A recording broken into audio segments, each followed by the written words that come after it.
come. It is time to keep your appointment with the Wicker Man.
more complications.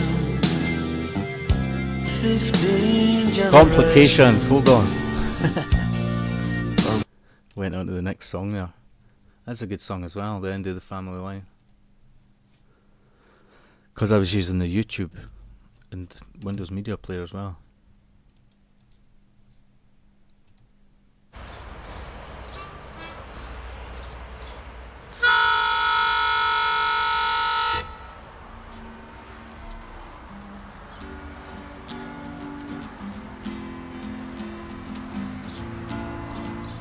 Birds are singing in the trees as we rise up in a beautiful morning. But I can't hear that beautiful sound, 'cause I'm permanently yawning. What about the time of the fancy dress, when you came dressed as your mom? And there I was, splendid in my penguin suit, so scared to show my bill. You must have been listening to your carousel, your carousel.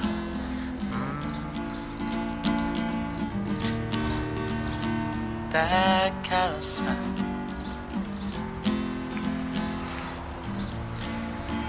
Remember the time when I turned the house into a rocket ship, and you refused to come to Mars? You said it's too far, and you had to be back by 6 to watch your carousel, carousel, carousel. Saturn's much too far, you had to watch carousel.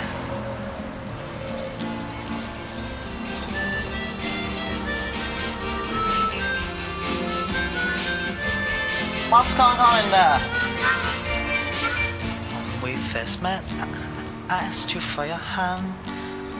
I didn't really mean that hand.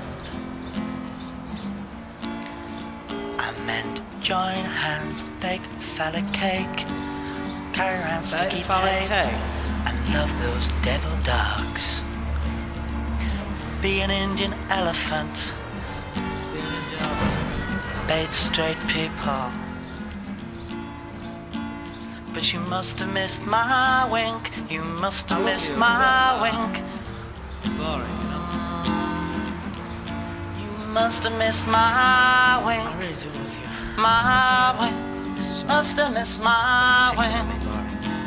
Maybe you were too busy listening to carousel, carousel, listening to carousel. Listening carousel, watching carousel, watching carousel, listening carousel, living carousel, watching carousel, listening carousel, living carousel. You're watching carousel, you are listening carousel, you are living carousel. You are watching carousel, you are living carousel, you are watching carousel. You are watching carousel, you are watching carousel, you are watching carousel.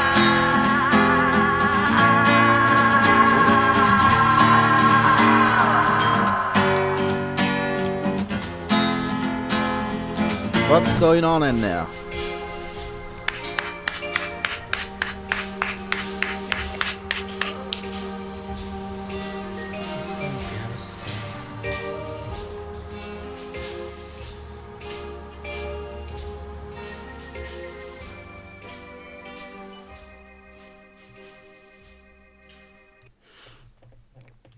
No, I wasn't on the phone. I like that bit where he says, "What's going on in there?" But you must have missed my cake when we first met.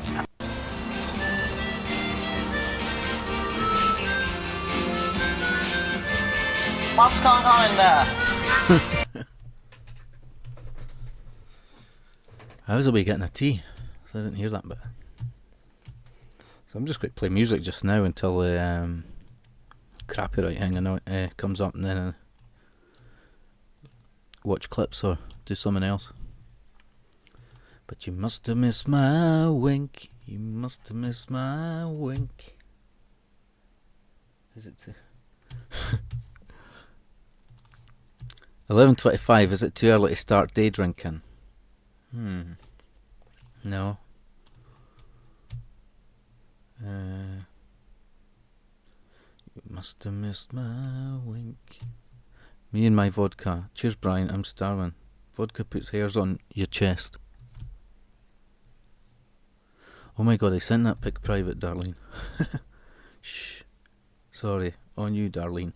That woke me up. 5 eyes you need still. Lol. Oh feck. I'll go get me crew. Be right back. 1 minute. Wink. Wilk. Are you on the phone? Trying to trigger the Sean Connery. I'm a living in a box, 'cause I've got monkey pox. I'm a living in a box. Living. I've been selling socks. Living in a box.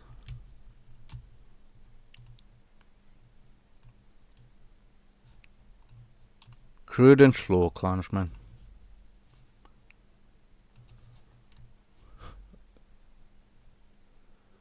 Crude and slow, Clansman, your attack was no less than that of a clumsy child.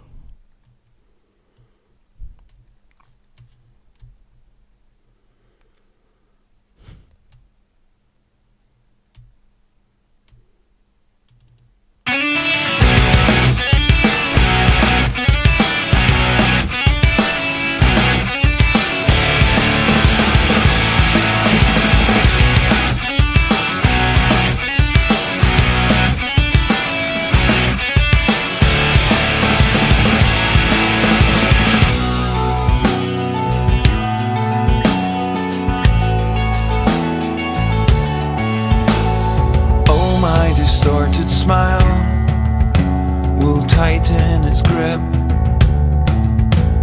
Now somebody is asking when you will disappear. You have to believe yourself to be happy now. You can't rely on someone else to be happy, happy. Get fucked up. It's time to kill. Only you see the sun set on amphetamines.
Adolf Hitler is still alive.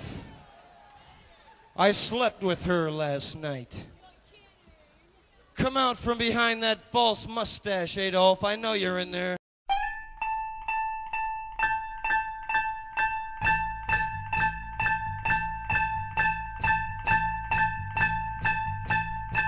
Now once I had a little game. I like to crawl back in my brain.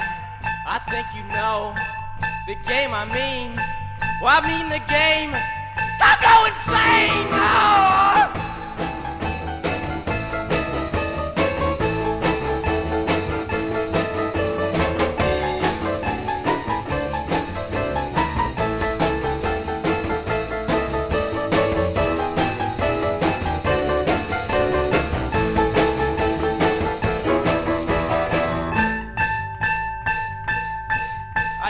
Try this little game. Just close your eyes, forget your name, forget the world, forget the people, and we'll erect a different steeple.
Alrighty then. There's a cool tune. I was dancing to it. I hope you were dancing too, wherever you are.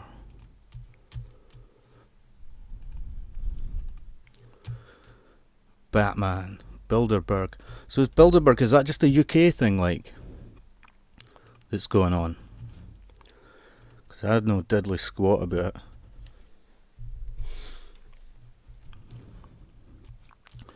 Everyone was there. Bilderberg 2013 was awesome experience for me. Everyone was there.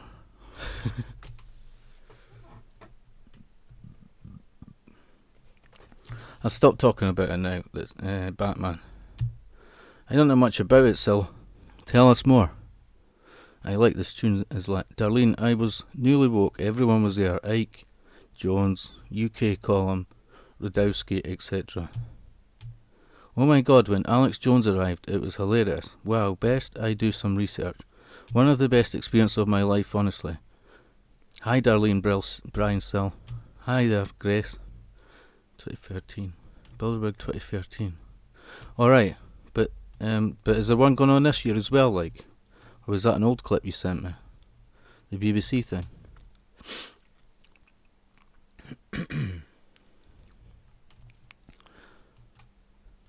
Let me just... Okay, it's not saying any messages about the music. Driving, y'all. We'll be home in about 20 minutes. Cool.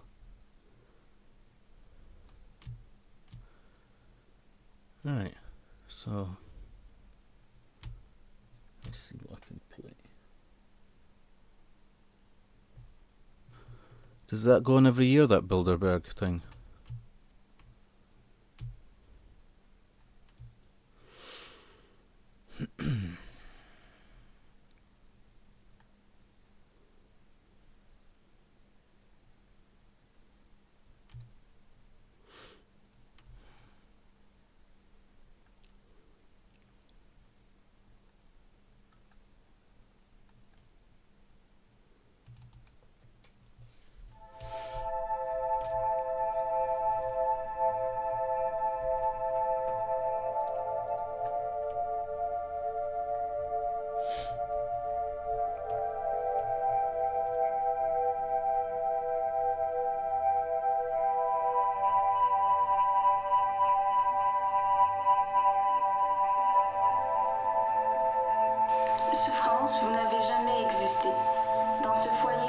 verdure et triomphe la tranquillité.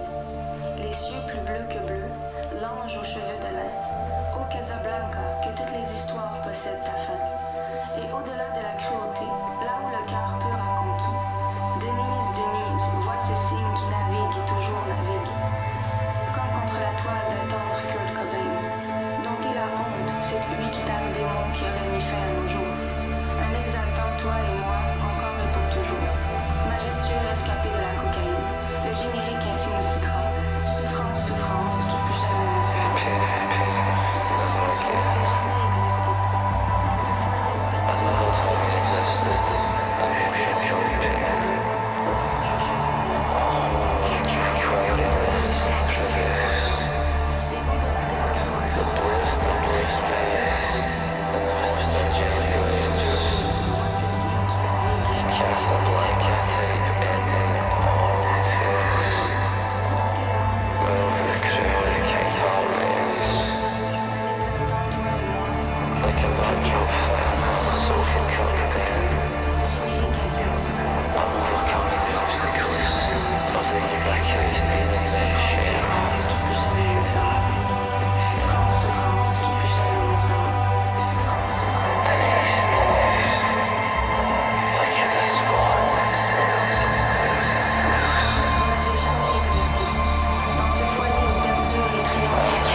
Okay, 5 points for guessing what that next song was that just came on now.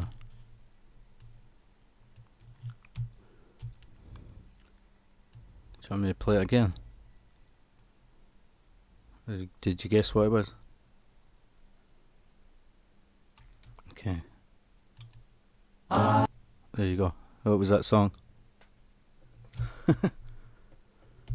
What was that song just now? To name that tune. Shall I play it again? I think that's not even a second that I paused it at. Okay, here goes. It's a good guess, but it's not Boney M. That's a second. That was a second I just played. Right, I'll do it again for a sec. Try and do it for a second. Or do you want 2 seconds? There we go. You want 2 seconds now? I'll play it for 2 seconds.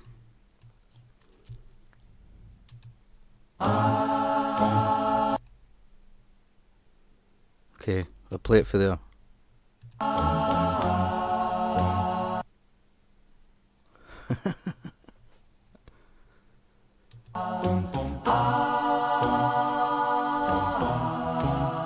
Are you ready? Are you ready? Are you ready? Surely you know it there. I was just going to let it play, but you still not guessed it. Probably Sil might be more likely to get it because it's like a UK band. But anyway, I'll just let it play. Are you ready? Are you ready for the time of your life? It's time to stand up and fight. It's alright, it's alright. Hand in hand we'll take account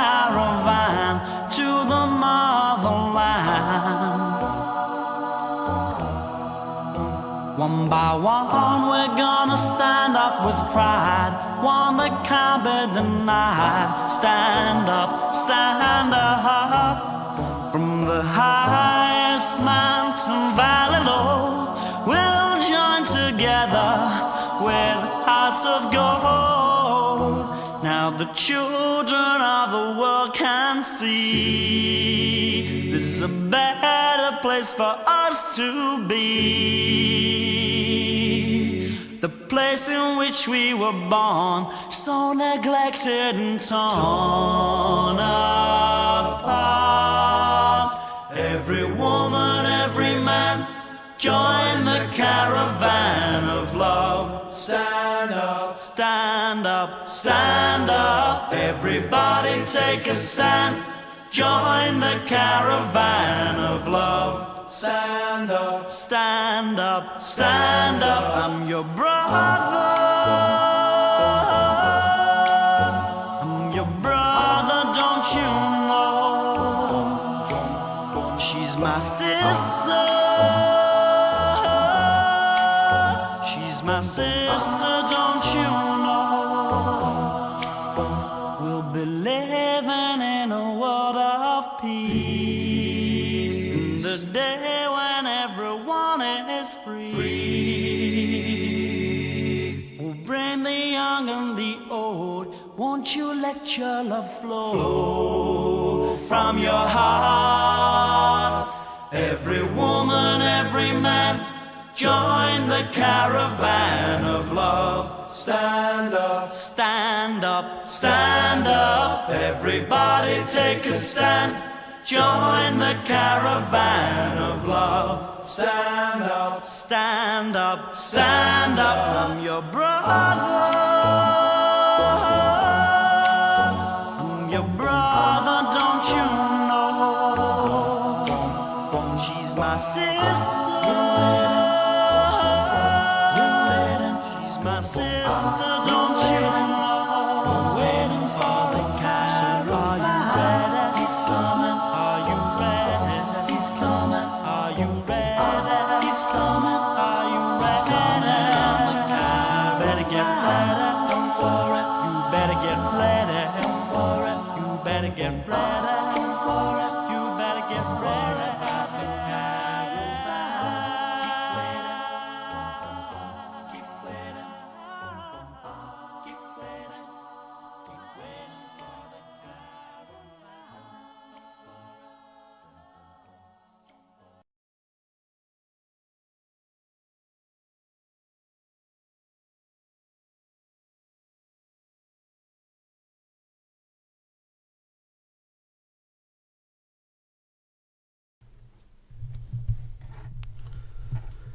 So,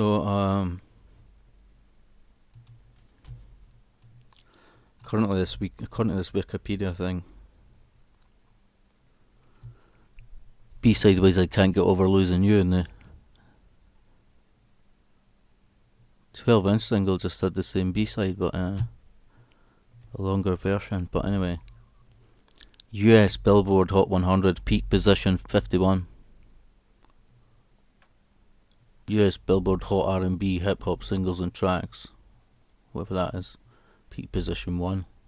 Dutch Top 40 peak position 21. US Billboard Adult Contemporary peak 16 peak position. I had a demo version of that actually, because I remember it had We Shall Not Be Moved on the other side. Other tracks was When I First Met Jesus, So Much in Love. And that one there's got a Heaven Help Us All track. But anyway, I'll just check my mic's still coming up on there.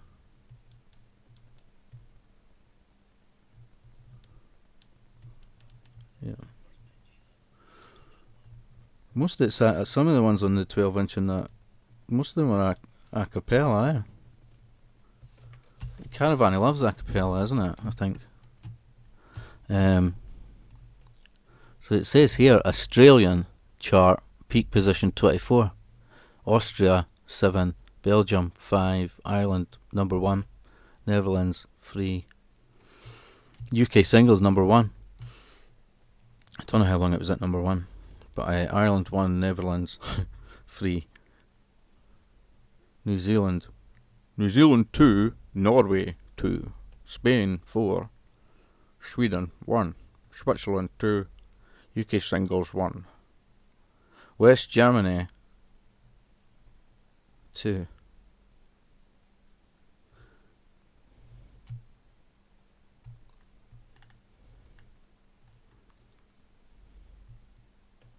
The song became the trio's biggest hit, going to number 1 on the Billboard singles chart and number 51 on the Billboard pop chart in 1985. It would be their only prominent hit before they splintered into solo careers in 88. Music video was filmed on location in New York.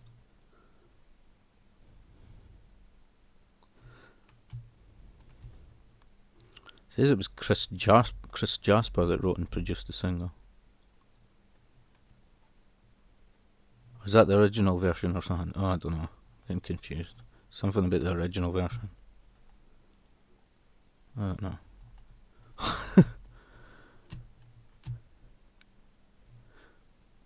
I think this. Oh fuck knows. It said the house. Oh, this bottom bit's right enough for the House Martins version. It's right enough. But I think the top half's about the original guy that did it.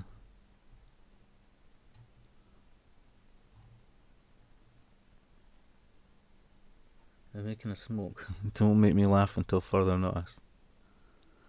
Like it says here, Belgium, year-end performance, Ultra Top 50 Flanders. Why does it say Flanders? I should probably have just searched like House Martins, but like, this is just Caravan. I love it. The big stuff at the start's no even anything to do with it, the US Billboard stuff.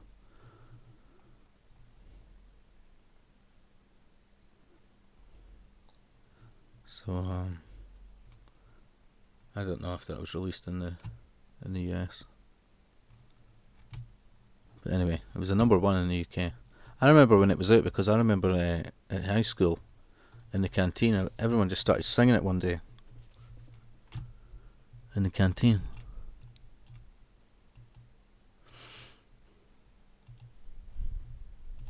Anyway, it says for Australia it was number 24 in Australia.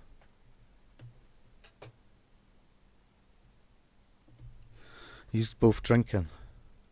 Goodness me.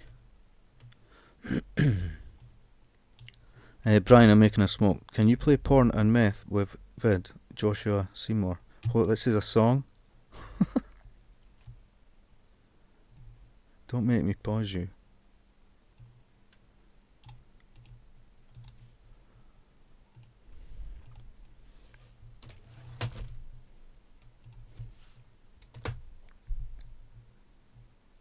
I don't know if I can play the vid if it's like quite high profile or that.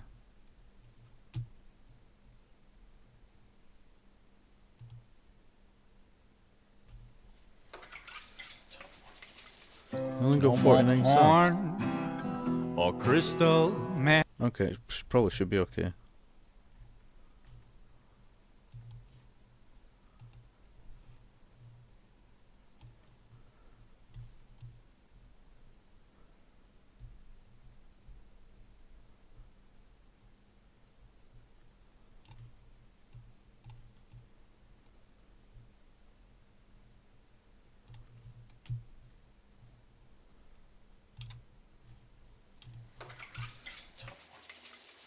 No more porn or crystal meth, and give away those cigarettes. I've had enough, I've had my fun. I've had enough, I believe I'm done. No more coffee or cigars, and no more driving in stolen cars. I've had enough, I've had my fix. I've had enough, I'm gonna call it quits. So no more heroin, speed or weed, 'cause Lord knows I've had more than anyone needs. I've had enough, I have by far. I've had enough to leave a scar.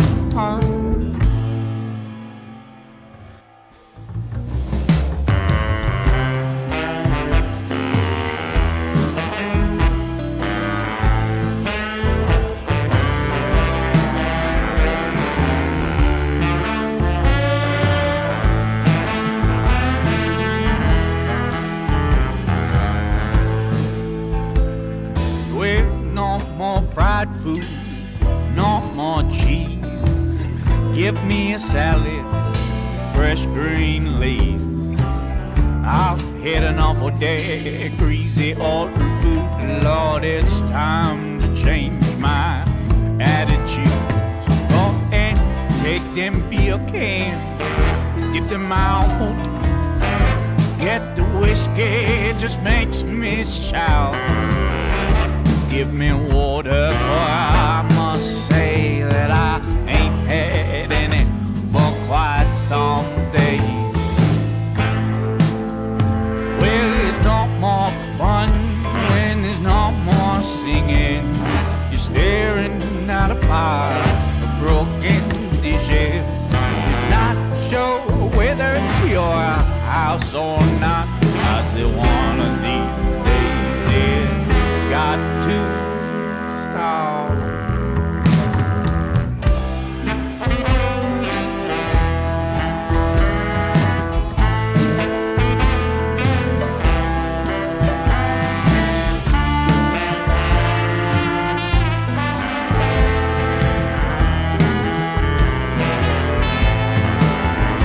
Well, no more stealing off your friends, or asking for a loan again. You ain't paid back the last one yet, and it ain't like anyone around here's ever going to forget. So get in line, go get a job. Nobody wants to be a talented slob. No more trying to manipulate or return those library books, 'cause they're very late. Well, there's no more fun when there's no more singing.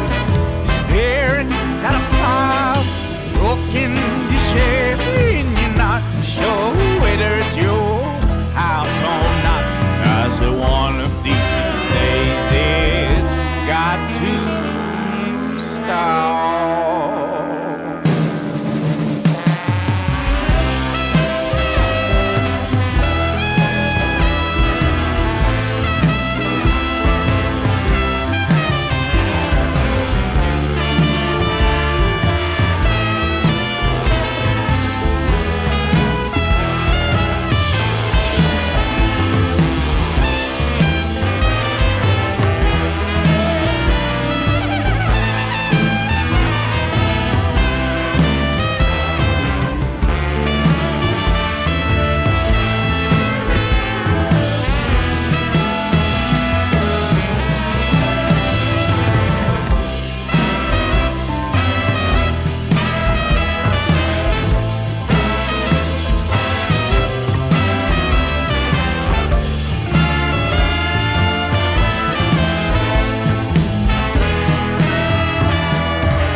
Cool, that was good. Thanks for sharing that.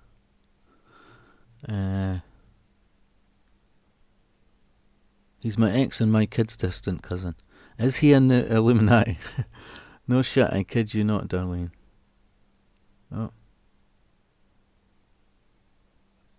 I'm gonna have to read back on the chat. I was just looking at it on my phone. Right, let's see.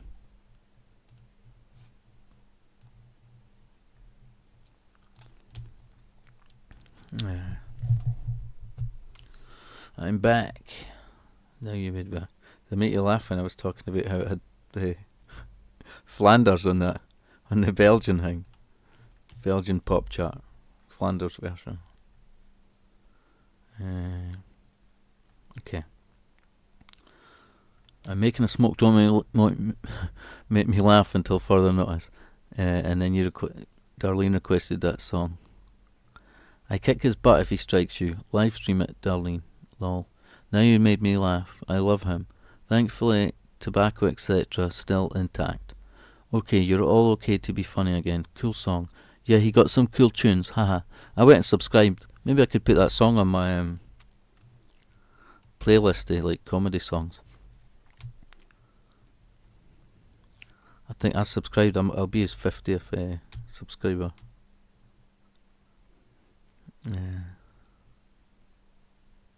Like that bit of vid. I'm back. Hey Grace. Yeah. Welcome back. This is my cousin. Haha, Darlene. My ex and kids are distant relatives of Joshua Seymour. How are you, my dear Annie? Really? What? Wow, Darlene. Here's your cousin, Darlene.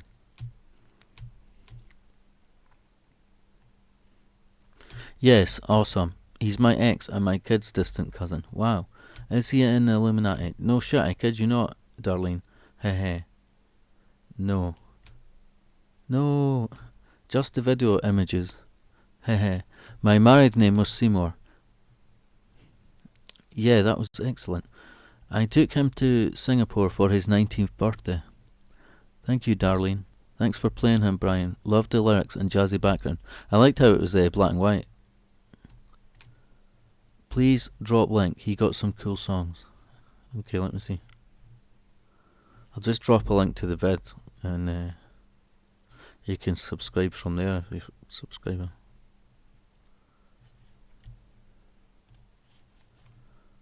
Let's see.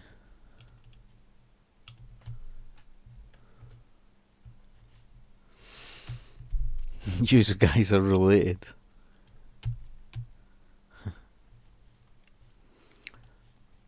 Says there's 5 viewers at the moment.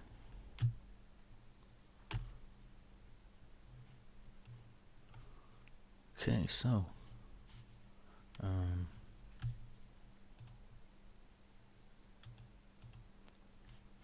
right, let me see what I've got on this Windows Media Player to play. Let's try to find out They Might Be Giants one that I was thinking of. But then, oh yeah, it was Ecstasy versus Adamant. Okay.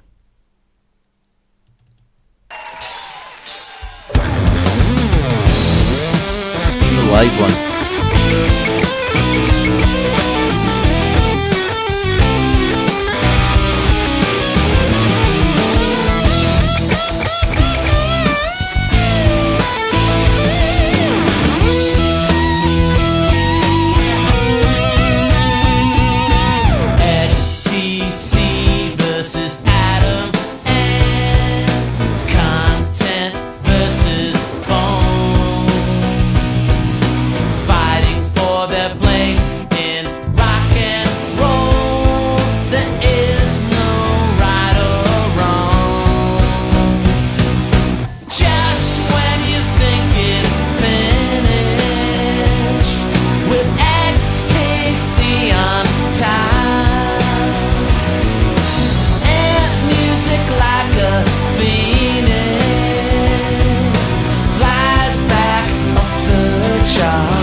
Even the singer from Bow Wow Wow can't make up her mind. You in UK, Grace. Darlene, I thought you were in Australia.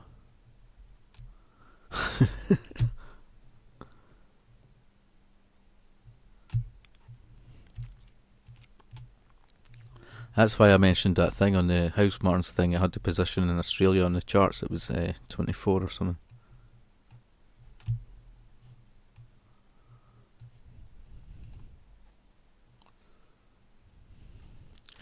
Sweden is verwerge top of the list dan.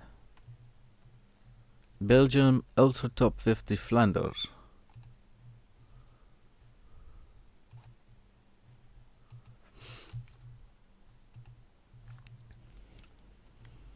I wonder if I could maybe play a Suede song.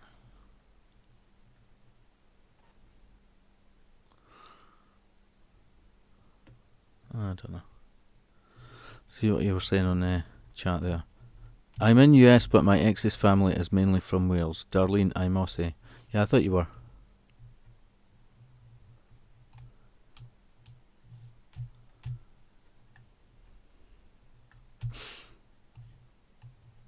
Okay. To slow down this seemingly non-stop July.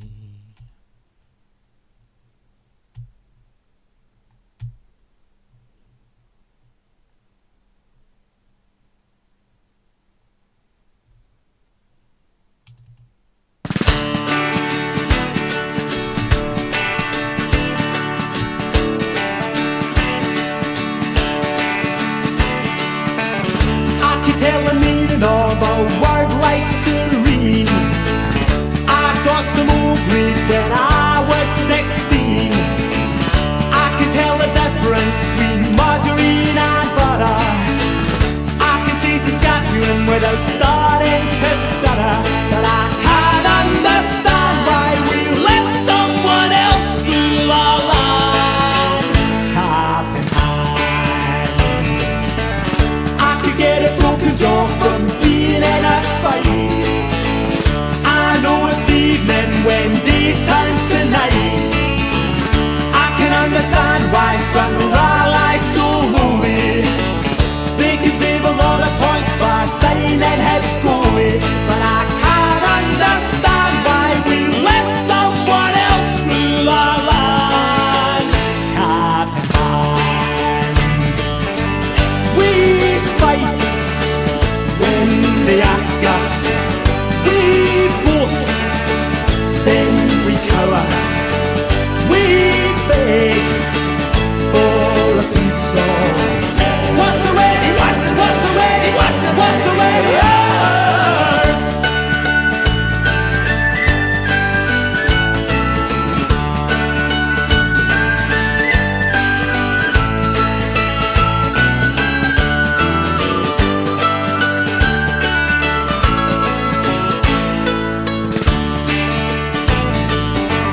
We fight when they ask us. We boast, then we cower. We beg for a piece of what's already ours. Once I thought I could make God a bride, so I said I was his lost trade. Getting handouts can be so frustrating. They're like 7 million. Getting lights under 6 million later. I can't understand why you let someone else through your land. Happy man. No, I can't understand why we let someone else through our land. Happy man. Happy hand. Happy hand. No, I can't understand why we let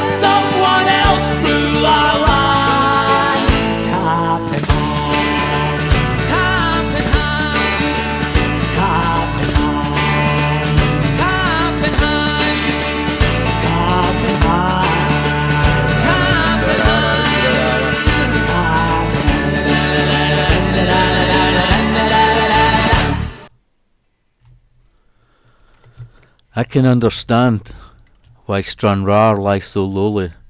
They could save a lot of points by signing Hibs goalie. Anyone else related to royalty?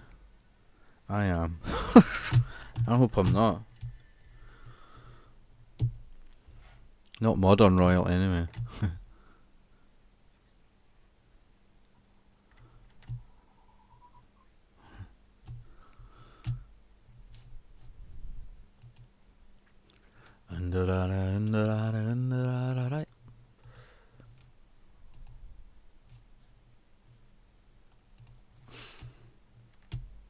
Fancy playing another one or two Proclaimers maybe.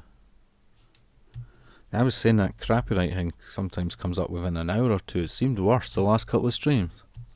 Used to be able to play music for a while, but I don't know.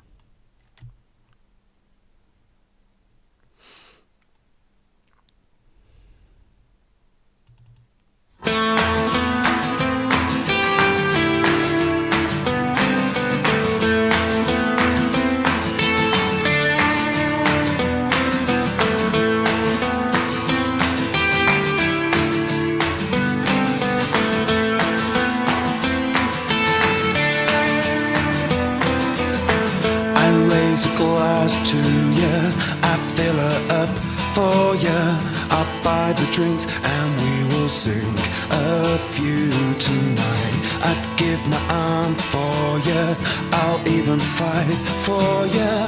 I'll buy the drinks and we will slip into the night. Into the night.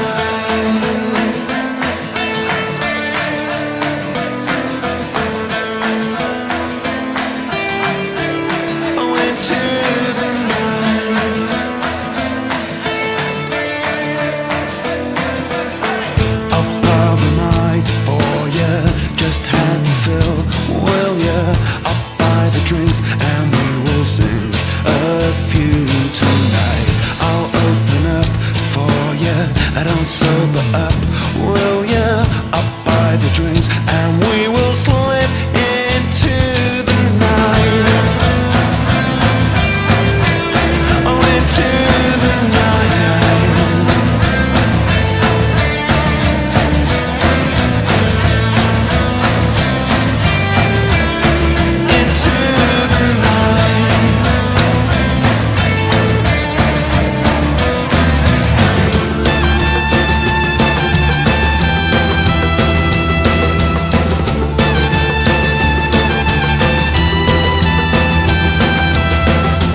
Drink till we stink.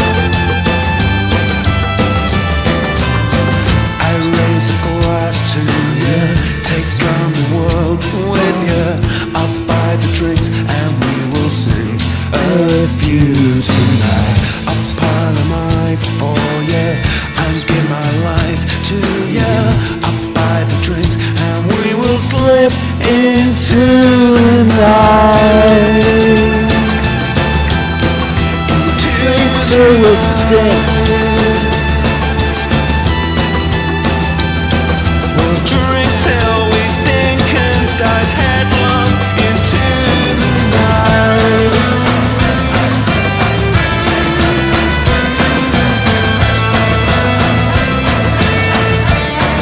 Into the night. Into the night.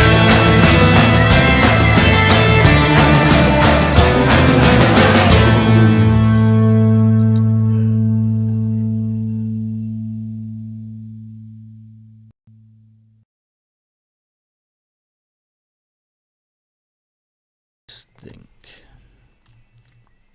Let me just read the chat thing. The chat thingy, Bob. God. What are you saying? I'll have to start it further on.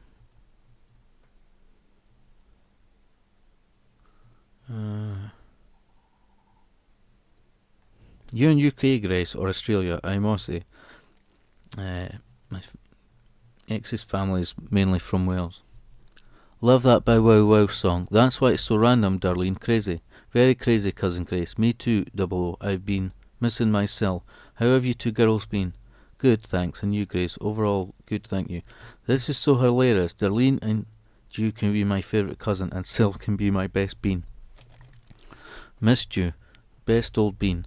I've been really busy helping friends move. I'm the crazy cousin, lol. To be honest, we could all be related. Yeah, we're all Jock Tamson's bairns. Yeah, I'm the Scottish cousin. That was me said that. Is it silly? I'm excited about it. That'd be some funny shit. I have a weird feeling we are, lol, double O. It's awesome, Grace, absolutely awesome. Darlene and Sil, so yous know this isn't my real picture in my icon, lol. I am. Anyone else here related to royalty? Haha. My cousin married William Wolsey's brother too, on my dad's side. Bloody hell. I courtesy to you. I curtsy to you. Do you all know who said, give me liberty or give me death? From the US. I'm from convict blood. Darlene, lol. Hey, I like a little rascal in the bloodlines. Well, us whinging Poms. You great Poms sent us to the best island in the world. What do Australians think of the Scottish, Darlene? Do they get off scot-free? Haha. Whinge for us. Scots are cool. Just can't understand them. We don't talk about that side of the family unless we are drinking. Double O, I'm going to change my icon to Wendy James, so Brian will love me more. Lol, Grace. I love Aussies. Oh my god, I love you more if you did, Grace, and that's probably not even possible, lol. Darlene, I wish you were here. Me, you, Sil, Brian, piled in his living room in Edinburgh. Stat. That would be great, Grace. Whinge for us. We don't talk about that side of the family unless we are drinking. We are family, lol. I might always need me some double O, and now I have Darlene in the family too. Best day in a while. Cool. Are you ready for the time of your life? It's time to stand up with pride. This is a magazine doing Goldfinger.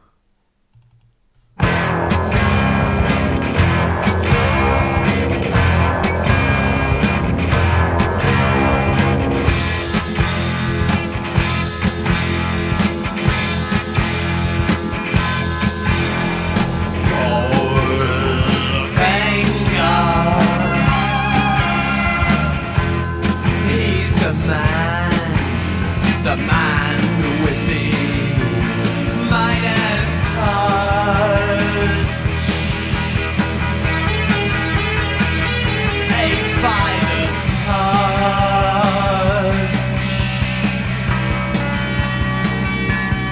such a cold finger beckons you to enter his web of sin,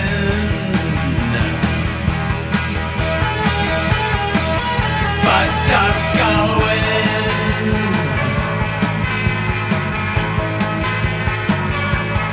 Golden words he will appoint your ear, but his eyes can disguise what you fear. For a golden girl knows when she's bitten. It's the kiss of death from Mr. Goldfinger.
This heart is cold.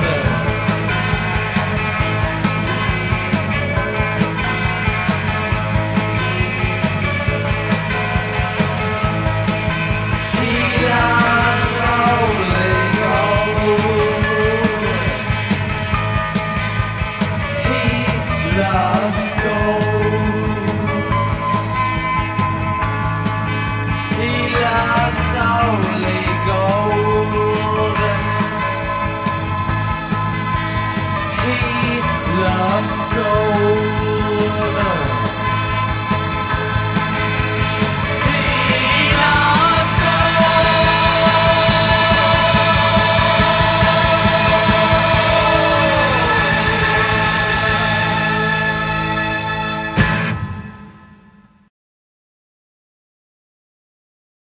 Likes gold.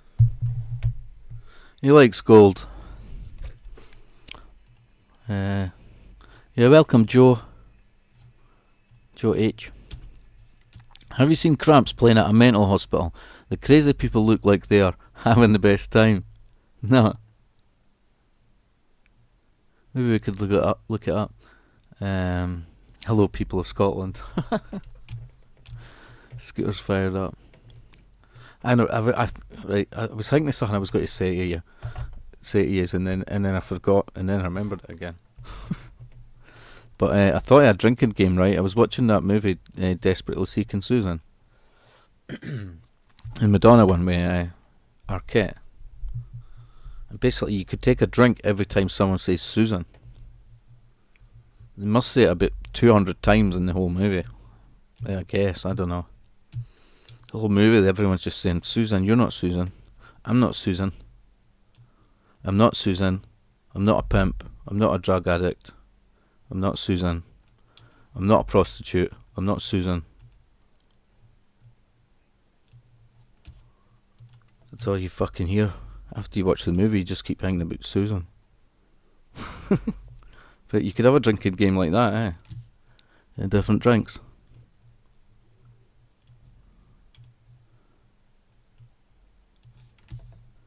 I'm getting a headache just talking about it.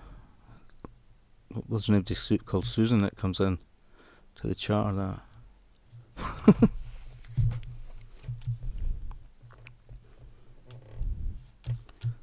Danny DeVito. Russ Meyer did Faster Pussycat. Faster Pussycat, Kill Kill Kill. Valley of the Dolls. Cramps, Cramps, Cramps, Cramps, Cramps. We Are Pussycats. We Are Family song seems like a no-brainer right now.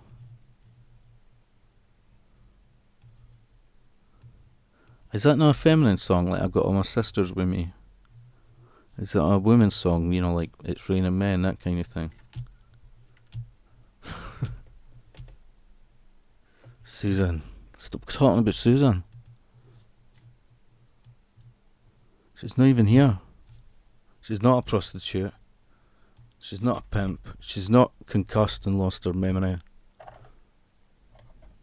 She's not been arrested. She's not Susan. That's someone else. She's got the same jacket on, with Illuminati and a eye at the top of it. And then she got Susan's jacket out of the charity shop and was hanging about with Susan's boyfriend. Birds in her garden. I don't even know where to go with it, starting with this chat. Hi, Joe. I forget what A it's for and who did that. Let me bring up that band. Couple of YouTube playlist links.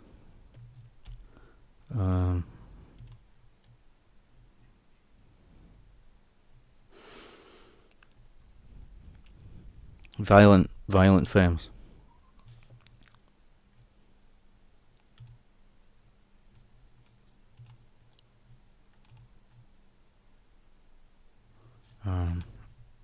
Just give me a second. Okay.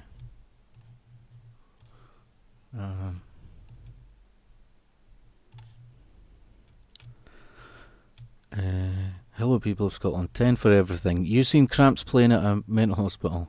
Oh yeah, Cramps playing. Was that a live thing then? A live sort of performance. US, Australia, Britain, Scotland. Here. Where are you from, Joe? I always call this chap Danny, lol. It's Howard. Howard DeVito. I'm in Boston, Massachusetts. Massachusetts. I don't know if I pronounced it right. Well, it's not Danny DeVito. My friend's mum is convinced the birds in her garden are Satan, Susan. Lol, Sel. To be honest, it does sound like Susan, lol. Susan. Cool, Joe, Boston is a great town. Valley of the Super Vixens. Love to come to Boston one day. Still love Desperately Seeking Susan. I think it's probably our best movie. Do you remember that Madonna movie, Sliver or something? Was that her or Sharon Stone? But Madonna done one. She lived in a tower block. I can't remember much of the story, but she was like having sex quite a lot on it, on broken glass or something. But like Shanghai Surprise was like really shit. I think Desperately Seeking Susan kind of captures that period, early 80s, and it's a New York movie as well.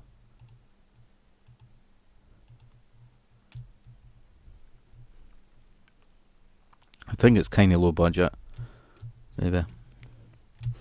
Yeah, that movie was one of Leo's flops. Yeah, it was live. It's pretty funny. If it's on YouTube, we could probably just play it. Come to Arkansas, Darlene. He passed away, the singer of the Cramps. Boston is okay. It's a lot of wealthy homosexuals nowadays. Depeche Mode, R.I.P. That was Stone. True that, Joe. No, Brian. Guy from Depeche Mode died. That's a bummer. Yeah, Joe. I wasn't a fan myself, but. And Ray Liotta as well, As far back as I could remember, I always wanted to be a gangster. As far back as I can remember, I always wanted to be a gangster, Miss Moneypenny. Not sure about that film, yes. It's called Cramps Live at Napa Valley Hospital.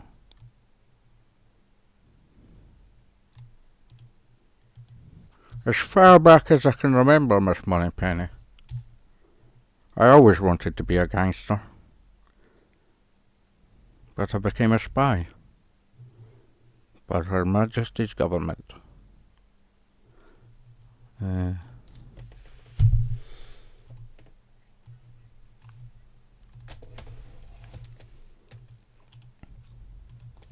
So, just typing that in. Oh, it's a documentary thing. So the Cramps live on the Tube. So, I'm not sure if we could watch it all. It depends on the copyright and all that. Play a few songs, I guess. Or I could put the... whatever, we could try play a wee bit, but...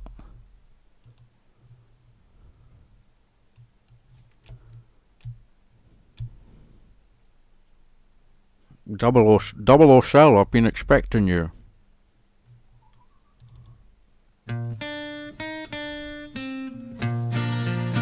I've got an aching in my heart, arson on my mind, I'm gonna burn your playhouse down. I've got a badly broken heart, and I've had it from the start. You're giving me the run around. Well, if you play with fire, it's sure to burn. Known this all of my life. Go on, be on your way. I've had my say. Well, honey, I'm through with you for life. You'll find there's one in every yard, and I'm getting mighty tired. I'm gonna burn your playhouse down.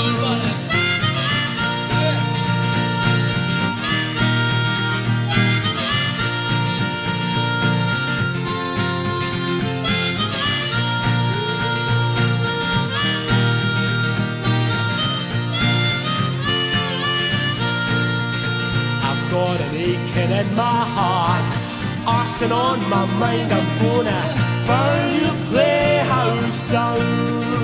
I've got a badly broken heart, and I've had it from the start. You're giving me the run around. Well, don't pretend that this is the end, 'cause this time we're really through. While you were running round, burning up the town, well, I set my trap for you. I've got an aching in my heart, arson on my mind. I'm gonna burn your playhouse down.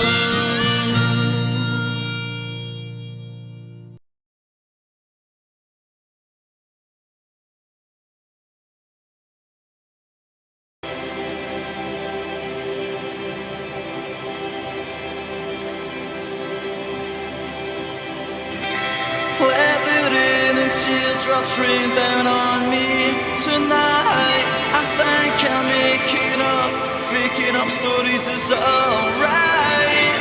Tick tock, stop the clock, fiction is my thing. My attitude is always eyeing me in mind. Oh, I'm so clever, I'm so clever, I'm so clever. Until my paranoia kicks in, then I'll accuse her of doing all the worst things I do best. It's funny how me fucking hot a bit has got me in this fucking mess.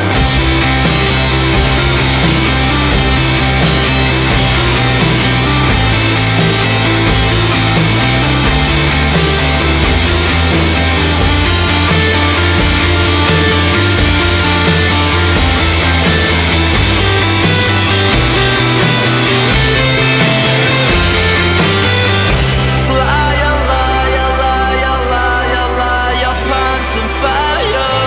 Lies, alibis, lies, more alibis. From the truth, I admit I'm more than shy. Into the times we're living in, everybody's doing it, so why can't I? I tally up tonight's strangers and stragglers I've cast. Training ground notches, perfectly executed notches, and their masses. It's all beginning, getting past weaker lies and sincerity, bottom on my list. What's the story? More than glory, I feel so low and worthless.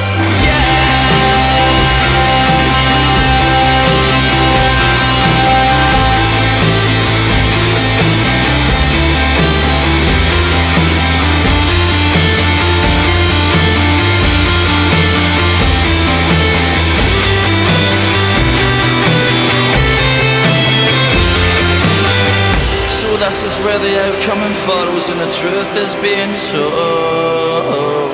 A cloud has gathered to my heat and now I know, yeah. Infidelity and my good friend ecstasy doesn't work, it makes you worse. I'm feeling so guilty about the things I said to my mom when I was 10 years old. I'm feeling so guilty for any old shit. And how I think my missus is fun every guy that she looks at. This is it, this is it, this is it, this is it. The end was always coming and now it's here. So this is the grand finale, the crescendo of demise. This is a happy ending, well the bad guy goes down and dies.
The Bouquet residence. Mrs. Bouquet speaking. You'll have had your tea. I have to go further back, do Morrissey. I couldn't do that.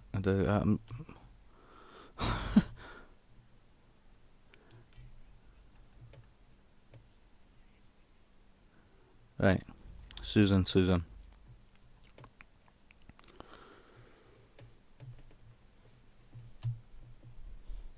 Malkovich.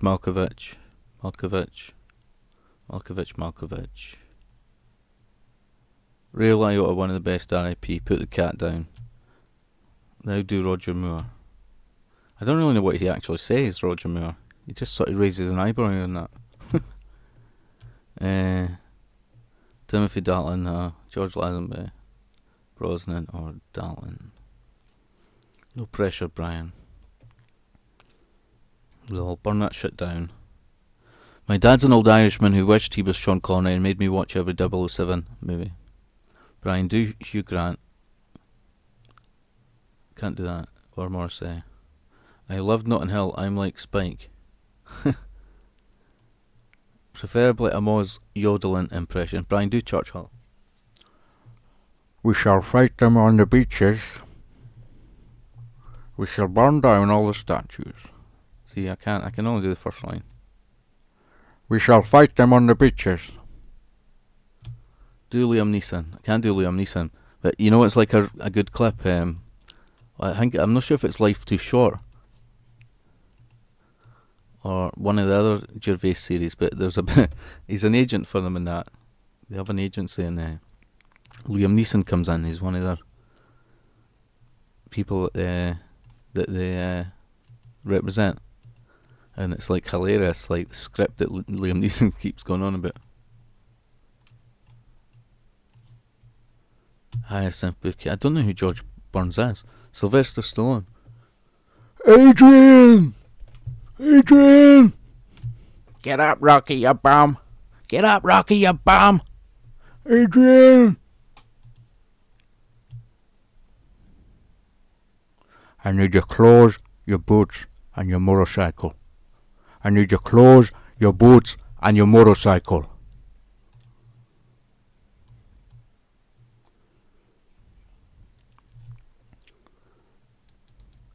Still, Slingblade is my hero. Mr. Burns. I'll crush you like this paper cup. The Bouquet residence, Mrs. Bouquet speaking. Mrs. Bouquet speaking.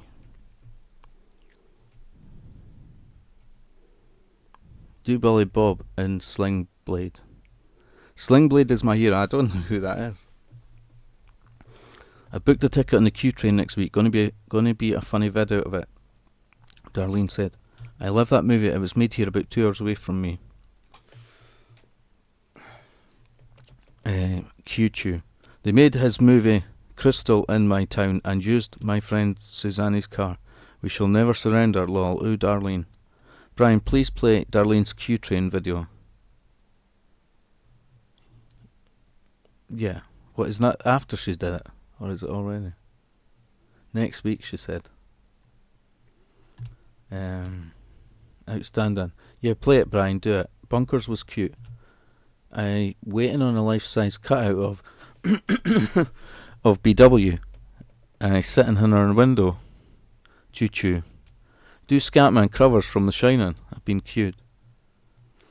I remember there was a place that had someone in a flat, you know, a few floors up somewhere in a building. They had some cutout of the window, and it was like Robert De Niro from I can't even remember, some crappy I can't remember what the movie was, but he was the main guy in it, and it had like Robert De Niro at the window. It always looked like someone was standing at the window, but it was like, you know, quite a few floors up. I don't know if the cutout had a gun. Do Scatman covers from The Shining.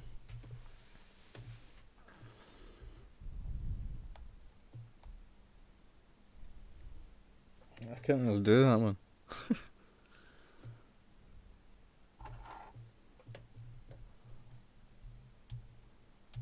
I got cued hard. Do Carrie's mother. They're all gonna laugh at you. They're all gonna laugh at you. They're all gonna laugh at you. Ain't nobody jerking off nowhere, motherfucker.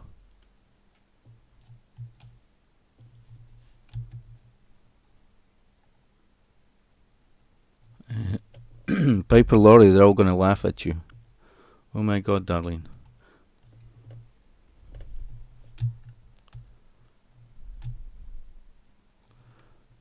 Right. Space Ghost. It's not the same. It's better when impressions are just spontaneous. I wasn't prepared, guys. Sorry, I just happened to get stuck as the Q train went past. See what you did? You made me link. You're a big man, but you're out of shape. My name is Michael Caine. My name is Michael Caine. And I am a nosy neighbour.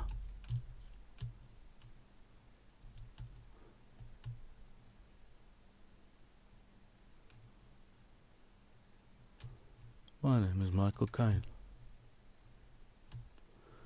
Try to find some other song I put on. Oh, here we go.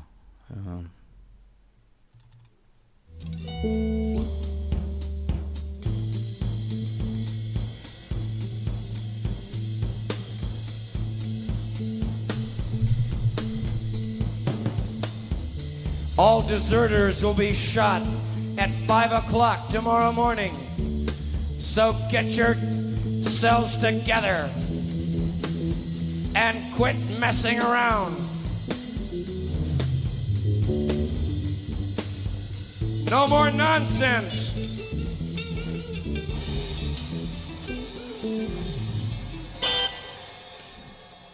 The assassination occurred at 3:30. No one was there to witness it. Even the breviaries had left their tapestries on the window. And we were all silenced by the sad mildewed cloud that followed around. I wish I was back in the land of the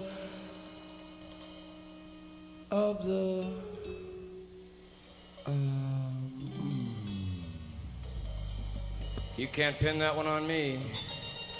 I didn't do a goddamn thing. I was just standing there. And a bunch of guys came up and started laying all this shit on me. Now what am I supposed to do? I'm an American. You can't touch me.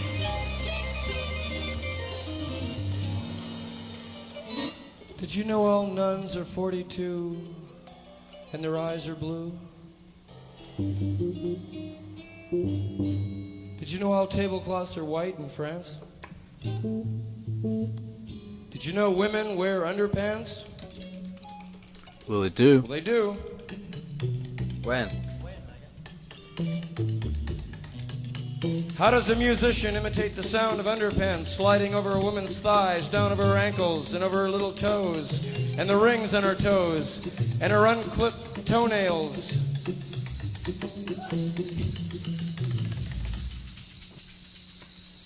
Lightning struck the magic purse.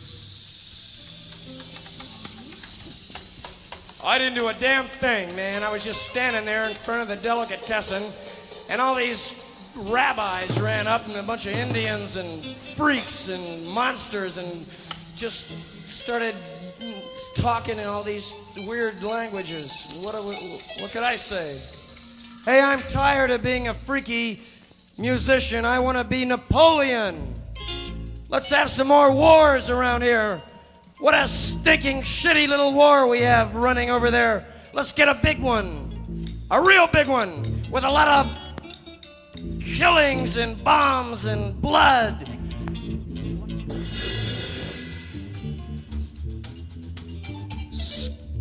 School days, good old-fashioned rule days. School days, good old-fashioned rule days.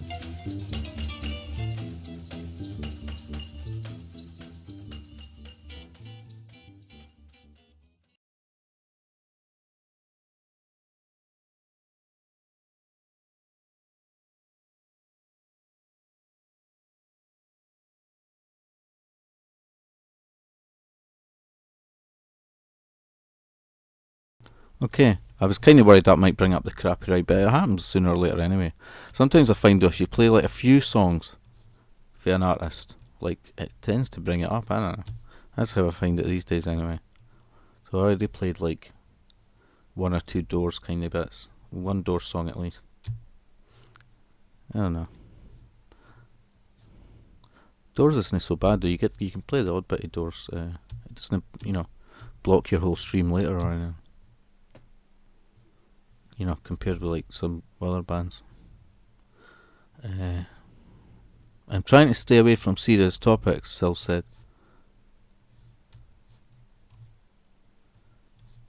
Just double check my audio thing.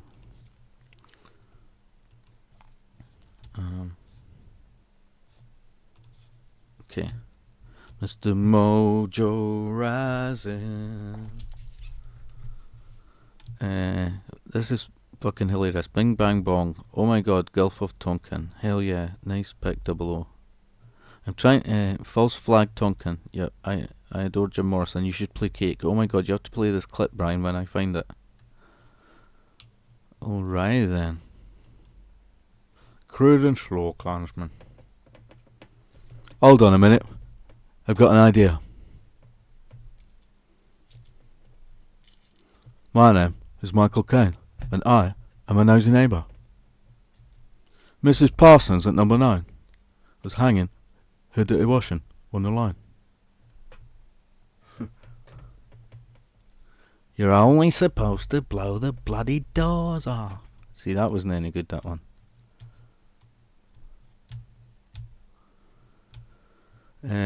Or I'll go off in a strop. Riders on the Storm or The Business. There was one by that on my playlist I had that was one by that Cake artist.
Let me go on, like I blister in the sun. Let me go on, big hands, I know you're the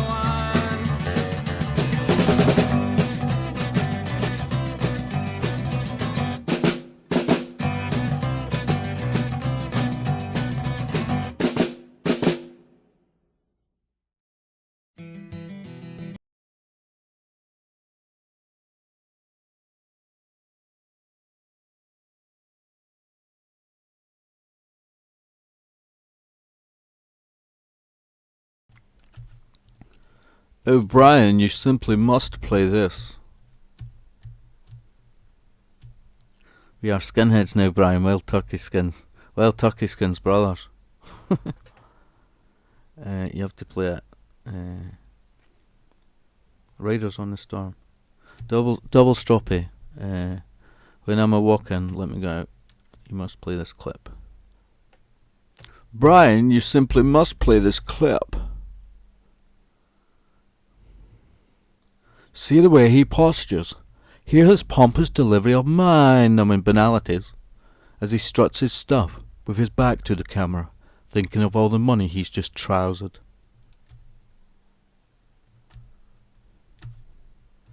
That was Barry Norman, film critic, talking about Rambo 3. See the way he postures.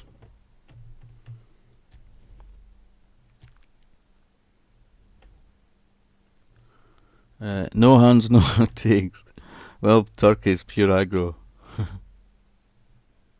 We are the mods. We are the mods. We are the mods. Okay, so I'm going to copy that clip there. See, it's coming up with the audio right, crappy right audio now, you know, like after the song's been.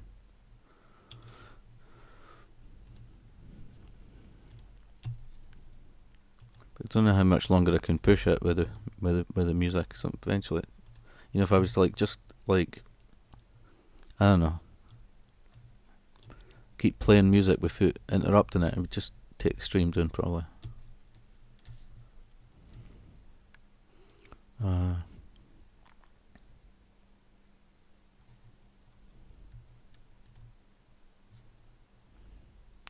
Was it a 34-second clip of the Doors thing? The clip you sent me? Hold on.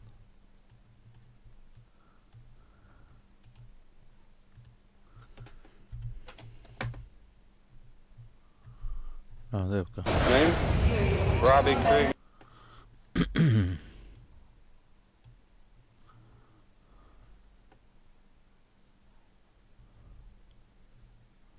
Okay.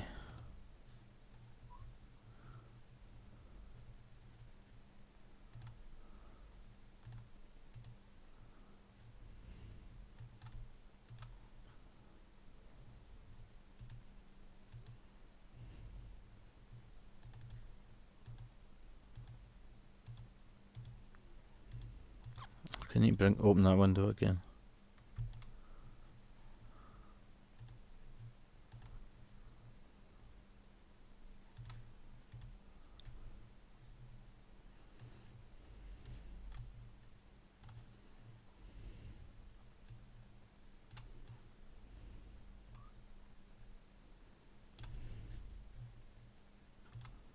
Name? Robbie Krieger. Age? 22 years old. Occupation? Guitar. Name? John Densmore. Age? 23. Occupation? Percussionist. Name? Raymond Daniel Manzarek. Age? Born 2/12/39. Occupation? Musician, organist. Name? Jim. Occupation?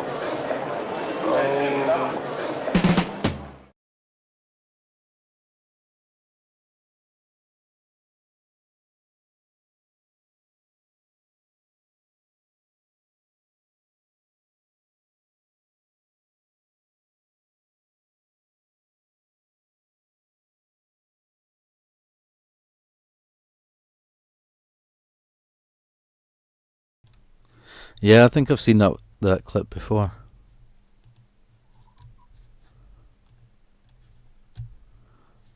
Okay. Wonder if I can play any more for like media player or anything. If it blocking.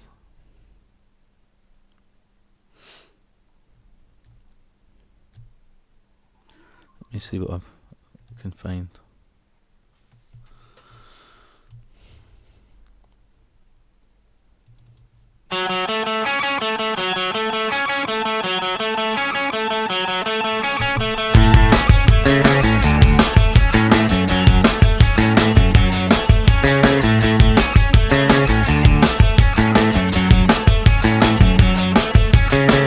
I don't wanna let you know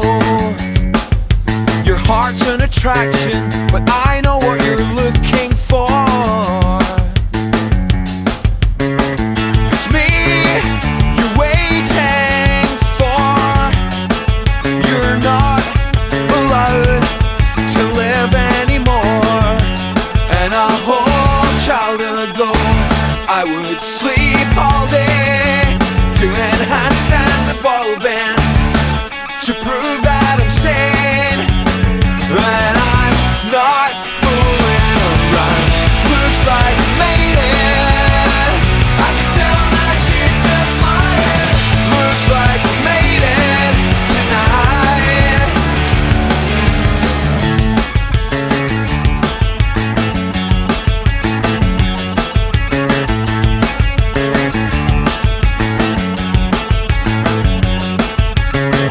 I'm the second devil on your right, or left with an eyeball melting out the corner of my mouth. Your wings are bleeding. You're not supposed to fly anymore.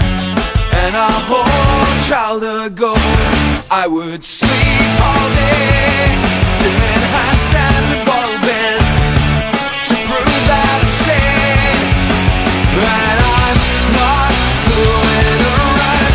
Looks like I made it. I can tell that she'd been flying. Looks like I made it tonight. Looks like I made it. I can tell that she'd been flying. I saw her in the sky. Why don't you just ask her yourself? Why don't you just ask her yourself? Why don't you just ask her yourself? Why don't you just ask her yourself? Why don't you just ask her yourself?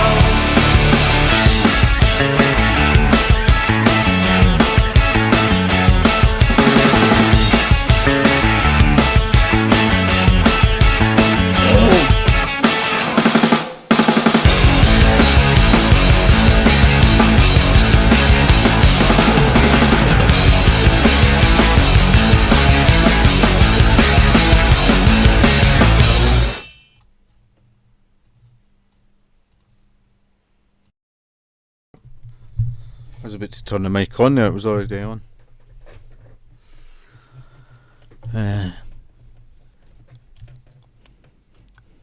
So, it says it's been streaming 1 hour 44. Guess can't complain too much with the crappy right hang, I don't know.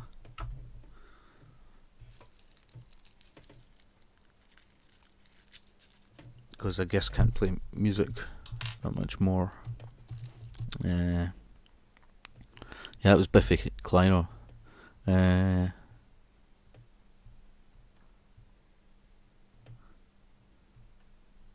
Yes, Miss Moneypenny. Don't start me on the liquor, femmes. On LM mods.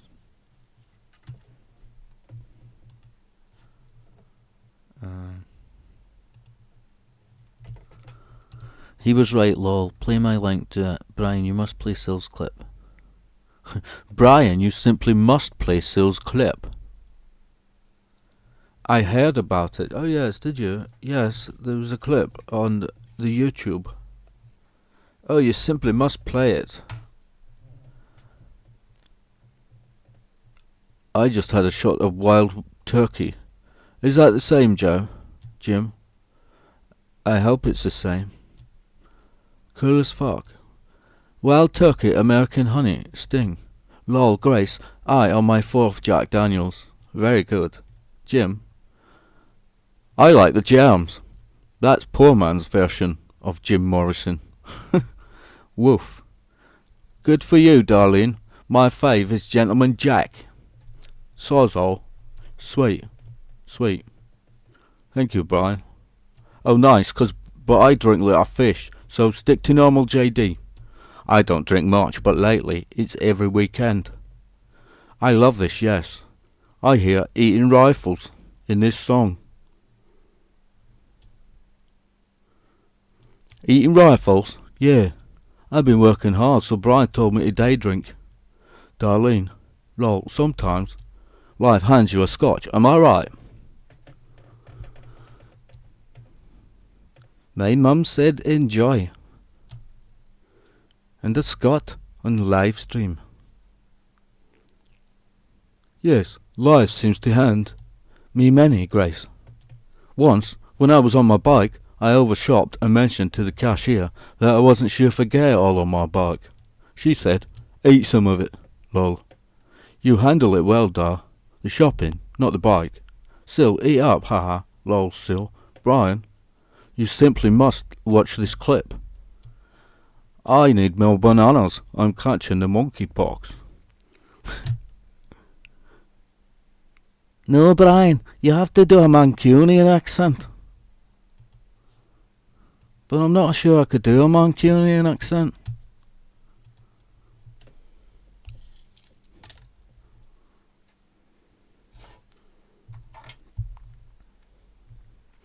Best way to learn the Newcastle one is to watch that Auf Wiedersehen pet. They're all gonna laugh at you. They're all gonna laugh at you. Your mother ate my dog. Not all of it.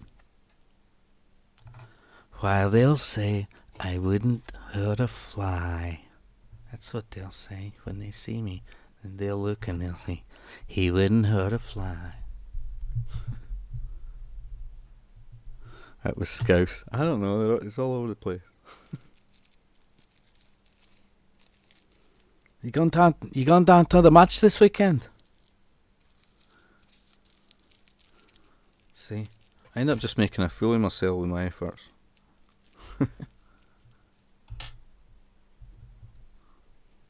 But I can try and do like posh English sort of thing. I kick ass for the Lord. Hercules, Hercules, Hercules. Mother clump. That was Scouse. That was Scouse, mate.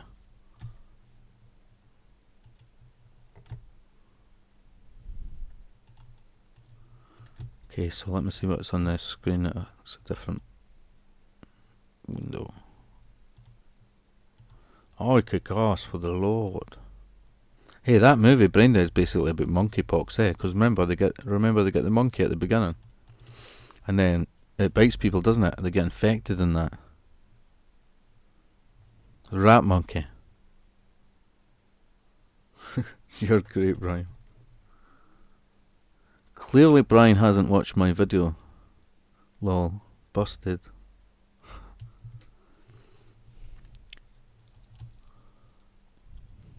Right, it must be, I thought that was another window with that there. That's the right one. The Violent Femmes one. Okay.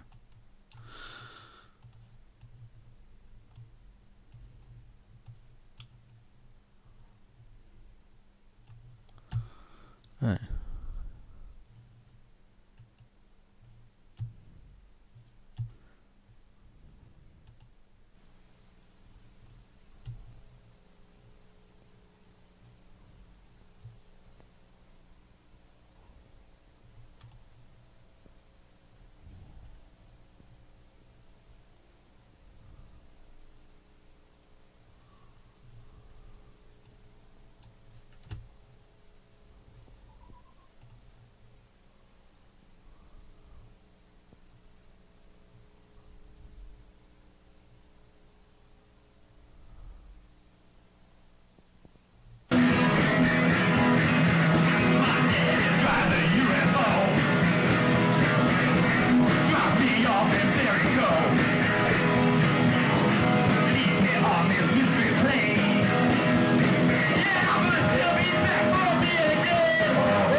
City.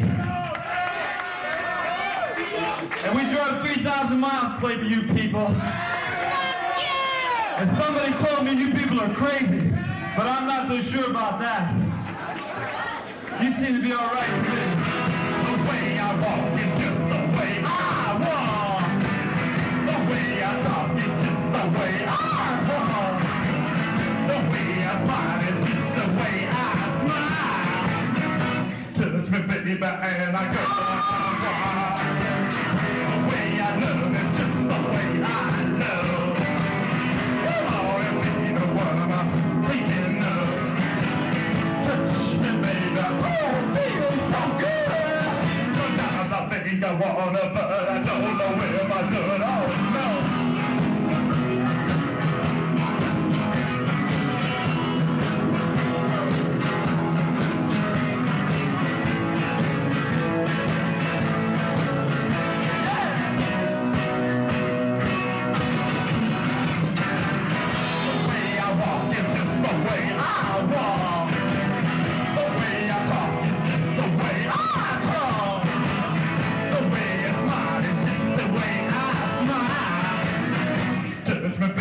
And I go wild.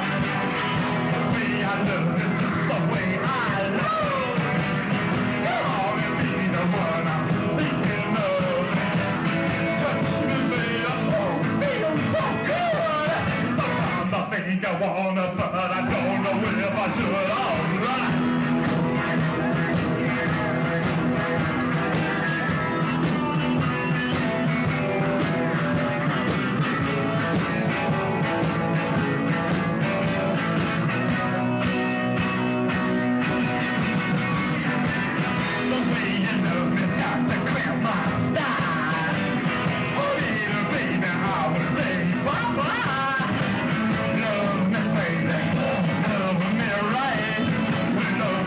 I'm morning, I'm noon and night, all right. Yeah, let's rock it, baby. Rock!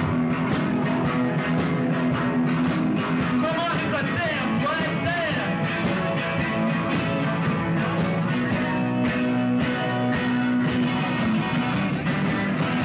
Way you love me's got to cramp my style. Oh, little baby, I would say bye-bye.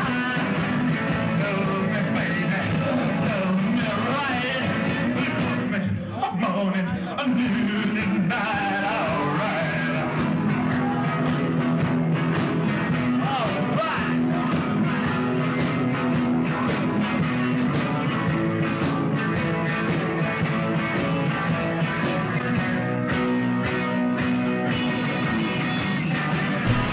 Okay.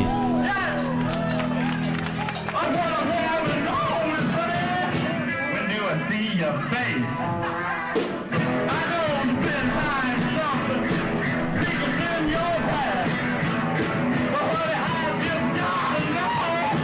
What's behind the mask? Please, baby, please. Quick, girl.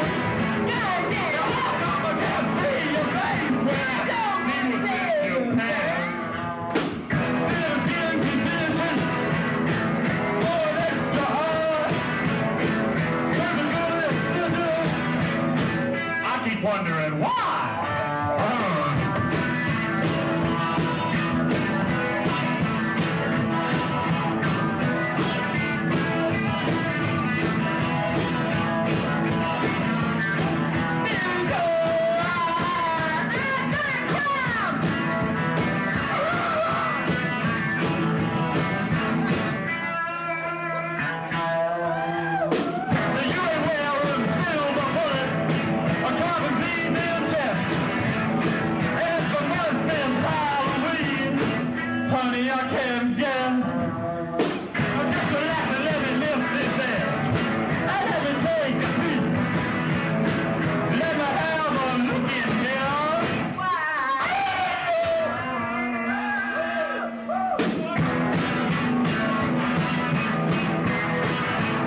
Go.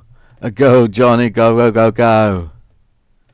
Go, go, Johnny, go, go. Johnny, be good. Go, go, go, go, go, go, go. I don't know the words. Johnny, be good.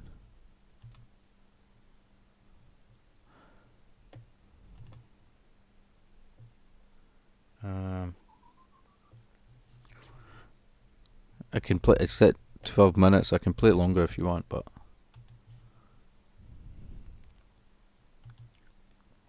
see this Kenny Everett thing, right? What is it? It's on the screen now. Okay. So this was on. I was watching a wee bit of Kenny Everett shows. Still, and you know Bernard Manning. It was a New Year show. This one, like New Year's Days. It's Hogmanay 1980. So they had Bernard Manning strapped to some chair. He had to answer questions, but he got gunked. He didn't look very happy. Like, how many furlongs in a mile? 8. Right! Now, you've won 10 points. Second question. Before becoming president, Ronald Reagan was the governor of a large West Coast state. What does the B in J.B. Priestley stand for? Boynton.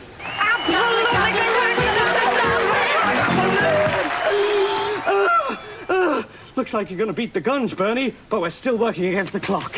Here's your final question, and we're all rooting for you, aren't we, folks? Yes! Do you feel all right? Shut up! The New Zealand rugby team toured Britain this year. I'll show you that, and it got gunked. Let me just check live stream, right? It's fine. Yeah, I was going to get your clip. You know what I did do? Couldn't click on it in here because I'm in the YouTube studio thing, and so it didn't. I couldn't click on the thingy, so I sent it to my Hangouts thing on my phone to click on. So it's just a short, isn't it? The one you did, I think.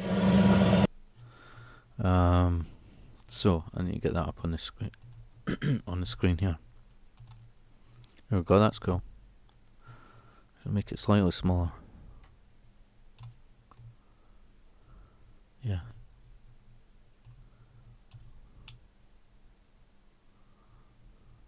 That's alright. Yeah, that's alright like that. Cool.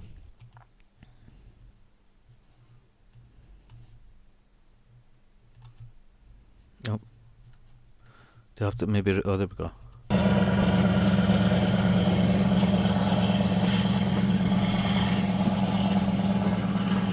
The Q train. All aboard! Whoop. There's your Q train, Betty.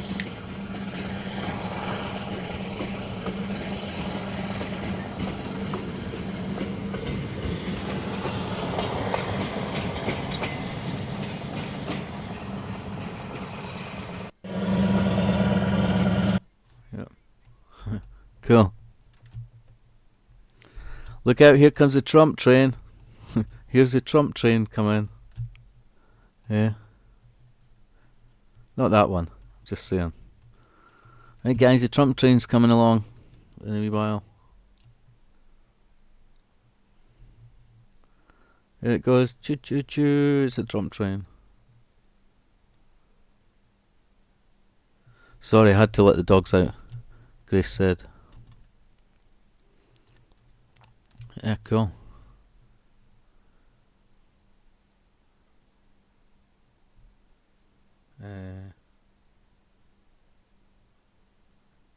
Okay, so I thought I accidentally clicked on your channel, Sal. I thought you had a video of your pet or something.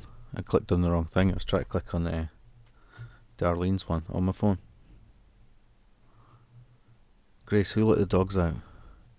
So that clip of the Cramps wasn't bringing up copyright, but I'm not sure the audio was the best. Trump had a rally today. Hoo. Trump train, everybody. I'm not making fun of Trump. I'm making fun of certain people who had a Trump train. So he got gunked. I don't know how much I could play this, or if I just play when he got gunked, but he wasn't very happy. He got the questions right, but he didn't make enough points.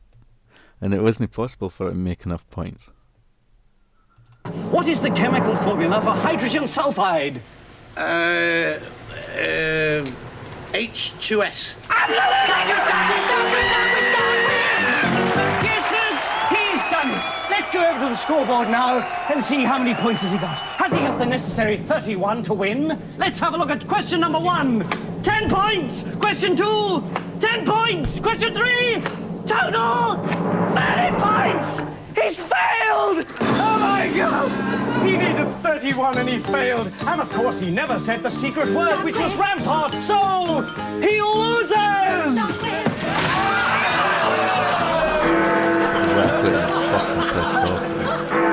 It's midnight! Everyone's celebrating.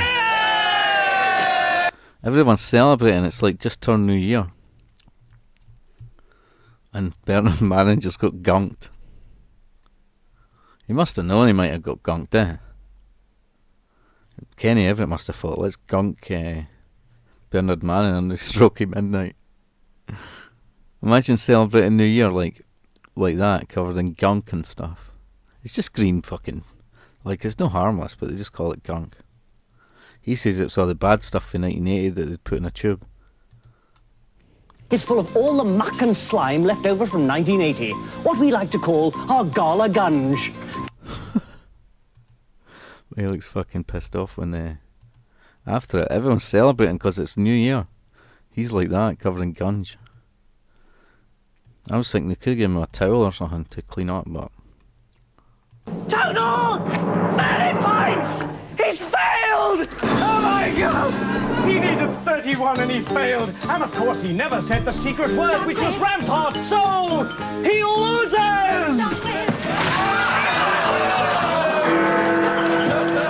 They're fucking dancing about and celebrating. It's midnight! Happy New Year! Oh, Happy New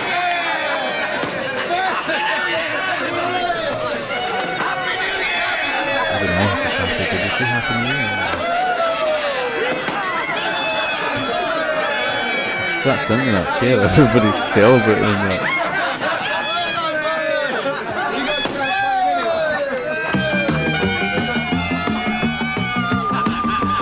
And some shitty band comes on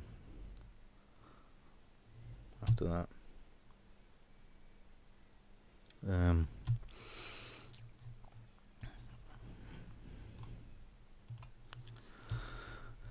It's a blues train called the Q Train, lol. I did woof woof woof woof woof woof. Don't play mine. No, I won't play your cell, I was just asking. I only put it up to talk to people, lol. I'm on that Trump train and I'm a Q-tard, lols. I've been queued. Brian, you remember it's a knockout with the Royals? Yeah. Prince Edward. I've been queued today, Wednesday, and I've been queued, T'd, W'd and Z. I've been queued, T'd, W'd and Z. Why did you make me read that twice? I've been living in a box. Living in a cardboard box. 'Cause I got monkey pox. Living in a box. I wanted to do it. There was some Morrissey live clip actually I had on there. A playlist. Still, I watched that Brass Eye thing.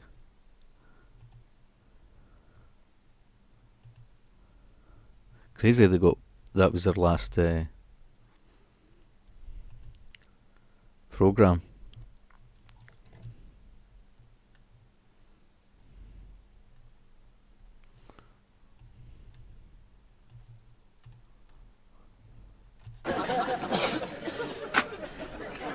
Hey, are you gay? Are you gay? Are you gay? Are you gay? Are you gay? Are you gay? If you're attracted to any of these out-of-work straight actors posing as gay stereotypes, you might be. Call 0891 Night Chuck. Go on, give your knob a bruising while your wife is snoozing.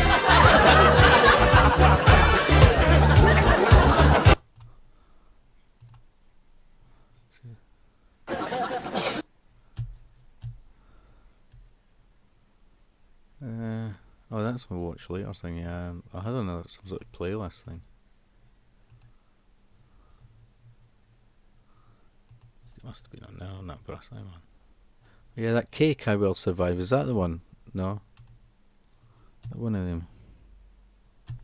You've seen this one with Adamant on Cannonball. How do I look? You look fantastic now. Do I look like who? Oh, Adamant? No. You look more like Fred Cockroach. That'll do, Tom. Get him on. Make him feel at all. All right. Ladies and gentlemen, please welcome Adamant.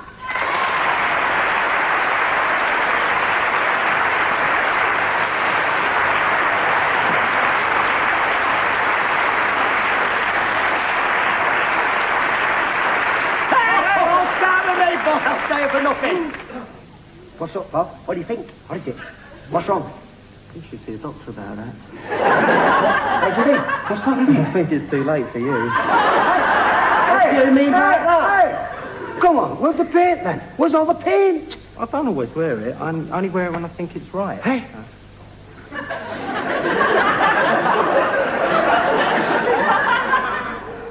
You mean to tell me? You've come on here, Adamant, my hero. You come on here in a suit, come on, unbutton the jacket, smooth, sophisticated swag. Hey, me and him, spending hours painting ourselves up like two bloody idiots. Hey, you think it's funny?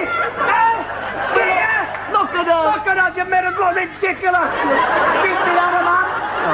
People are watching me for a cake. I can't tell you now what to do. I'm going to stop now. How come you let me dance me yet? Now don't cry, because you're not painted up, I am. We're painted up now. You don't look ridiculous, right? Honestly. What do you mean? I do. It suits you. What do you mean? It suits you, and all... Yeah? Does all it? these lines, they mean something. What do they mean? What do they mean? Yeah. Right. This line here. Yeah. This means... Yeah. Great warrior. Yeah. Does it? 2 fights, you'll fight anybody. And this across here... Yeah. Shows you're a great hunter.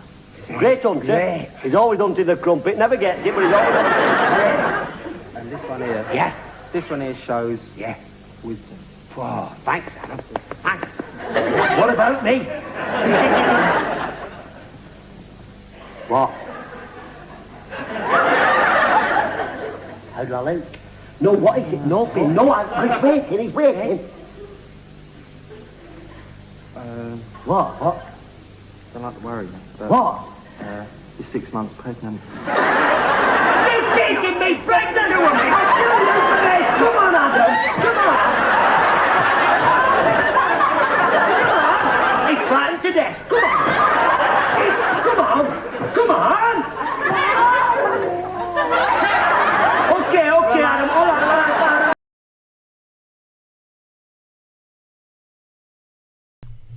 You've painted me pregnant.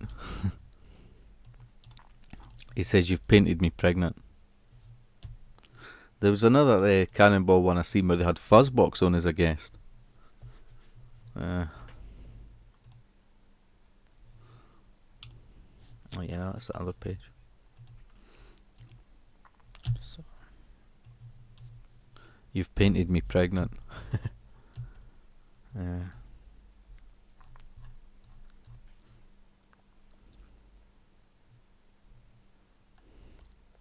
Sil, did you know there was an advert for the BBC TV licence featuring Jimmy Savile? Actually done an advert for the TV licence. That's crazy, yeah. I found a bunch of clips of like BBC TV licensing people, folk at people's doors and stuff. But aye, there's like this Cannonball. I think I saved it on one of the pages actually. They had some game show I've never heard of. And it had like Fuzzbox on it.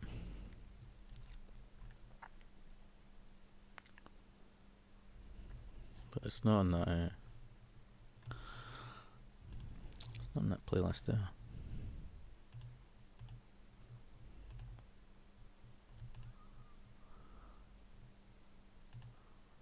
See, have you ever seen this thing, clips? You save like, you know, it's that wee hang where you can clip things, like. And 2 clips of my videos. It's when you look at your bit on the left where it has like your subscriptions and stuff.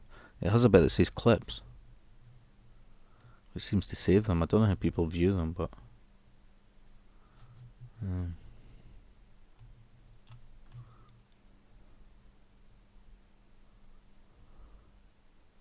the little icon at the top on the tab is like a little pair of scissors beside it. But, look, I've only got 2. I was trying to clip a section of that. I wondered what did it.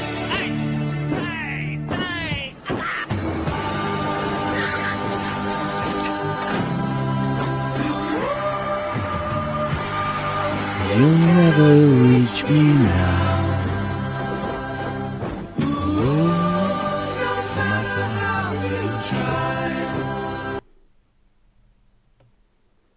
Feeling sick. Feeling sick. I liked the film Boys in Blue. I haven't seen that for ages. Morecambe and Wise done a movie as well, and like the Sweeney was, well, these 2 guys for the Sweeney was in it or something. But that was aeons ago. So why am I even surprised? He was so gross. Rules and regulations to command and obey. Feeling sick. I ate way too much at the birthday party. Wow, comfortably numb. Yeah, I might have something to eat after this. I've got a bit of chicken in the fridge and some packets of bacon. Oh yeah, Brian, I sent you an email with some party pics. Cool. Now that isn't actually comfortably numb. It's like a video done and it's in 3 sections, but like 3 songs. Go Waiting for the Worms. I don't know, a couple of other ones, but this is just a clip. This is just a clip, which is 1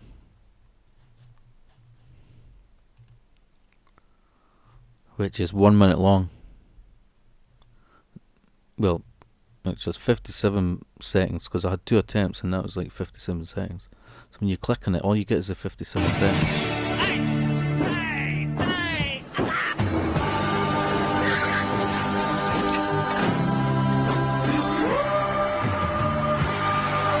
You'll never reach me now. It's Waiting for the Worms.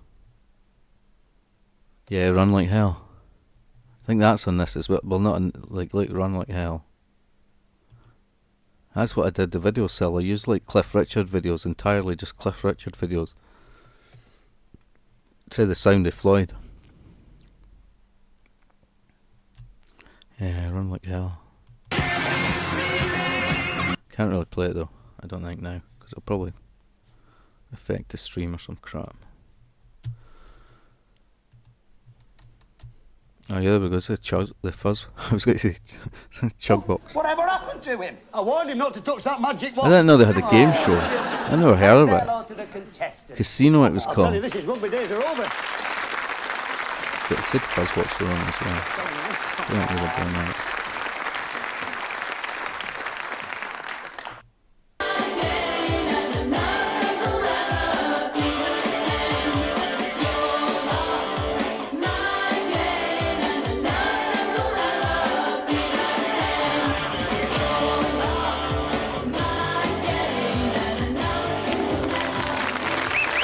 Nice.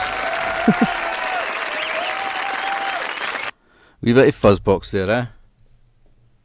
That's all the Fuzzbox you can have.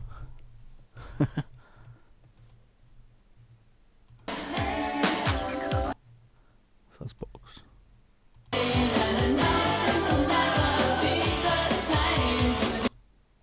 Wee bit of Fuzzbox.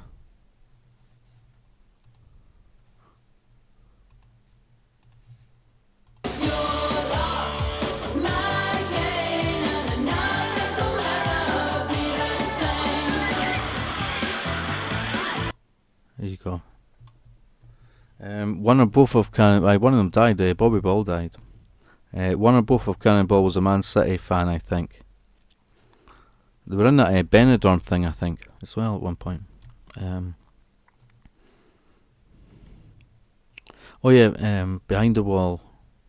We had crawfish, corn potatoes, shrimp, and boudin sausage. I love Run Like Hell. Run Like Hell is my pick. No matter how you try, it's over, walk on by. No matter how you try, goodbye, cruel world, it's over, walk on by. Sitting in a bunker, here behind my wall. All you need to do is follow the worms. Earlier Fuzzbox were better. She was hot, the lead singer. A couple of them were.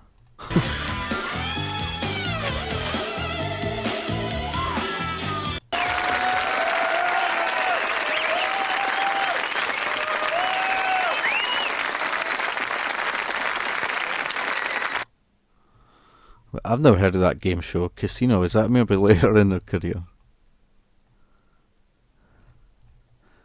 Let's spin the wall. How long does this go? Let's spin the wall. I'm going to explain the game for you because I went to Open University. It was shut when he got there. For me. Perfect 8 categories are isolation. displayed on the video wall. Did they already spin the wall? spins like a fruit machine, leaving one category displayed. The right-hand column will tell you how much each question is worth. It's that simple. But before I we didn't start, understand the rules. this is the best part of the show because it's decision time, and now you've got to make your mind up what prize you're going to play for if you're lucky enough to get through to our last game, which is Crack the Safe. Tell them. Hey, prizes. Oh, aye. And the Yeah, prizes no, on offer tonight are £4,000 in cash. £1,000.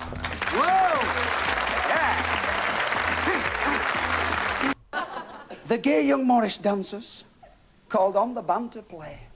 They all came out and minced about, and now they're queens of the May. Woohoo! On that note, we'll take a break. Every night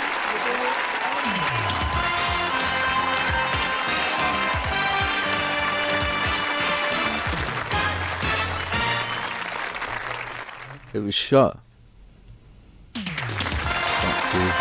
There was some comments said we took ages to spin the wall, but I don't know if it's shite, yeah.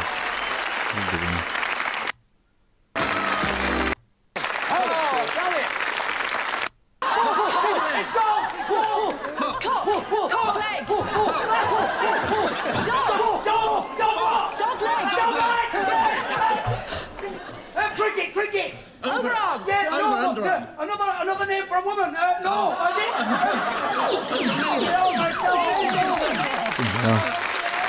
The clue was dog leg, and he said another name for a woman for the first part, which was dog. They showed them leg, like what's the first bit? It's another name for a woman.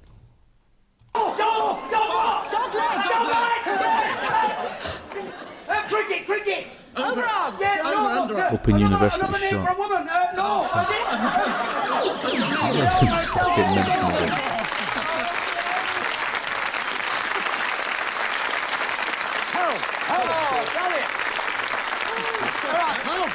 All right. Alison and Jonathan. That takes your score to £470.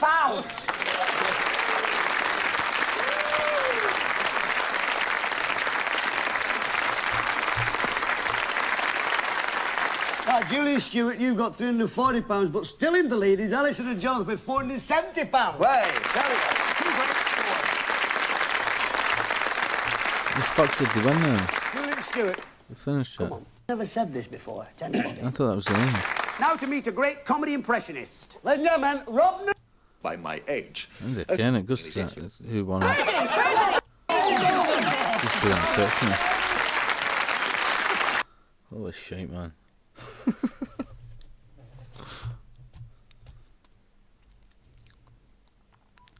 Can't even play Benny Hill because Sil doesn't like Benny Hill.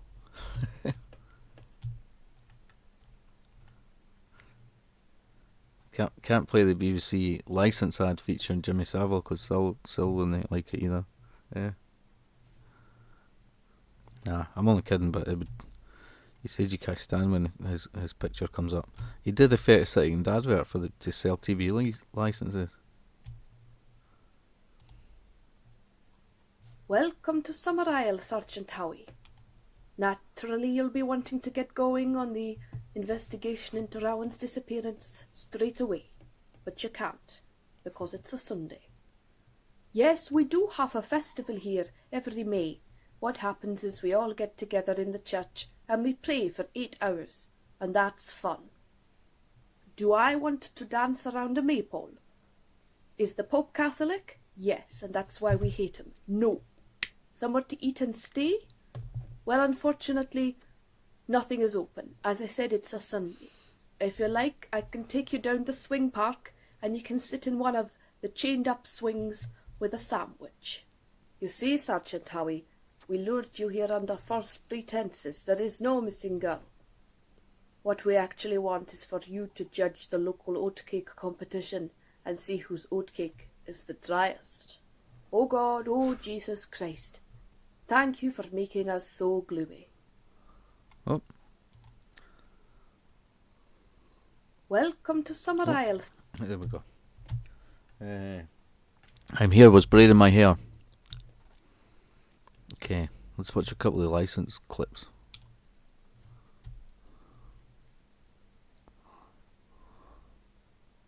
They're only couple of minutes each, I think, so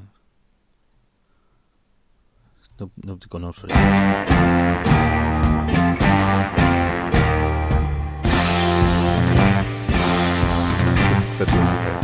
I'm your wicked Uncle Ernie, I'm glad you... I can't play that song, but let's just fucking... That's sick, that Who song, to be honest. Fiddle about. Let's check the live stream, that's fine. Right, so... just a BBC clip. They've put that Uncle Ernie clip to the BBC guy. Okay, so let's just play it without the music.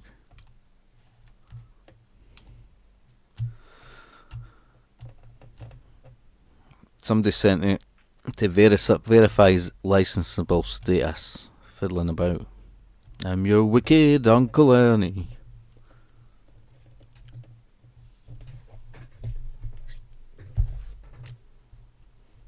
Fucking checking this shit, man.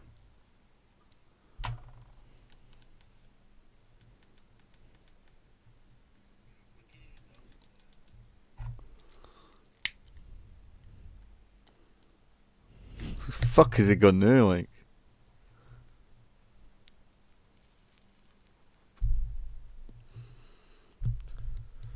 Yeah, his folder, he's got a folder of shit. No, what is that?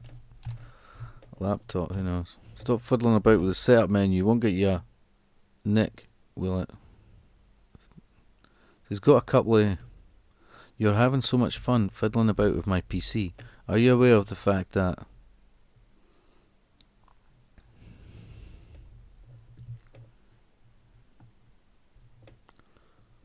a personal computer is not defined as TV receiving equipment, so you have no rights, and apparently it's decriminalised as well.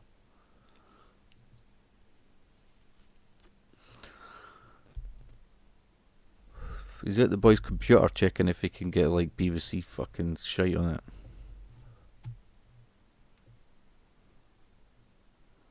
He's going in the boy's garden now, I think. I'm leaving. Maybe. He's leaving. See what the music's at. Fiddle from Tommy, the Who.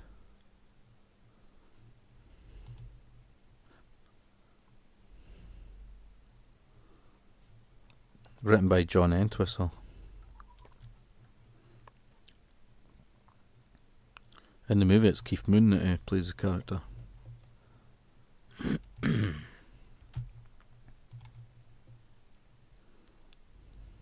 Me? Yeah, we're not here for a while, mate. Me? Yeah, we're not here, you tell you. What you been waiting for, like? Because I don't need a TV licence. Yeah, you don't got a telly, so. I don't need a TV licence. Why? Why? I don't watch broadcast TV. So you particular. So what do you want my photograph for? It's just to protect myself, because there's evidence, mate. You're taking evidence now, no, and I'm just. If you see it, so you're not taking evidence at the moment. I can't take evidence. If you. Well, that's what it says on the letter. No, If you don't use TV, you need to prove you don't use TV, you don't need a licence. Under what law? What? Under what law? What do you mean, what law? They always Do I say have to that. I prove always say that to that them. I need a as well. TV licence If I don't know. to be... The Wireless Telegraphy Act. The Telegraphy Act? Telegraphy Act. Telegraphy Act. Yeah, you tell Right, Martin, and so it's an act, it's a statute. you tell Martin Lewis. I like this chick. I'm here. I was braiding my hair. This is funny, lol. Hey, she's funny sometimes. Christ no, she's so dry and hilarious. Beautiful accent. I'm to the point I want to shave my head. It's getting hot outside. I'm going to try and get my hair cut next week, like, definitely. Remember, Brian, they has so vile on... Oh, yeah. That's right. In Barrymore. Although Barrymore was innocent as such.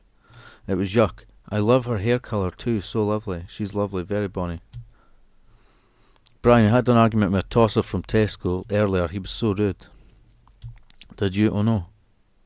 I heard something the other year that like Tesco were being like really rude to customers and shit. For some reason. Maybe it was you that told me, Sil, I don't know, but I read it maybe. The tossers at Tesco are the worst tossers ever, right? He was horrible. I have a theory about Tesco, I'll tell you privately, Brian Law. I walked into McDonald's at 10 PM to shout at the stupid fucker's cell. Yeah, this is getting interesting. I don't want lawsuits here. I should have recorded it. Seriously, I'm riled. Wow. Good. Right. It's a statute, so it's not a law. Right, it's a law. A statute isn't a law, sir. It's a law. The statute isn't a law. No, I'm not arguing with you. Sorry, it's not a law. What it is, we've got to ask, obviously, if you've got a TV, if you're not watching given the force of law. terrestrial television, Yeah.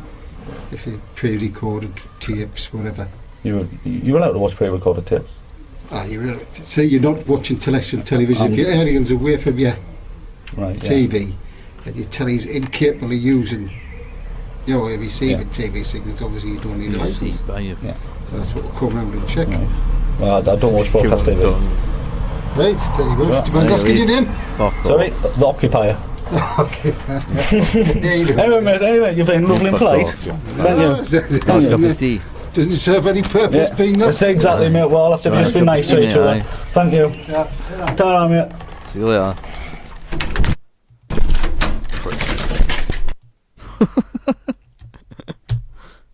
See you later, prick.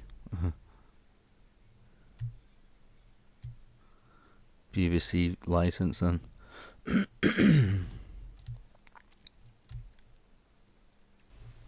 It has come to my attention that to pay one big lump for your telly licence is sometimes not easy. So how about 4 smaller lumps? One big bill equals 4 smaller bills. £19 a quarter for an annual premium. All you have to do is to ring 0345 345 000. £19 a quarter. Much easier than a big lump.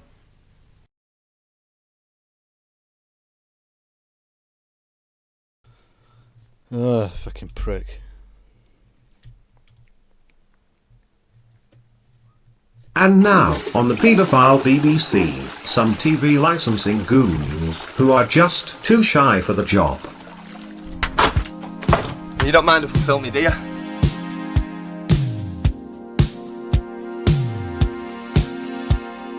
Why does a video scare you all of a sudden? You're all the same, you know. Hello. So close Luton W27UB. No TV licence at this address at the moment? What number? Thank you, bye-bye. What number? You're bothering me for on a Saturday afternoon. Hello. Yes, just recently moved in. Possibly, why? Yeah. Excuse me, where are you going?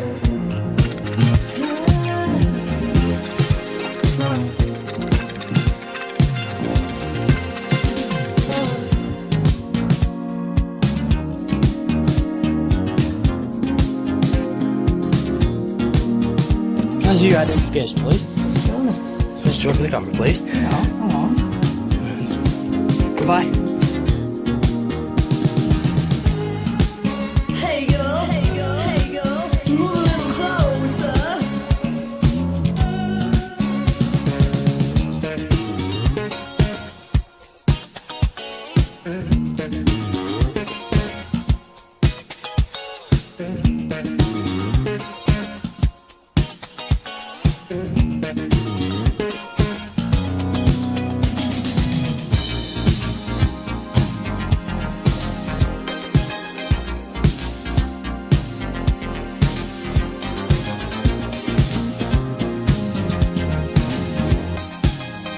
There you go, sunshine.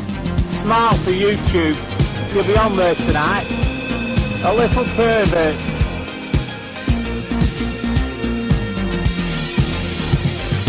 Don't worry, mate. You'll be on YouTube tonight. BBC Terror. Why are you covering yourself up, mate? You don't like being on YouTube. For taking pictures through a 9-year-old girl's bedroom window. You're a little pervert, aren't you?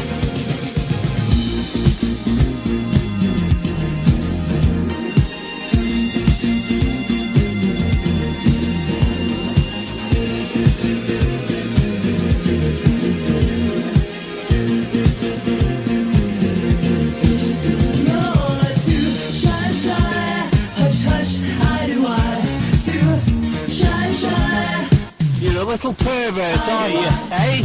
Is that what you want to be known as? A pervert? A disgusting old pervert.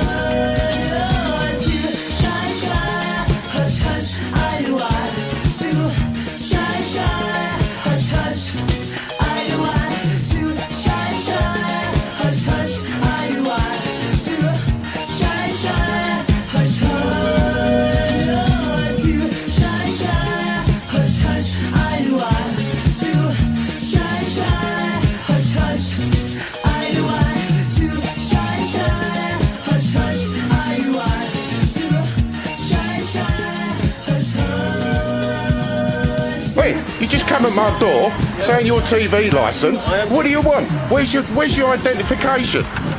Where is your identification, mate? Eh? Well, don't come to my door, ask if you want to speak to me, then don't give me your identification. What are you running away for? Eh? What are you running away for? Not prepared to be filmed, that's why. Of course you're not. Because you're coming here illegally. I told you people thousands of times I have not got a telly. Okay. Do you not understand that?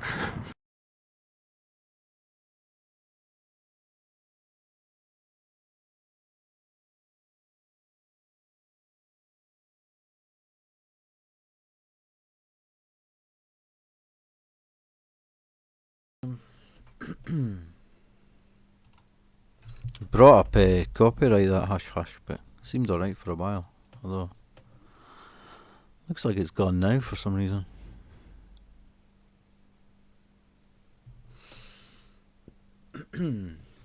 CBeebies guy, yeah, I know who you're talking about. I know who you mean. Didn't he take like wasn't he on cocaine and that as well? Statues.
We go underground, overground with the Mongols.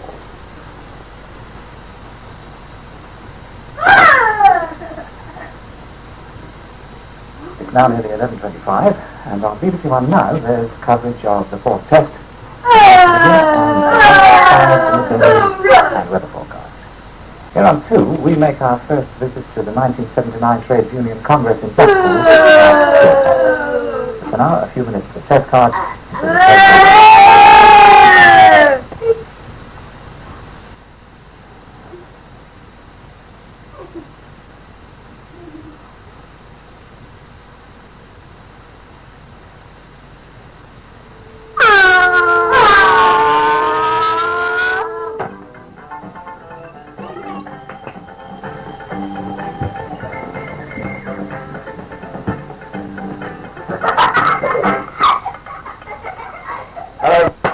Word before he does that to indicate that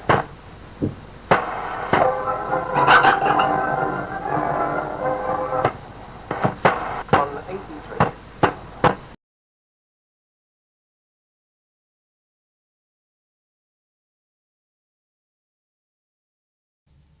Good evening and welcome to Monday night programmes here on Central. Hope you all had a lovely weekend. Well, isn't it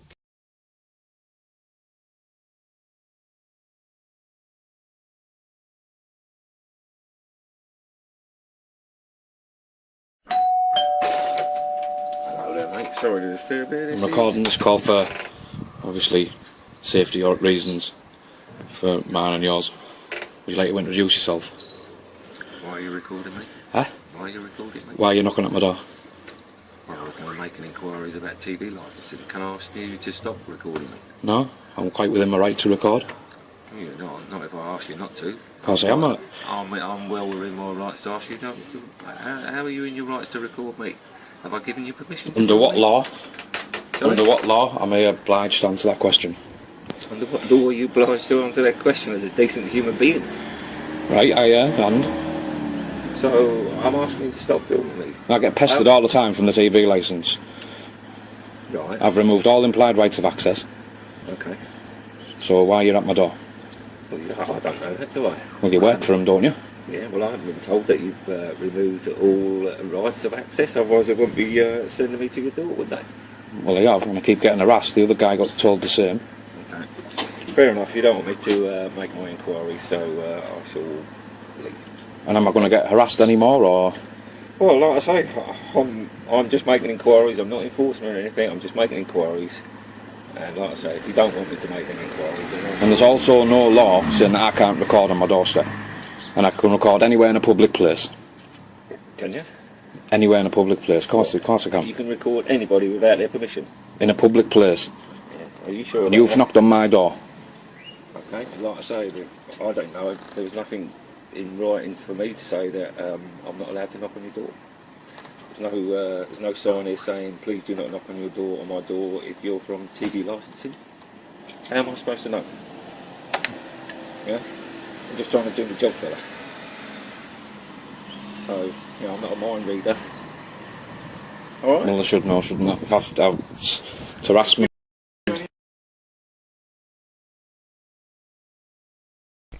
You're watching Cumberland Television in the afternoon, which means you've either not got a job or you're bunking off school. Well, all we can offer you is paint along with Nancy in half an hour, but first it's time for some more interminable housewife waffle.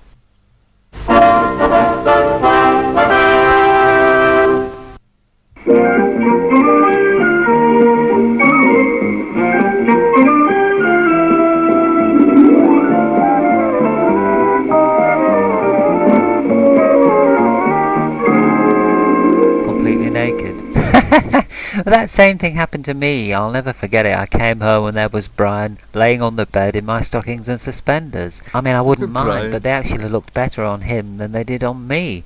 I mean, he's worn them ever since, and I've been wearing his wife runs for the past 15 years, I think. Of course, my Derek tried all that years ago. I mean, he's grown out of it now, I'm pleased to say. Mainly because I had him committed to an asylum. He was given a course of mind-altering drugs, and he had a frontal lobotomy.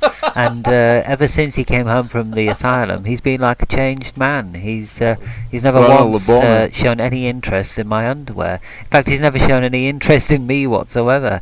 And I can't say I miss him because, of course, I've got the milkman and the postman. So I'm very busy in that department, and I don't need my Derek anymore for that particular function. I mean, he does as he's told. It's like having a child, really. He just sits in the corner and dribbles, and I've got complete power over him, and I relish the opportunity to exercise it whenever I can. Oh, I know that, dear. Did Marjorie ever tell you, Belinda, about the time I once came over, and there was this terrible sound coming from the cupboard underneath the stairs, and she said, "Oh, that's Derek. He's mental." Well, of course, I like to pop him under the stairs sometimes. When the milkman comes around, of course, we pop upstairs and have a bit of how's your father, and sometimes you can hear Derek making these awful gurgling sounds, and I have to tell him there's something wrong with the plumbing. And of course, this was an absolute disaster when the plumber came, and I had my fun with him, and he said, "Oh, I can fix it for you anytime if you want, love." And I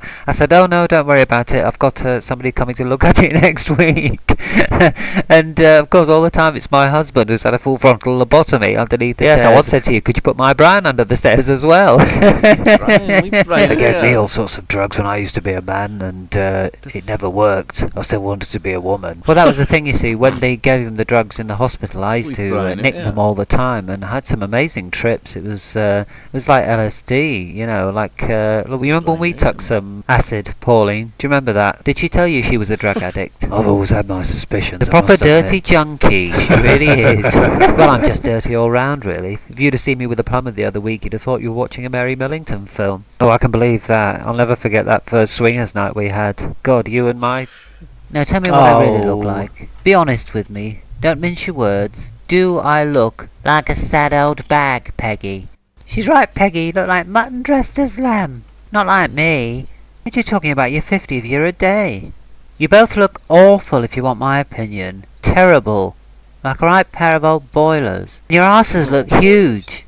Well, as a matter of fact, Jill, you might not believe this, but I was propositioned last week by a man young enough to be my son. I mean, okay, he was a young man who thought I was on the game, and he had a thing about older women, apparently, but... Same thing happened to me last year. You were propositioned, Susan? Yeah, he saw me with my tits out. They were just hanging out like that. I mean, I was wearing a dress similar to that, but I hadn't done up the... belt, and it all came hanging out, and I invited him in, and then we played some bondage games. He tied my wrists up. I've still got the marks on the wrists, actually. I've done that. Me and Bernard used to do bondage all the time. He used to...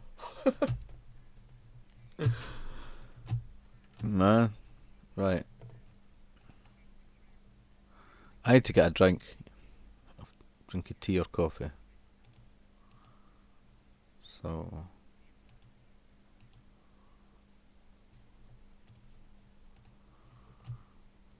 Oh, the shortest one of these, that'll do, 2:43.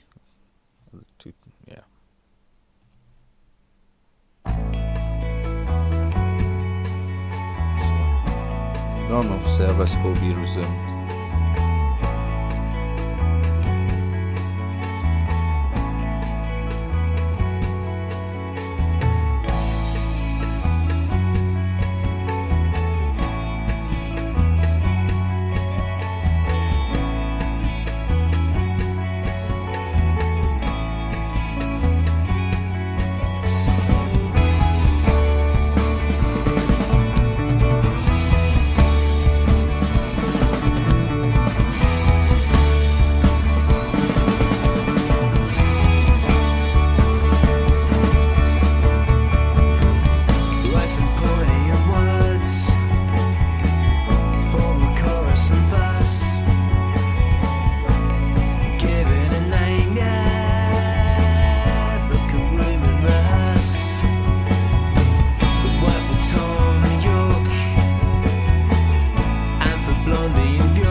Alright then.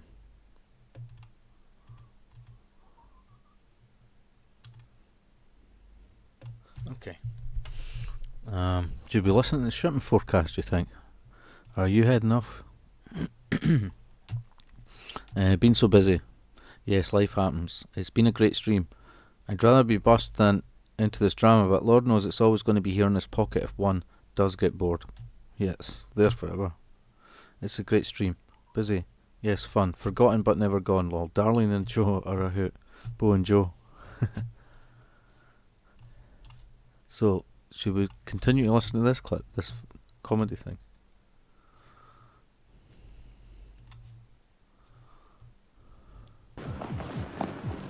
You made a point that you say Ben Fetch was dangerously gay.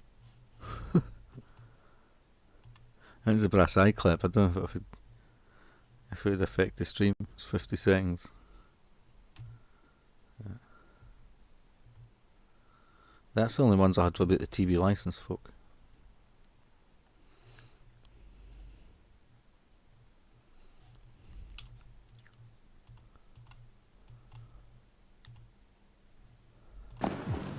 You made a point that you say Ben Fetch was dangerously gay. Yes, he's totally gay. Fetch is as gay as a window. What's wrong with being gay? Homosexuals can't swim.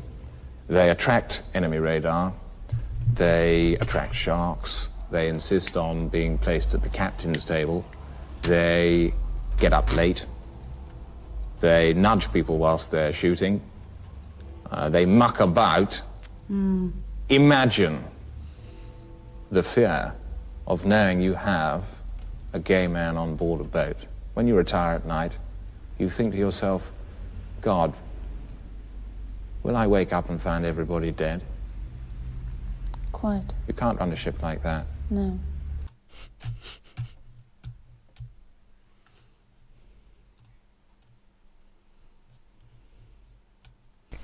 You're back, Jill. You might not believe this, but I was propositioned last week by a man young enough to be my son. I mean, okay, just lamb. Not like me.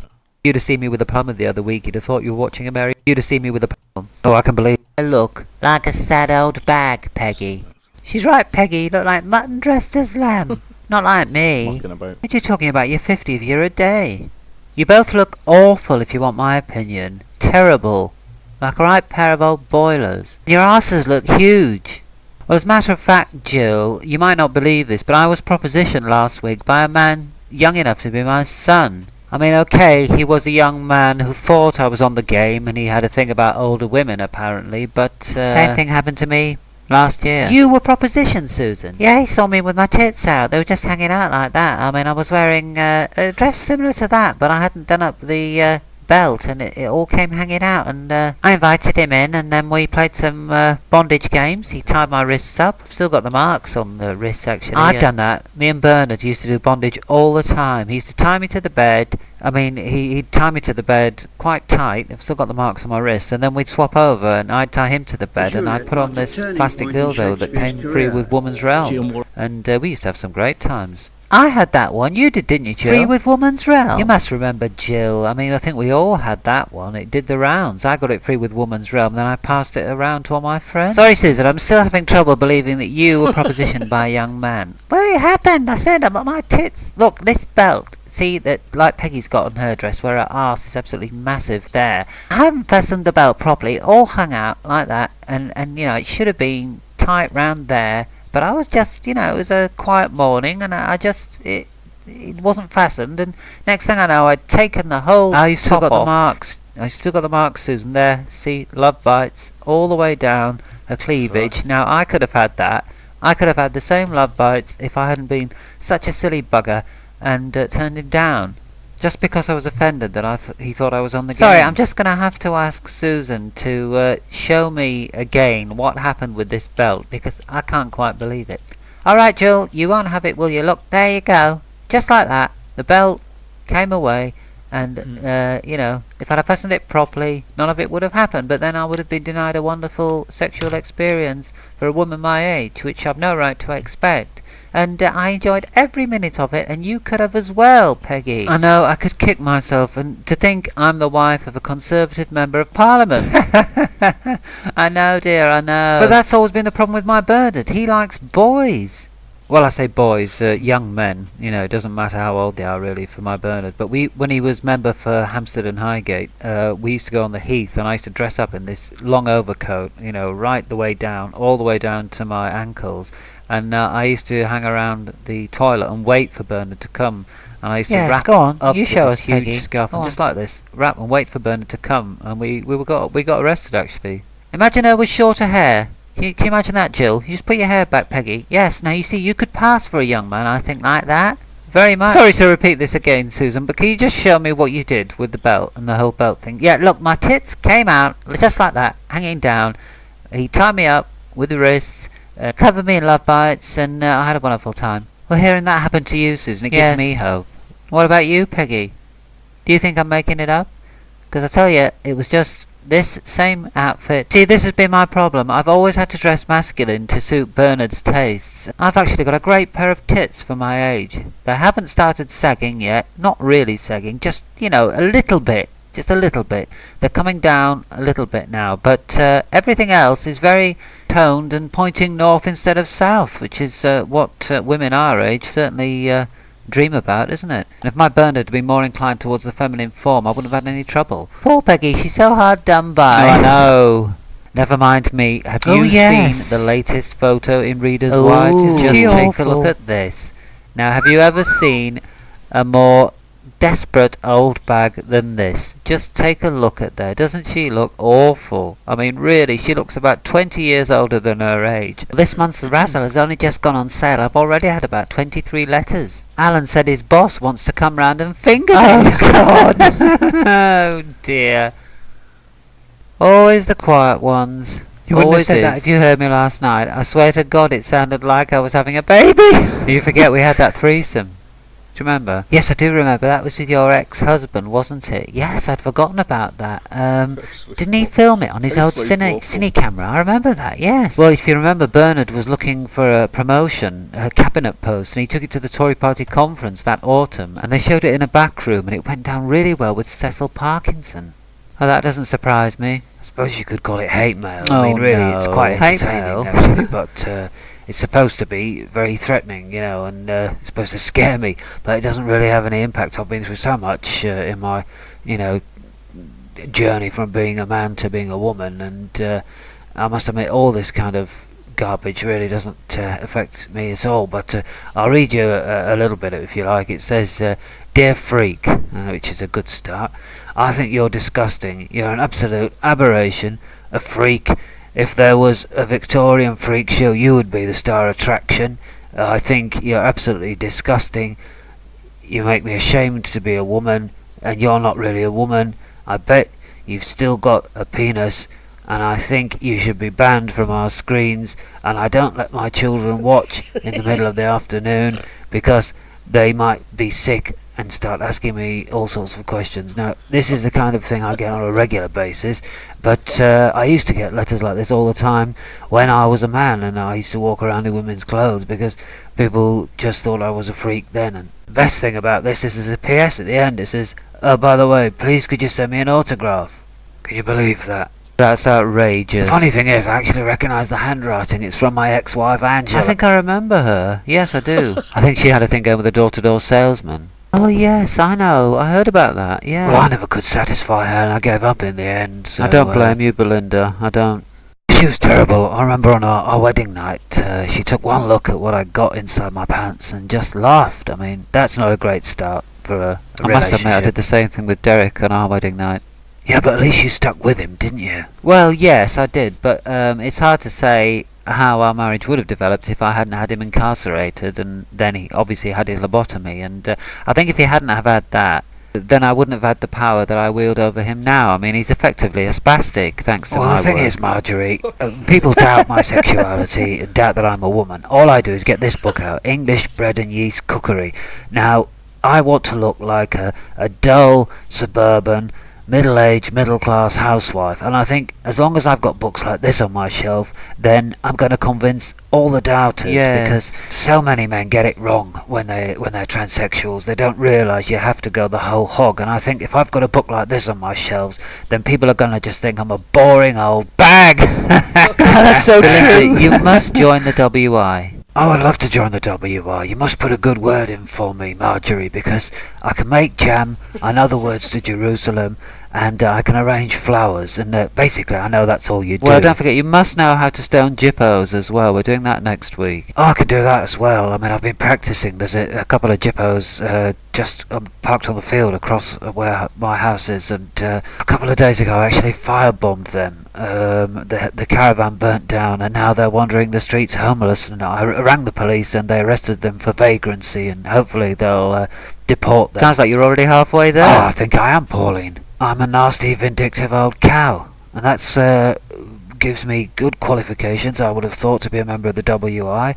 In fact, that graffiti on the wall at the end of Trescott Lane, I actually wrote that. You know, you must have seen it, the one that says "Wogs out, keep Britain white," and yes, I've.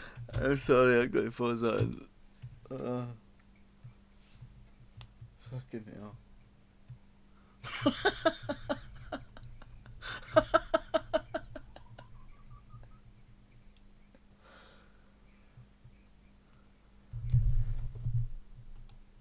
She was owning up to the graffiti as well. God Save the Queen. Yeah. That was weak. Oh, I could do that as well. I mean, I've been practicing. There's a couple of jippos. And the WWI or whatever will have to be stolen jippos.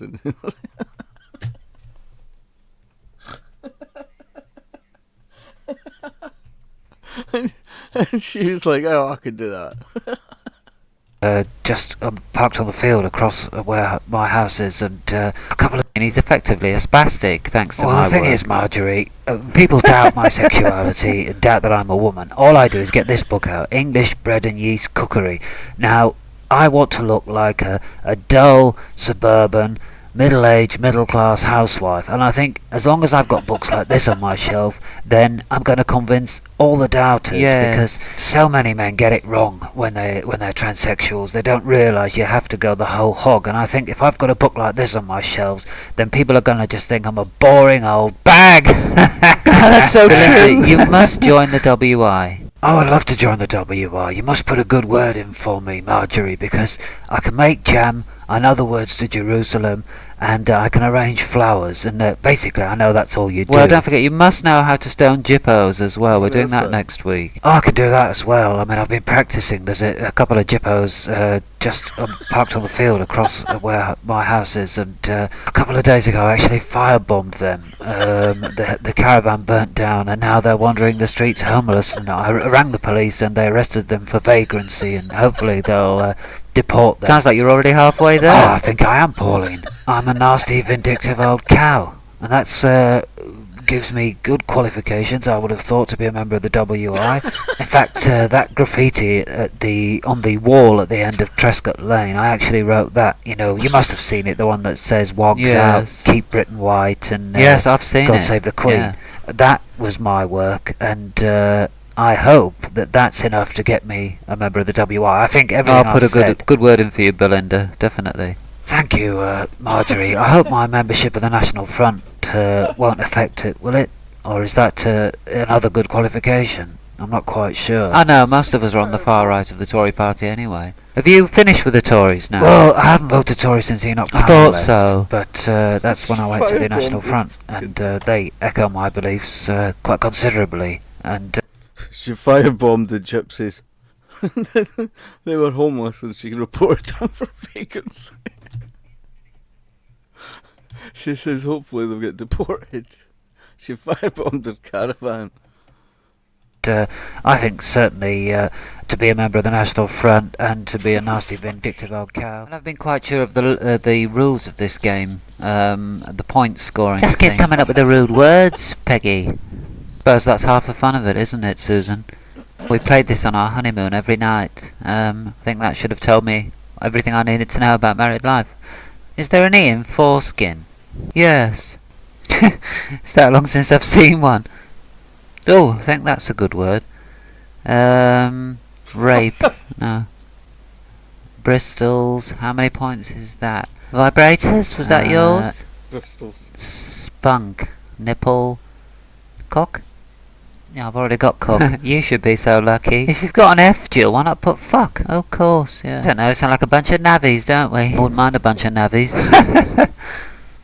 Oh, I think that's 12 points for vibrators, but I can't remember if that was my word or if it was yours, Susan. I mean, I wouldn't mind, but I haven't used one for about 3 years. Oh, there we go, another one. I think rape is about 5 points, so I think I'm getting the hang of this now. So much better when you can use all the rude words, isn't it? So much better than Sex Tourist Monopoly, which Bernard likes to play, in which you have a map of the Philippines and you get to buy boys instead of property. You have to know the correct slang, and I'm useless at that. Bernard's good. Can they sell that at the Tory Party conference? Well, as a matter of fact, Jill, that's where he picked it up, and not just the Monopoly, he picked up 1 or 2 other things there as well. But no, it's a terrible game, really. I mean, this is so much more fun. I mean, you can just come up with any word you want, really, can't you? As long as it's an expletive, and you can just fiddle about and work out how many points you've got. In fact, the point scoring is almost academic, isn't it? Because I think as long as you can come up with as many... I'm not familiar with that one. What does that mean? There. What's that now? I can't... Oh, no, sorry, it's privet. I thought it said private. I was thinking of privates, you know, as in private parts. But, no. I mean, it's... I can't quite remember the rules of this game, but like you say, just get all the rude words together. I mean, I just wish our husbands could see us now, because they think we're such delicate creatures, and that Susan's never doesn't, does he? When he shot that film, he knows all about me. Well, he does. He knows about me as well, because I was in it too. I wonder if we should advertise that film in Razzle along with the photo. Do you think that's a good idea, Susan? You could get a few quid from that. I mean, it went down very well at the Tory Party conference, as I said, and yeah, go for it, love. Yes, you should. Make a few quid on the side, why not? I reckon you could do a roaring trade, actually, with that particular film. Like I say, if you advertise it alongside the photo, the back of the magazine, I don't care if they do it that way in Venezuela, darling. We're not doing it here. We're not in Venezuela. We're in Chipping Norton. And that soon shut him up. And ever since then, he's never bothered coming round. But you're terrible, I don't care. Marjorie. I might try it one day, but shh. Don't let anybody know. I dread to imagine what the neighbours must have thought when they could hear us. It must have gone all the way through the bloody wall. Oh, watch out, it's Dirty Marjorie. Shut up, you silly cow. You're dirtier than the rest of us put together. I've seen that film. Actually, Marjorie, I went past your house yesterday and I noticed that plumber's van was outside again. And is he that fellow with the big chest and the rippling biceps? And well, I remember saw him coming out of your house once, and I remember thinking, she's a lucky bitch, that Marjorie. In fact, I have a good mind to cause some damage to the plumbing in our place, really, if it means that he can pop round to mine as well, because it does seem a bit rich. You, with your plumber and your postman and your milkman, you're such a cow. I want what you've got, except your gonorrhea. Nobody wants that. Actually, I must confess I did once have a thing with a plumber. It was about 10 years ago. But it's rather embarrassing, really, because he was, well, how can I put it? It was black as the ace of spades. And I let down the WI. Oh, but he was magnificent. It's true what they say about black men. Oh, it was incredible. But I don't broadcast it, of course. No, that's okay. It's alright to have a shag, you know, but we don't want them living next door, do we?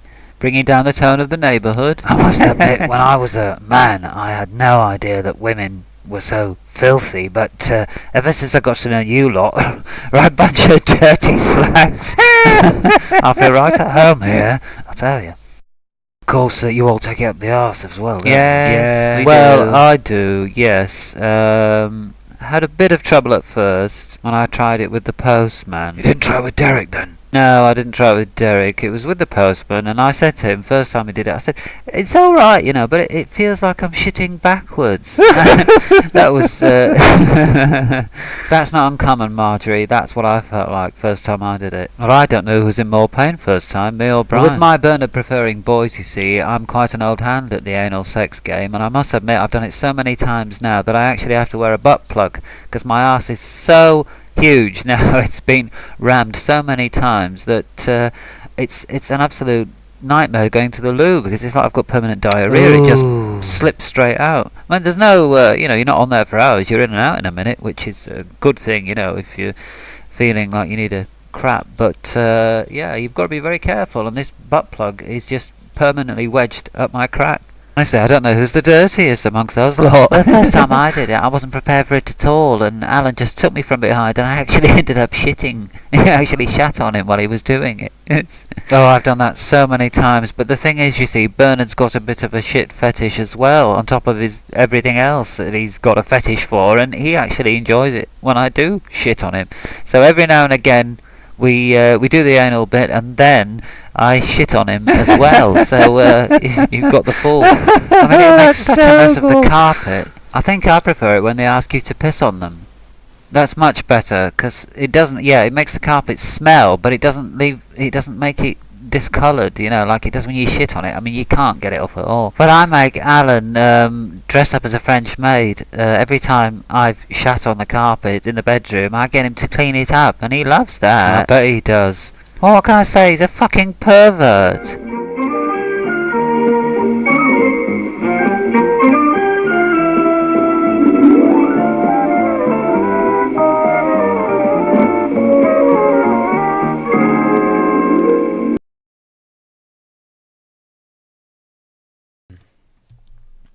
Grace, you got to watch this other clip. I don't know if you've seen it. The Osmonds.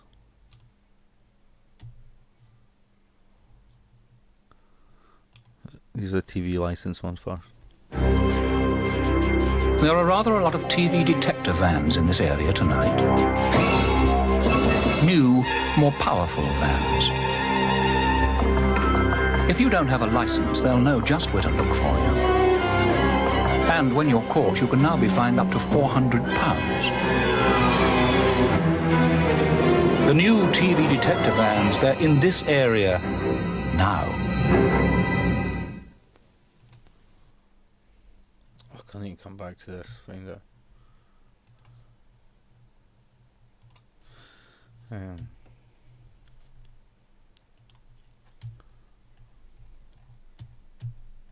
The TV detector vans.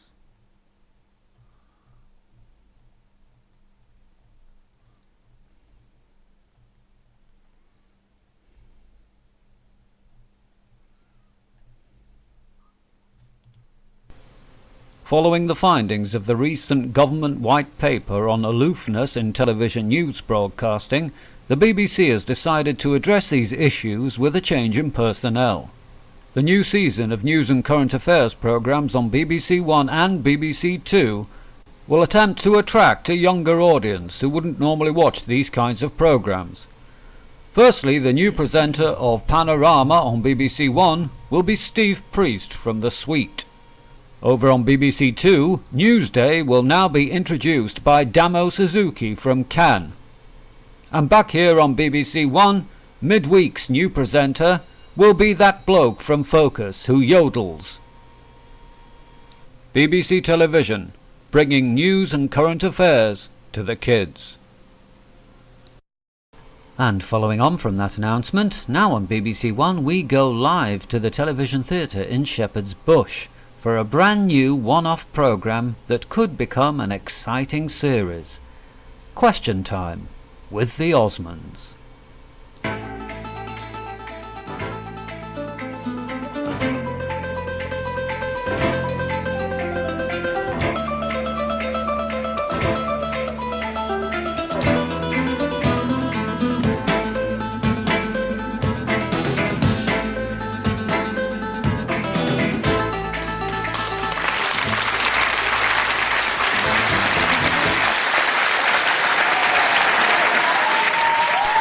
Thank you. Good evening, and welcome to a brand new program here on the BBC. This is called Question Time. You, the audience, get to put questions to the Osmonds, and we'll answer them as best we can, and we'll try and put this country to rights, okay? And here's Donnie. Yeah, I heard there's a question over there for some lady.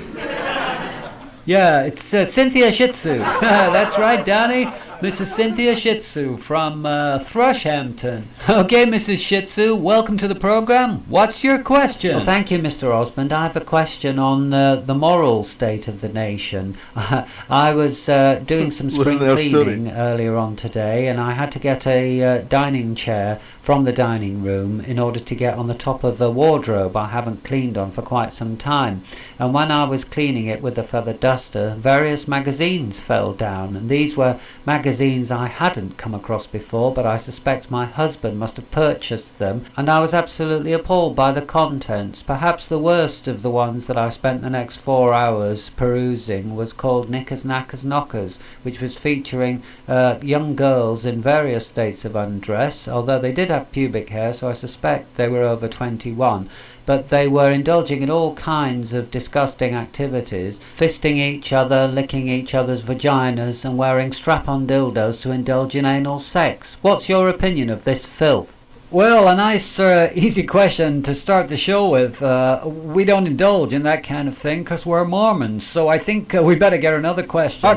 Actually, Mr. Osmond, I'd like to comment on that point made by the lady. I vehemently disagree with everything she said. I am in fact a subscriber of Knickers, Knackers, Knockers. I'm a chartered accountant. I work in an all-male environment. It's boring as hell, and I like to look at ladies' bosoms. My wife's happened to be swinging round her belly button now, so I like to look at proper big Bristols in magazines like this. Why not? Can we have another question from the audience? Maybe something about Jesus? That's a lot of bollocks, mate. I used to read Knickers, Knackers, Knockers religiously until I sent in a photo of the missus for the Reader's Wives section. And I completely ballsed it up. They printed it so small that anyone hoping to have a tug on the old todger looking at it would need a fucking magnifying glass. I mean, to be honest, I'd rather go for the hardcore foreign stuff now, the stuff you get in Soho, the Swedish in particular. And my mate Barry, he's a lorry driver, and he got a stash of these Swedish ones. And fuck me, I think we've covered that topic now. Let's have another question, please. Something about politics, or religion, or soccer. Well, I think there is a guy with his hand up over there. I don't know if he had a question. Looks like the fat one from Canned Heat. Is it you, sir? I find that comic quite offensive, actually, because I'm not the fat one from Canned Heat. I do, in fact, have a medical condition, which means I can't stop eating, and that's, in fact, it gets in the way of my romantic interludes, which is why I like to look at pornographic magazines. I've never sent in a picture of the missus because I don't have one, but if I did, I would do, because I like to look at other men's wives in the knack. I find it quite stimulating. Actually, I've got a question about politics. Well, thank the Lord for that. Let's have this question, and it's proof that the power of prayer really works. We've been praying. Hey, well, I just want to say that Lord Longford, of course, he was a Labour minister under Harold Wilson, and now Wilson's back in office, and I'm worried that he's going to give Lord Longford his job back, because I think he's a hypocrite. He spends most of his time seeing how evil pornography is, and then he's always going around to all these strip clubs in Soho. Let's get off the subject of sex. We don't do the multiple wives thing in Mormonism now. Unfortunately not. That was a bit saucy there, Donnie. Let's have another question, guys. Yeah? Sure, yeah. Another question. I want to make a point, mate, right? What we just seen here is typical BBC bias. We're members of the public, and we're meant to be asking questions of the Osmonds, and you're not answering them, mate. You're dodging the issue. This should be a legitimate democratic platform, and you're fucking with our heads. Let's go into our barbershop quartet routine. That's guaranteed to save the day. We are all the children of Jesus, and we love our mom and dad. Well, I don't think they're gonna make a series out of this special program, but it's been fun to do. Thanks for watching. Good night from the Osmonds.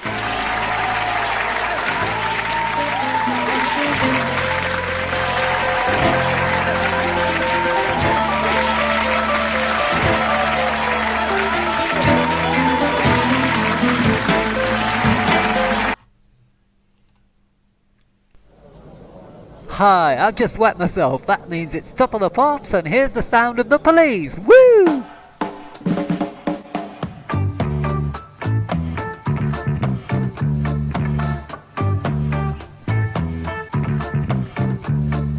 Some call me a charlatan by trying to sing like a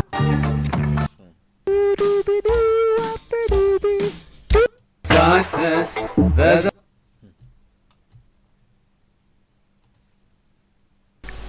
Over on BBC Two now, Tony Blackburn persuades the nation's milkmen to kiss the nation's grannies in this week's edition of The Descent of Man. Here on BBC One in half an hour, Peter Woods is live from the Top Rank Bingo Hall in Bingley for tonight's edition of the 9 o'clock news. First, Magnus Magnusson introduces this week's Disaster Mind.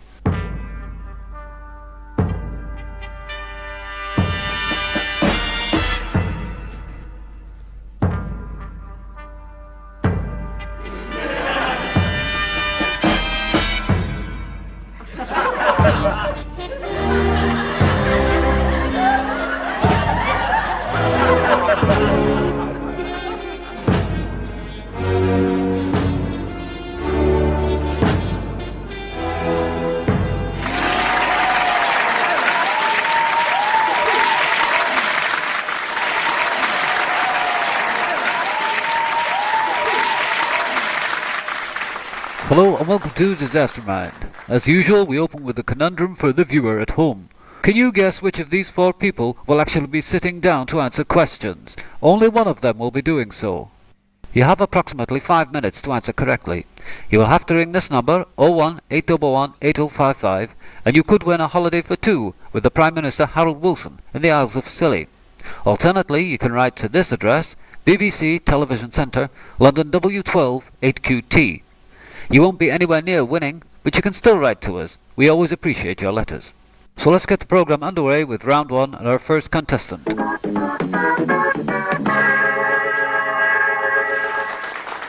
Your name is Susan Reynolds, you're a postgraduate student, and in your part-time you like to impersonate 19th century novelist Charlotte Bronte. Your objective in the first round is to try and answer as many questions as you can whilst loud rock music plays in the background, putting you off the questions I'm going to ask you. We'll start now. What's your name?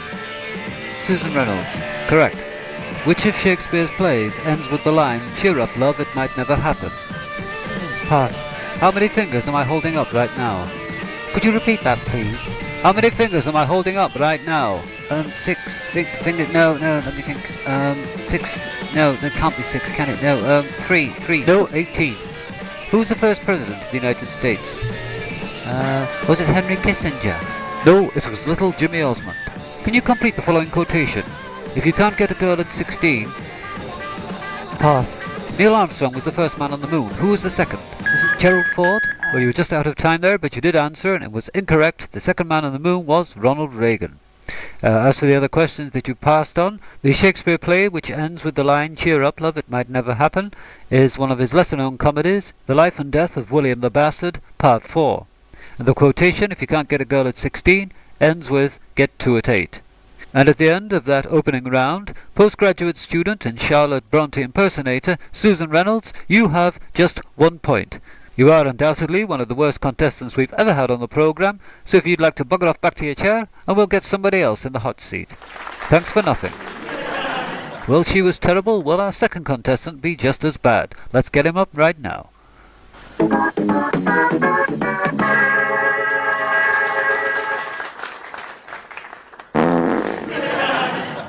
And what's your name? Thomas McBearty. And your profession? I'm a teacher. And what's your hobby? Necrophilia and astronomy. Now, as you know, if you're familiar with the programme, each successive round gets shorter in duration, but we do give you a point start in this round, so we'll ask you the questions on general knowledge first. Here we go. How long is a piece of string? Pass. Who was British Prime Minister at the time of the Suez Crisis in 1956? Tommy Trender? No, it was Arthur Askey. In 1971, you came home from work early and caught your wife in bed with your best friend. What was his name? Bob Cameron. Correct. What chemical element in the periodic table is known as ZZZ? Sellotape. Correct. Who did Ringo Starr replace as drummer with the Beatles? Drummer with the Beatles, Jeremy Thorpe. Correct. Who did Dr. Jacob Bronowski succeed as Professor of Astrophysics at Oxford University? Albert Tatlock. No, it was Ina Sharples. How many Pakistanis can you fit on a... I've started, but I won't finish, as I've just been advised that's an offensive joke. How long is a piece of string was the only pass you had, and there is no answer to that question. Thomas McBurty, you have 4 points.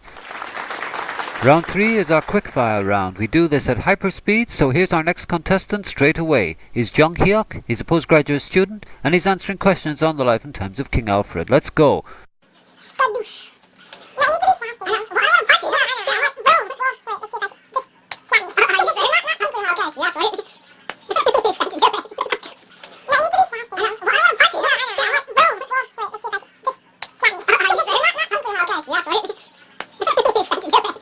That ends our quickfire round, and now we're going to announce who won the telephone competition for viewers at home.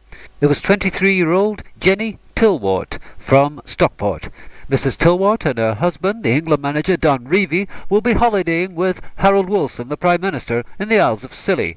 Mrs. Tilwart correctly guessed that of the 4 people at the beginning of the programme, the man with the beard would be our next contestant.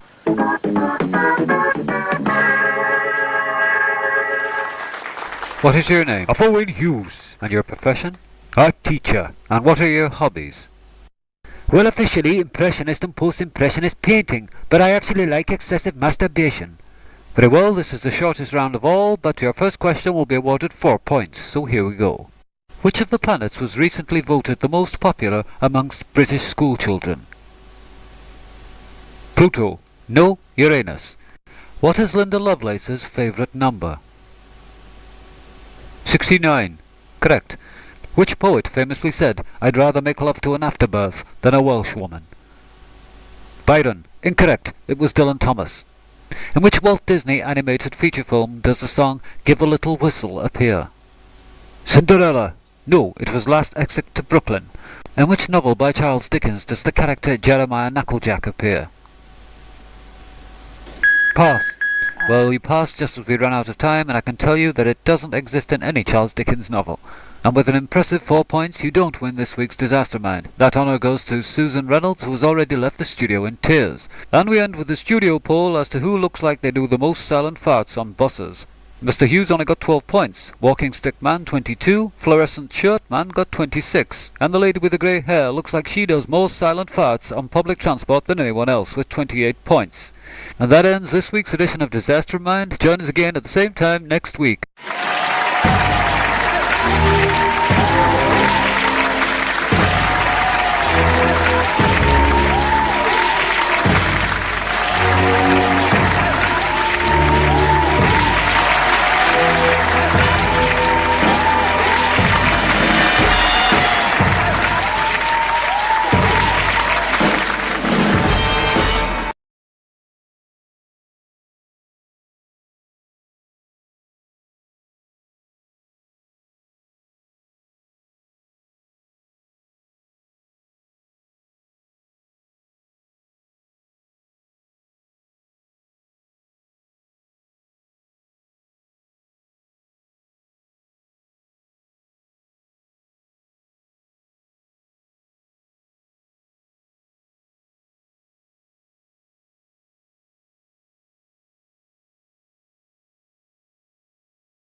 This is a public park in Ladybirdland. In Ladybirdland, public parks are happy places full of children playing football and mothers pushing babies. but just around the corner, a busy main road. A policeman stands directing traffic, preventing pedestrians from being run over by cars and having their guts splattered all across the road. Policemen often direct traffic, but that isn't all a policeman does. Most of the time, he's on the lookout for crime. Here we see a policeman making a phone call from a special police call box. You may have seen these on street corners. Only the police are allowed to use them. When the policeman makes a call, he's put through to the telephone exchange at his local police station.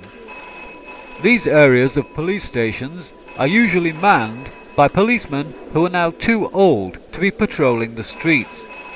A lot of them are bald and wear spectacles. But if the policeman making the phone call requires assistance from another policeman, the men in the telephone exchange can send one out to him.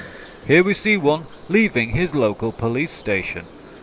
Although many policemen like to walk, some of them are too idle and prefer to ride a bicycle. You may have seen a policeman riding a bicycle where you live. Perhaps you've thrown stones at one. Some policemen, however, ride in police cars. You may have seen one of these. In fact, didn't you see one pulling up outside your Uncle Pete's house a couple of weeks ago when they came to arrest him for beating the shit out of your Auntie Sheila? Can you remember? Chances are the car looked just like this one. While most of us are tucked up in bed, the policeman is patrolling the streets, taking bribes from criminals in order to look the other way during a crime. Sometimes he'll take a police dog with him. This policeman has found evidence of a burglary, but it's too much like hard work.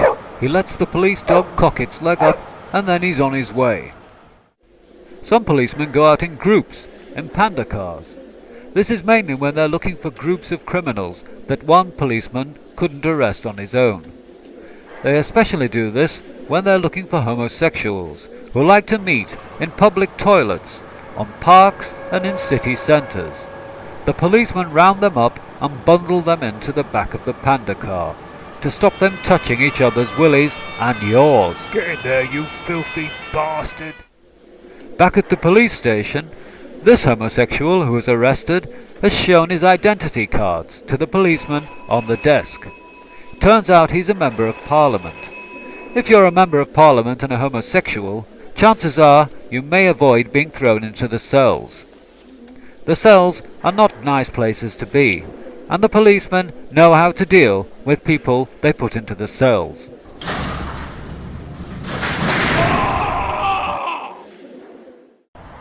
However, sometimes there are problems that not even a group of policemen can deal with, such as when the Daleks invade. Exterminate!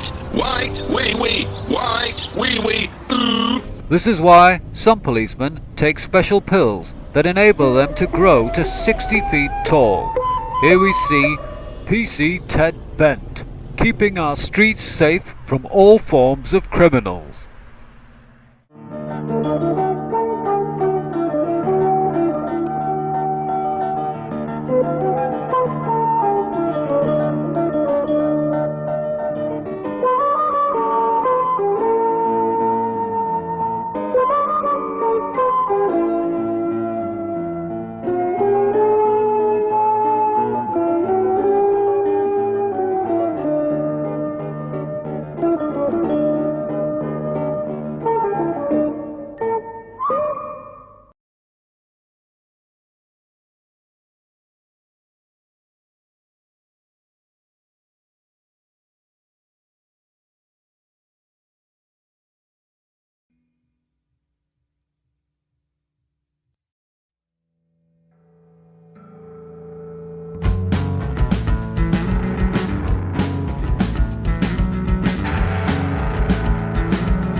Are you one of those gentlemen who craves the company of other gentlemen? It's never been easy locating the right kind of gentleman, until now. Why not try the Gentleman's Conversation Telegraph Service? Puts you in touch with gentlemen of a similar persuasion. And the best thing of all is that it's only 4p per telegraph at premium telegraph hours. The Gentleman's Conversation Telegraph Service, for gentlemen who crave the company of other gentlemen. Do you awaken on a morning suffering from dizzy spells, headaches, nausea, the vapours? You're not alone, but millions of sufferers across the empire have turned to Dr. Beecham's Laudanum, the finest opium-based medicine on the market. Dr. Beecham's Laudanum is scientifically proven to attack the parts of the brain that instill these kinds of ailments. After just 2 doses, you may find yourself experiencing all kinds of pleasant hallucinations. Dr. Beecham's Laudanum guarantees first-rate trips. Dr. Beecham's Laudanum, available from all good apothecaries. If you're looking for a carriage, there's only one place to go. Carriagecraft, the finest purveyors of carriages across the empire. We have an extensive range of barouches, phaetons, cabriolets, even post-chaise. Yes, they're all here, and all for under 200 guineas. Make sure you get yourself down to Carriagecraft, the finest purveyors of carriages across the empire. Ladies, have you found yourself with an unwanted memento of the passionate affair you had with the married man who swore he'd leave his wife for you? If so, why not deposit the unwanted souvenir at Doothboys Hall in the West Riding of Yorkshire? It's a long way from London, and no one need ever know of your moment of weakness ever again. You can leave your little sprog in the capable hands of Mr. Wackford Squeers, the proprietor of the establishment, safe in the knowledge that you'll never have to see him again, nor hang your head in shame and become a fallen woman. That's Doothboys Hall in the West Riding of Yorkshire. It's a long way from London. Over. We're slashing prices down at Bedlam Hospital this weekend. It's your chance to come and laugh at the lunatics. And there's a special discount for peers and members of the clergy. It's now only 1 penny to come and laugh at the lunatics. And if you're a commoner, it's only 3p. And if you want to poke them with a stick, or even give them a damn good thrashing, it's now only 1 shilling. Get yourself down to Bedlam Hospital this weekend. It's crazy! In this week's edition of Cold magazine, best-selling novelist Charlotte Bronte dishes the dirt on her mad sister Emily. We hear the truth about the troubled teenage girl who wrote Wuthering Heights. Also, gossip galore as Mr. Dickens is spotted in the company of a young actress. Also, we go behind the scenes in Mary Lloyd's bedchamber as she tells us about some of the men she's had and some of the men she's after. It's all in this week's edition of Cold magazine. On sale now from all good booksellers, price only 6p. If you're looking for bargains, there's no better place to go than Shilling Stretcher, where everything on sale is only a shilling. This set of riding whips, ideal for administering a thrashing to an insubordinate servant or an unruly child, only 1 shilling. Need to settle a dispute with your neighbour? Why not try these beautiful mahogany dueling pistols carved by Negro slaves in Nigeria? Only 1 shilling. Need to impress your future in-laws? Why not carry around your snuff in one of these delectable porcelain snuff boxes? Only 1 shilling. Gentlemen, fancy that Prince Albert look? Why not go for this stovepipe hat? Only 1 shilling. Ladies, want to cut a dash when you're promenading in Brighton? Why not try one of these delicious Chinese parasols? Only 1 shilling.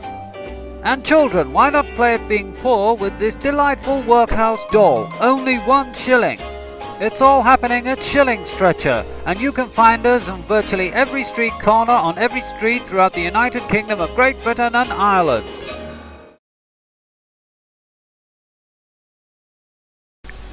Over on BBC Two now, Tony Blackburn.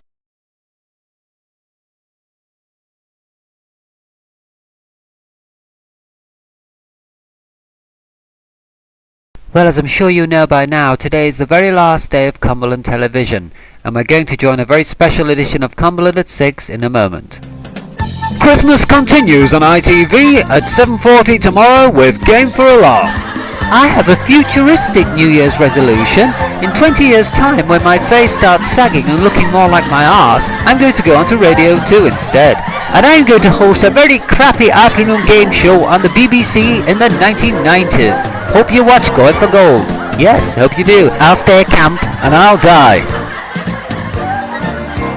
And at 8:30, Dennis Norton returns with more bloopers and cock-ups from It'll Be Alright on the Night. If you're one of those people who sometimes gets your words mixed up, it can be embarrassing. But imagine how much embarrassing it is when you're an actor. You're supposed to be saying your lines and instead you end up saying something like fuck. Unbelievable. Look at this. My name is Metal Mickey. Oh fuck. Fuck. You'll split your sides and wet yourself this Christmas on ITV.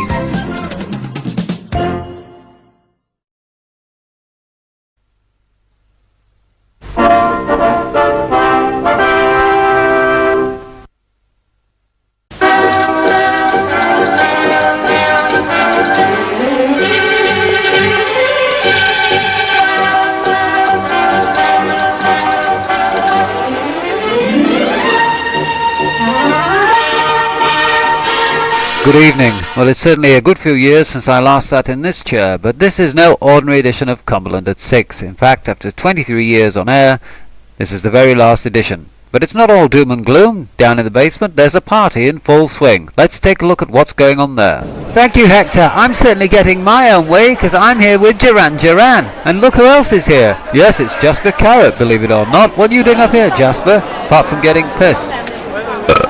I've a faintest idea. That's hilarious. Well, I should be down at ATV, that's my local station, but I thought I'd come up to Cumberland because you always know how to put on a good show, and this is certainly a good party you've got going here.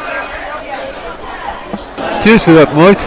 I was just thinking, seeing as I've taken your franchise away, it doesn't really matter if I swear tonight, does it? I could say anything I want, really. I could call you a right big c***. Oh, well, if one thing hasn't changed in the years since I was last doing this programme, it's that you learn to expect the unexpected on Cumberland at 6. But one thing that hasn't changed also is the news headlines, and for our very final news headlines at Cumberland at 6, we go over to the news desk. Thanks for that, Hector, and I must say it's great to have you back on the programme.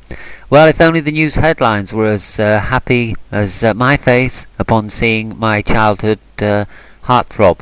I'm afraid that there's been more economic news of not a very good nature in our part of the region today. It was announced that the steelworks in Workington and some of the coalfields in Cumbria will be shedding jobs, and the man who's been sent in to wield the axe is Mr. Ian McGregor, and he at least provided our camera crew with some light relief today, as you'll see in this report. The 1980s are just 24 hours short of being 2 years old, and yet already this decade is turning out to be the shittest one since the war. Industry is in turmoil, nowhere more so than in this part of the world. Mrs. Thatcher has decided to close down and drop most industries that she and her cronies can't make any money out of, including the once proud steelworks of Workington. Well, the steelworkers, the members and the executive committee, the members and the steelworkers, the members, the steelworkers and the executive committee, the members and the steelworkers. Harsh words indeed from a steelworker, but he wasn't alone. Today there was a protest outside the main gates to the leading steelworks in Workington, and these men are worried about what the future holds for their industry. But they had some fun today. Ian McGregor, the man who wields the axe on Mrs. Thatcher's behalf, was on his way out of the building, and look what happened here. This is one of the most hilarious moments I think I've ever seen in all my years reporting for Cumberland at 6. Oh, the fence is going. Oh, and he's down. Oh dear, what a laugh. When I saw Ian McGregor fall today, I pissed myself. Just wait till he tries to touch the mines. He'll get worse than that if he comes near us. Bob Big Fish, Cumberland at 6. And I'm sure you'd be interested to know that Mr. McGregor is on the critical list at Carlisle General Infirmary. Now, 2 bank robbers today abandoned their plans to rob their local branch of NatWest in Cockermouth because they felt the vehicle they were driving made them look like homosexuals. The police displayed the vehicle today, and I have to say I agree. Now, the weather has taken its toll on certain parts of Cumbria today, in particular the rural areas, as this report now shows us. While the urban areas of Cumbria seem to have escaped the big freeze at the moment, it's a different matter in the country, as this tailback shows from our helicopter. The farmers themselves have been getting the cattle in early. It really is an incredible state of affairs. Cumbria hasn't seen snow like this for many years. Who knows where it may end, but I think it's bound to head towards the cities sooner rather than later. Cumbrian farmers are experiencing hardships we may all soon have to deal with. Well, this kind of weather is particularly harmful when you're out walking because it camouflages the white dog shit and you can easily step in it, and that's not very pleasant at all, to be honest. You want to try it. You'll see what it's like then, I can tell you. How are you coping with this incredible weather? What have you been doing? Staying indoors and shagging, really. The children are enjoying themselves, that's no great surprise, and the little bastards decided to go sledging. But I myself, standing here in the middle of a bloody field, absolutely freezing, can tell you now that I'm not looking forward to when this weather reaches my home in Carlisle. This is wainscoting, Cumberland at 6, freezing my knackers off. Well done, Wayne. Hope you're wearing your thermals, like I'm wearing mine. Hope you're wearing yours anyway, and not mine, although I did notice some were missing earlier this morning. Anyway, now we've got a report on a playgroup in Coldbeck. Playgroups are as guilty as anyone for filling children's heads with the fairy stories that come this time of year, all that guff about the baby Jesus, but not at this radical playgroup. What do you know about baby Jesus? Don't know. No baby Jesus. There's no baby Jesus. No, God doesn't exist. There's no such thing. No such thing. Well, this is certainly a dramatic new departure from the teaching in most playgroups. We spoke to the woman who runs it, and she's a committed atheist. Yes, I am an atheist. And you're proud of that? Oh, very proud, yes. And you think it's right to tell children there's no God or baby Jesus? Of course. Why do you believe it's so important? Well, this is a world full of violence, sexual violence, death and war. Why not prepare the little bastards for it? They've got a lot to look forward to. Sally Cinnamon, Cumberland at 6. And weren't they cute? Well, a new report published today claims that independent local radio's music choice is dull, staid, conservative and crap. Even our very own Radio Cumberland. Now on Cumberland we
goodbye to the crown. Goodbye to the dear old mum, mummified on gin and rum. Smile and wave and just play dumb. Goodbye to the crown. Farewell the jewel crown. Farewell the velvet gown. Watch it all come tumbling down. Goodbye to the crown.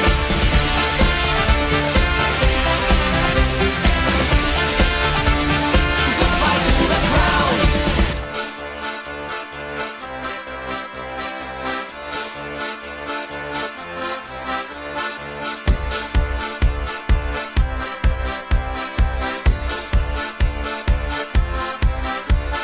Goodbye to the media whore and all her pious work for the poor and all the faces that she wore. Goodbye to the crown.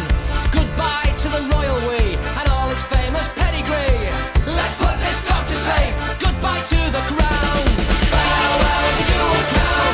Farewell the velvet gown. Watch it all come tumbling down. Goodbye to the crown. Farewell the jewel crown. Farewell the velvet gown. Watch it all come tumbling down. Goodbye to the crown. Farewell the jewel crown. Farewell the velvet gown. Watch it all come tumbling down. Goodbye to the crown. Farewell the jewel crown. Farewell the velvet gown. Watch it all come tumbling down. Goodbye to the crown.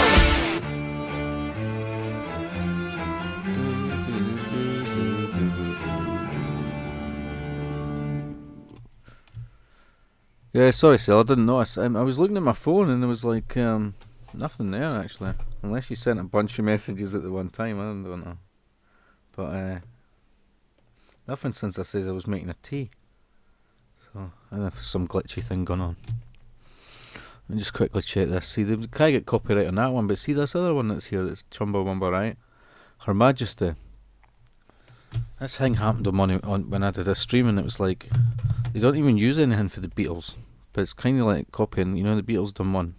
Her Majesty's a very nice girl. Someday I'd like to make her mine. It's kind of like that, but it's not the Beatles.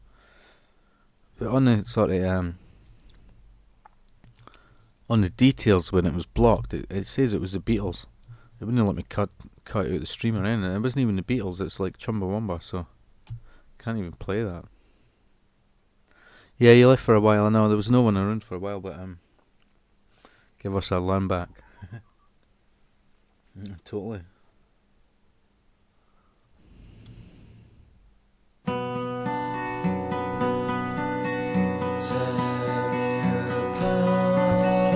Boil my balls. I'll not rest till she's lost her throne. My aim is true, my message is clear. It's curtains for you, Elizabeth, my dear.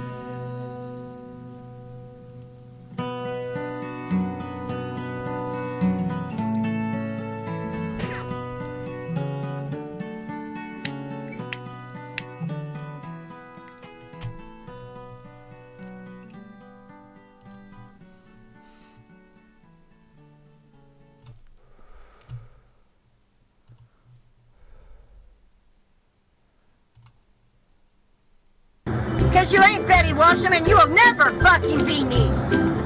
So you better get that off your fucking shit now.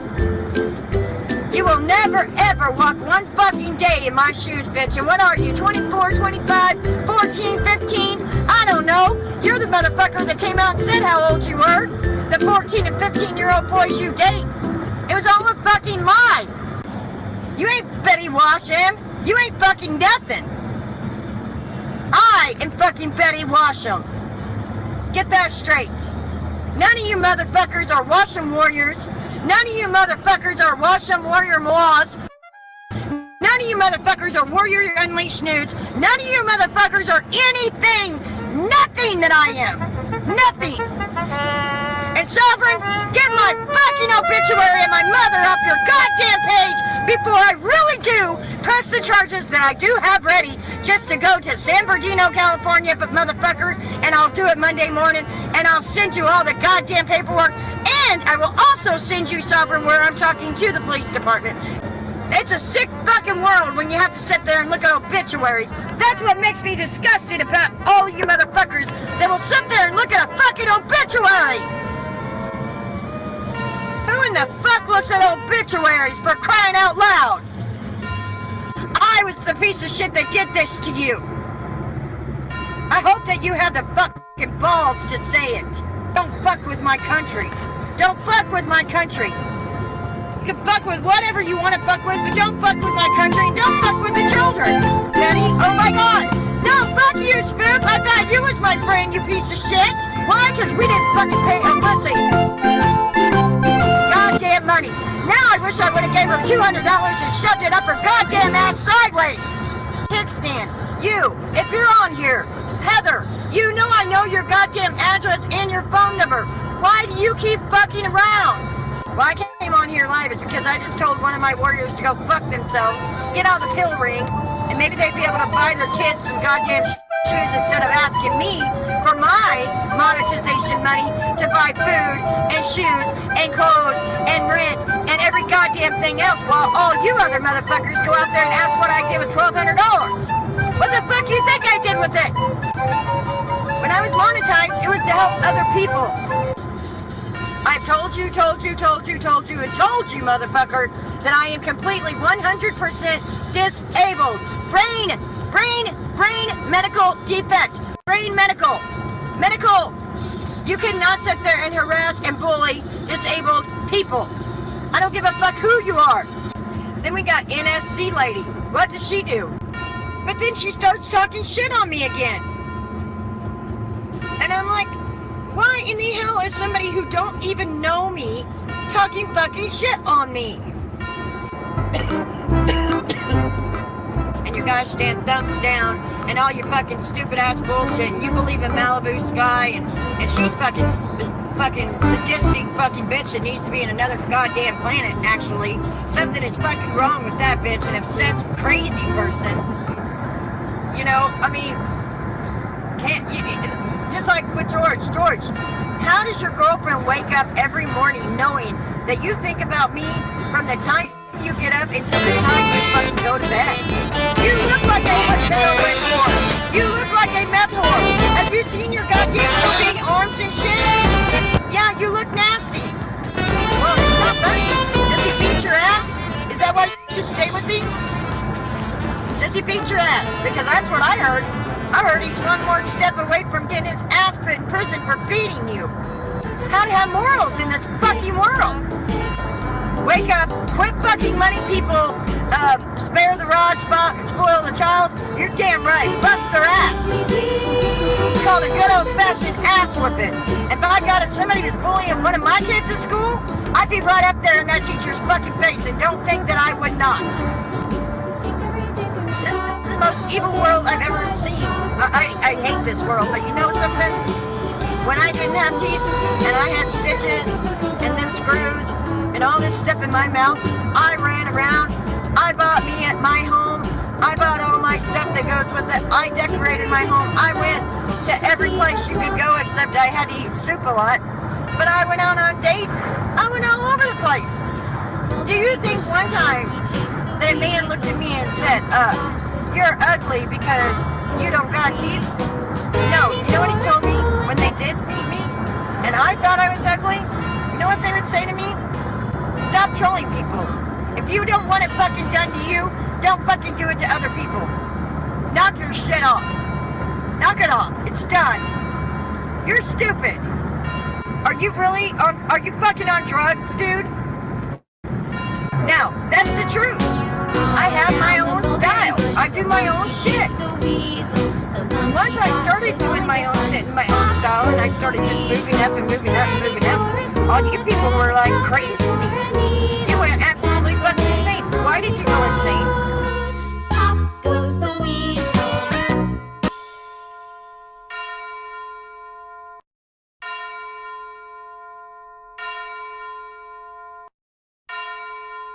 So this is Let's Chat with Betty Washam. Share the fuck out of this, guys, and let's save some lives. I'm out.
Okay, so.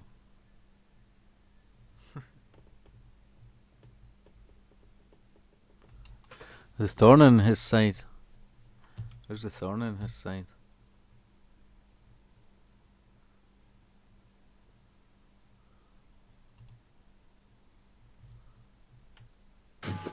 Howdy, mate.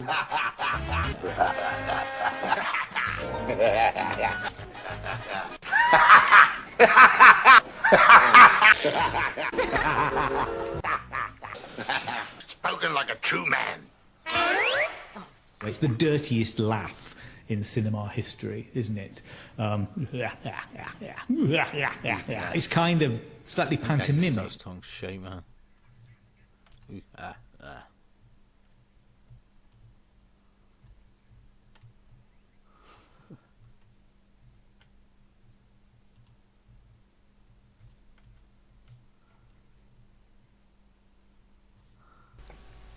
His Royal Highness Prince Andrew is the special guest on That's My Dog in half an hour, and he'll be bringing his wife on as a special treat. For those of you who've been watching ITV in this part of the world for many years, you might recall a programme that used to be on every afternoon called Housewife Waffle. Here's a reunion.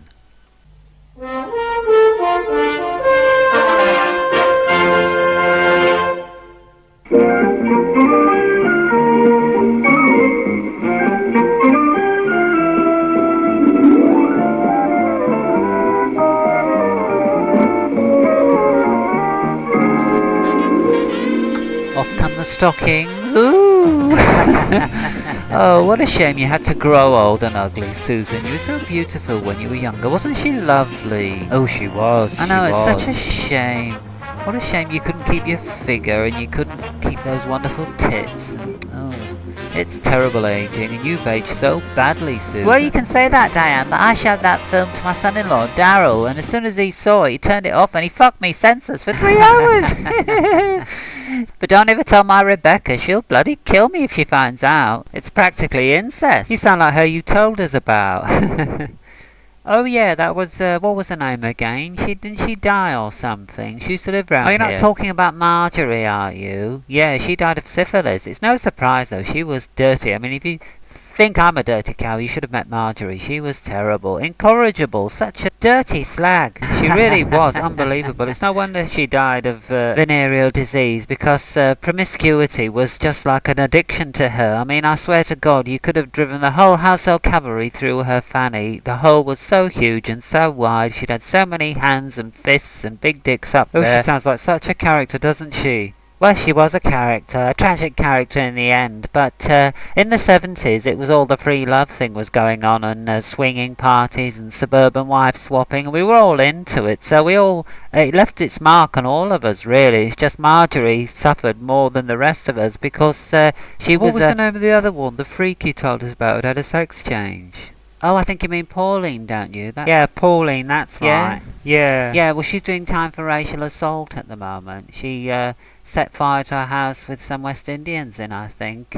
Said she didn't like them in the neighbourhood, but she always had that leaning towards the National Front, so it was no great surprise. And apparently she's loving it in the women's prison. She's locked up with 1,000 butch dykes, and she thinks she's died and gone to heaven. What was the name of the other one whose husband wore her underwear for all those years? Oh, that was Belinda. Yeah, I remember Belinda. She moved away because her husband was arrested, actually. He was got arrested in a lingerie shop, I think. He went into the changing rooms and tried everything on, and they arrested him. And he tried to walk out with a pair of hold-up stockings on, I think. And, well, we've all done that, haven't we? Oh, yes. What's that smell, anyway? I can smell something. Oh, I forgot. Angela's been cooking some banana dildos. Come and have a look. We thought we'd cook something in honour of the old dirty slags who lived round here, with it being a reunion. Oh, that's a lovely thought, Diane. What a wonderful thought, to cook some banana dildos. Right, Angela, you can fuck off now. We're taking over. I know she can't help it, but she doesn't have stink. It's that wee imperial blood. It lingers around her. Terrible. Are you coating them in rolled jelly? Because we used to do that. Made them much more flexible, you know, when you were shoving them in and out. Yes, I've heard that. It's quite a good lubricant, isn't it? That's what I've been told, anyway. But we've decided to mix it with a few other things, you know, they're a bit more tastier than royal jelly. Maybe a little bit of marmalade or jam, you know, we specialise in jam in the Women's Institute, of course. You should know that well enough, love. We've got some brown bread here. This is a nice, healthy alternative. We have brown bread rolls that can be heated in the oven and they can resemble huge phalluses. As long as it's edible, an edible dildo, we're not really bothered what we use. As long as it tastes nice. Well, Marjorie used to make edible strap-ons. That's what she used to do with her banana dildos, yeah. Well, I suppose you could do that, edible strap-ons. You'd have to come up with some sort of sticky substance that could glue it to a belt, I suppose, to keep it in place. But I wouldn't put that past Marjorie from what you told me about her. No doubt she invented a whole new way of using strap-ons. You know, she's such a dirty cow from what you've told me. But we're doing our best. I mean, it's a different era we're in now, the 80s, but you know, we're trying to live up to... Well, there's nothing much to live up to. I mean, you only have to use your initiative when it comes to bananas. Well, I know, it's just I think we're a bit of a piss-poor lot compared to our predecessors. I mean, you were so disgusting and so filthy that we've got so much to live up to, or live down to, that it's hard to know... Oh, shut up. How to... Stick it in your gob. Just like my husband's used to taste. Whatever happened to your husband, Susan? Did he have a stroke or something like that? No, love, he died of a heart attack when I was pissing in his mouth one day. He was laid on the bedroom carpet and I just unburdened my bladder and he stopped breathing. Does that count as manslaughter or womanslaughter? I don't know. I don't know the law, to be honest. No, they called it death by misadventure at the inquest. Well, I suppose it was a misadventure when all's said and done. It being That thing's crazy, yeah.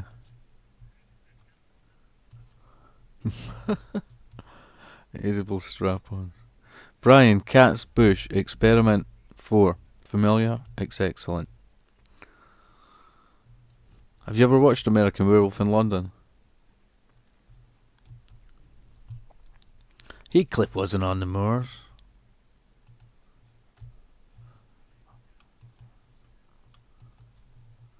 What did they say? Keep off the moors, stick to the roads. Is that a large dog? It's circling us.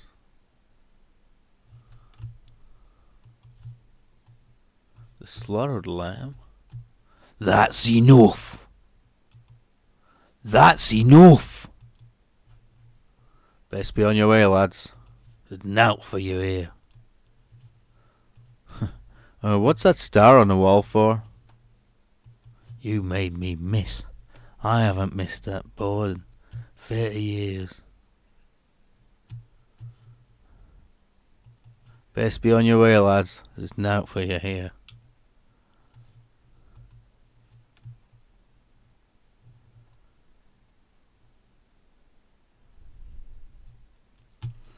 This thing's like 24 minutes, these people.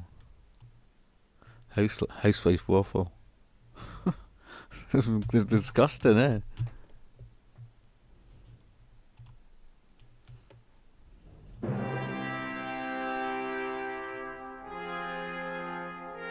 In an hour's time here on BBC One, we'll be catering for the nation's insomniacs by repeating a load of shit that was on earlier in the week. But now it's time to join Andrew Neil for coverage of the state opening of Parliament in Twats of the Day.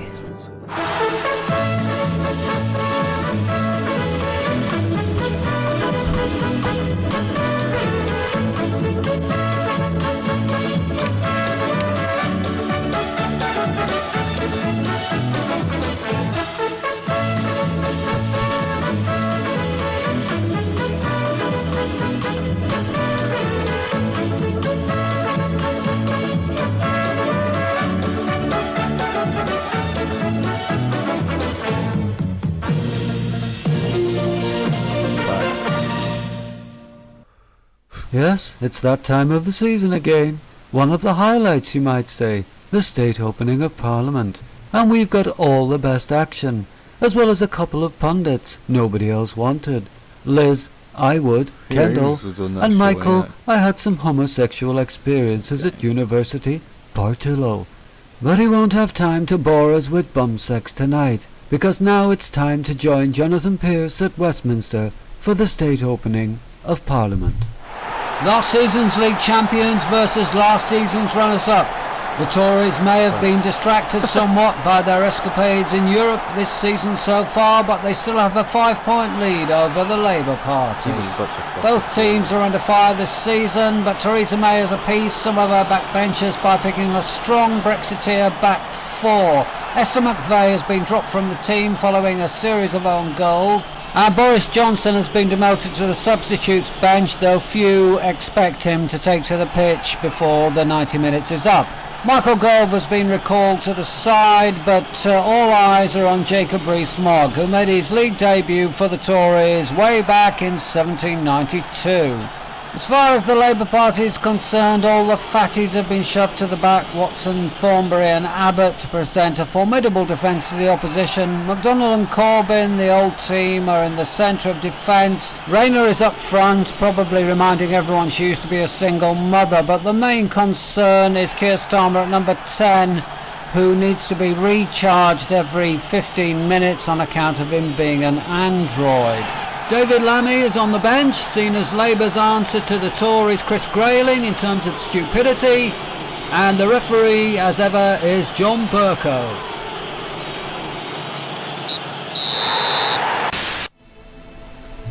Do you stab your closest friends in the back once they've outlived their usefulness?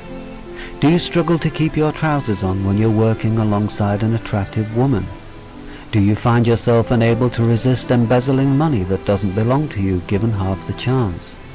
Do you attach yourself to a popular cause if it can raise your public profile in a positive light?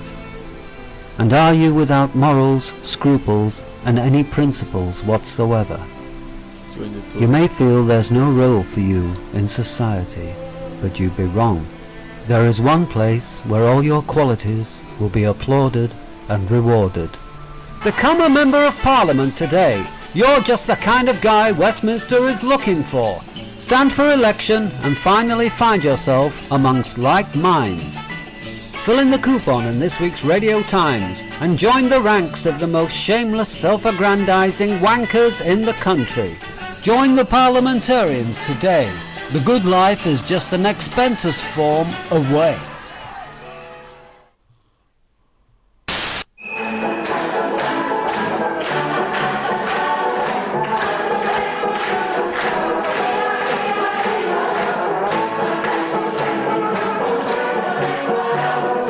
Hello, this is Hugh Edwards here, welcoming you to BBC Television's coverage of VA Day, Victory Over Austerity.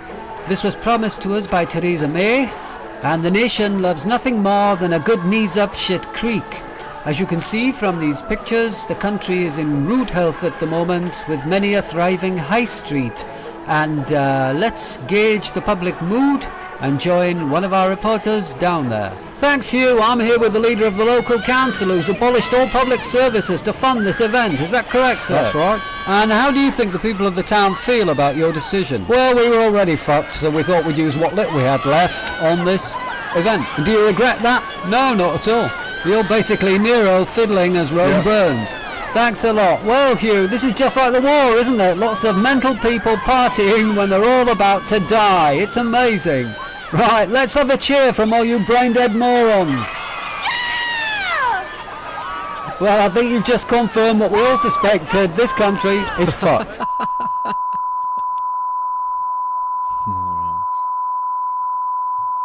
Morons. Okay, so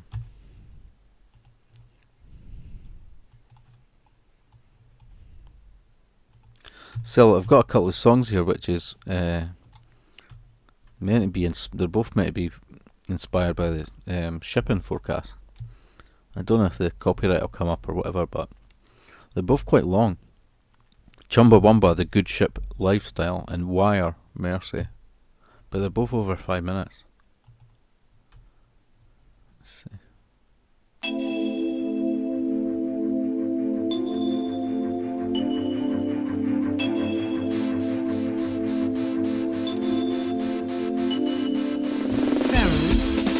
Daly, Farewell, Hebrides, Cool. Mali, Rockall, Shannon, Seoul, Trafalgar, Finisterre, Sea, Biscay, Humber, Portland, Cromarty, or Tyne.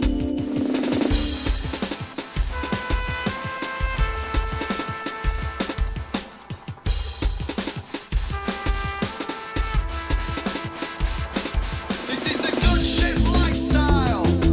All my friends jump ship. I'll ex me, the captain. This is the loneliest voyage I've ever been on. Up in the crow's nest. Over there, I see land. First mate, there is no first mate. This is the good ship lifestyle. Sail away from the world. Sail away from the world. So steer a course for nowhere, and drop the anchor, my little empire. I'm going nowhere. This is a good ship lifestyle.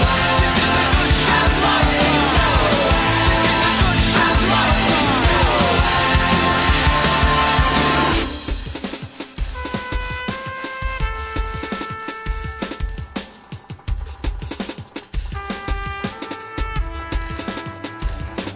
This is the good ship lifestyle. I fly my very own flag. TV dinners for one at the captain's table. Repel all borders. Draw the curtains tighter. Where's the crew? There is no crew. This is the good ship lifestyle. Sail away from the world. Sail away from the world. So steer a course for nowhere, and drop the anchor, my little empire. I'm going nowhere. This is the good ship lifestyle. This is the good ship lifestyle. This is the good ship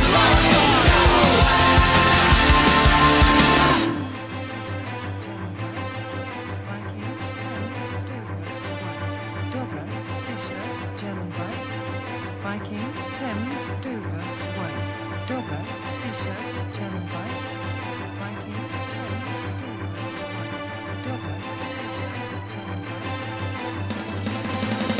So steer a course for nowhere, and drop the anchor, my little empire. I'm going nowhere. This is the good ship lifestyle. This is the good ship lifestyle. This is the good ship lifestyle. This is the good ship lifestyle. This is the good ship lifestyle. This is the good ship lifestyle. This is the good ship lifestyle. This is the good ship lifestyle. This is the good ship lifestyle.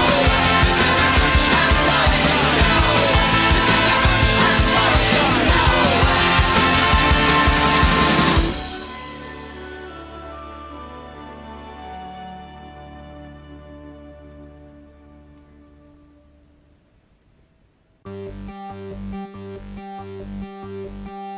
They come out with a flimsy excuse by saying it's the fabric of the union, the law. We know. We've been outside the law for 12 months. The law says we must cross the picket line. We didn't cross the picket line.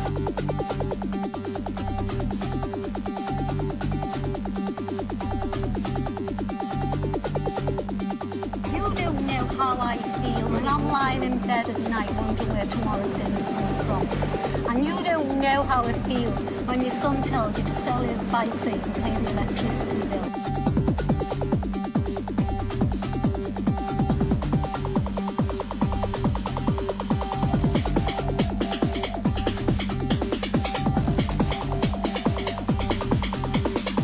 I feel that you can only be trodden on so much before you start fighting back.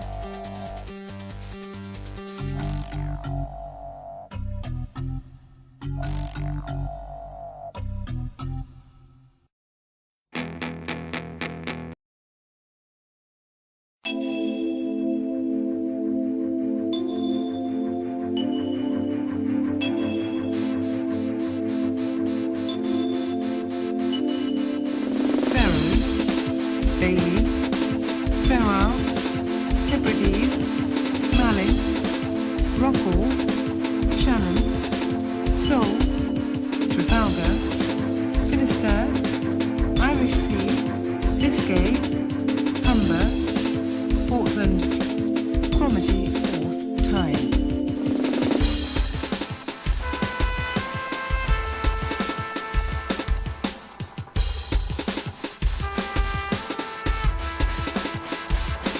This is the good Cromarty. That one didn't even bring up the crappy right thing. I think Chumbawamba must like make it so that people can play their music sometimes. Maybe some songs.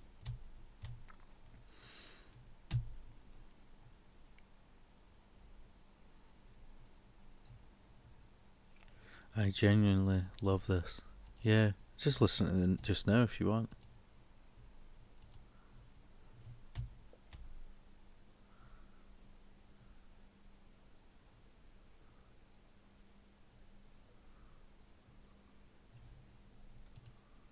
What was that? I want to say. I wanted to play a sleeper one, but I'll just play it next time. Get rid of that Cramps one.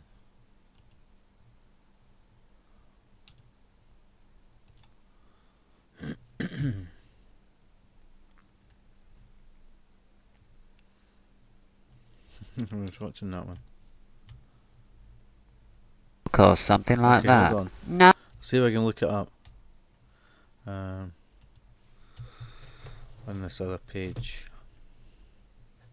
Making $1 million behind the counter of his corner shop.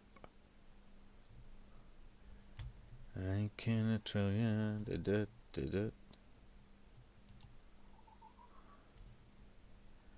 Right, better look it up. Experiment 4.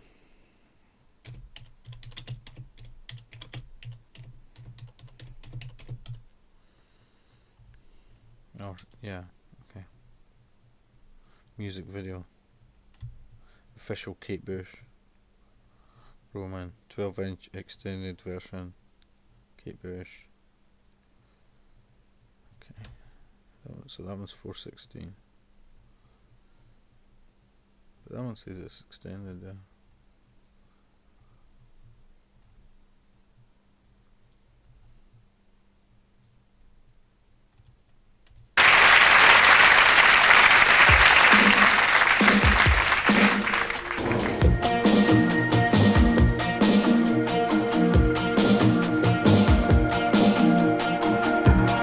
We were working secretly for the military. Our experimental sound is nearly ready to begin. We only know in theory what we are doing.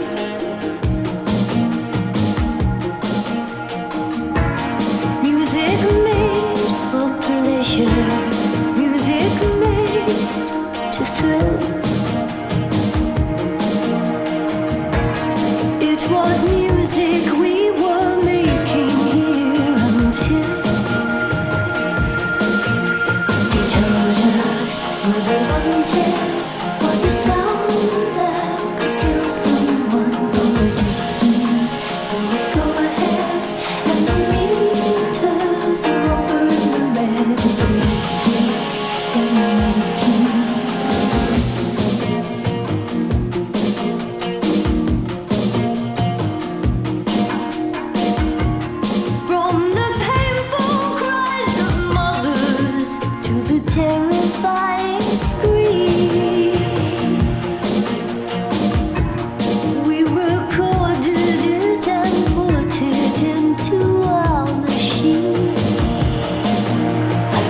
sing you to sleep.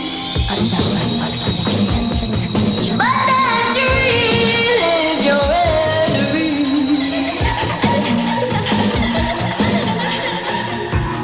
We won't be there to be blamed. We won't be there to snitch. I just pray that someone there can hit the switch. What they told us, all they wanted was a sound that could kill someone from a distance. So we go ahead and lead us over and made us a mistake. We are there.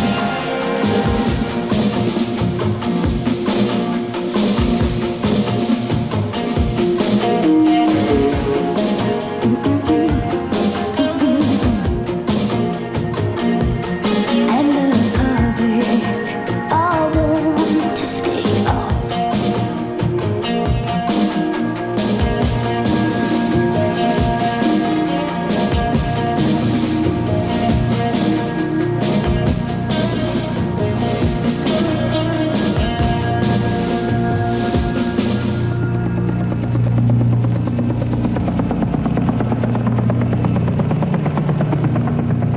Copyrighted audio.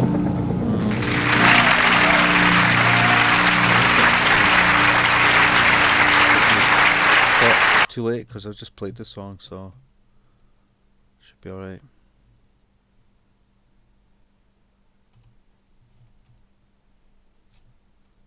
Leave me the fuck alone. Leave me the fuck alone.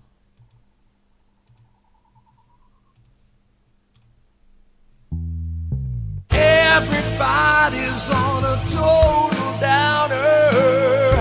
All the guys are ugly and the lasses are so plain. It's a fucking shame. It's a shithole city.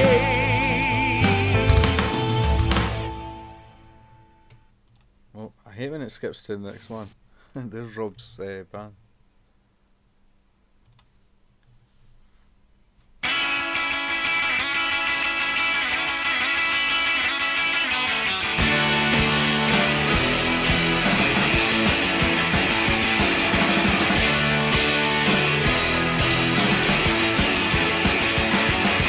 Tastes so good like grown cheese, shit so tangy and chewy, not at all fooey. Chunks of cheddar make me feel better. Slabs of brie will set me free. Help me, I've got a disease. I'm addicted to cheese. Feed him, I've got a disease. I'm addicted to cheese. LA guns or enough's enough. They come to mind, but that's not the stuff. I ain't talking a group of fellas. I'm talking mozzarella. Help me, I've got a disease. I'm addicted to cheese. Feed him, I've got a disease. I'm addicted to cheese.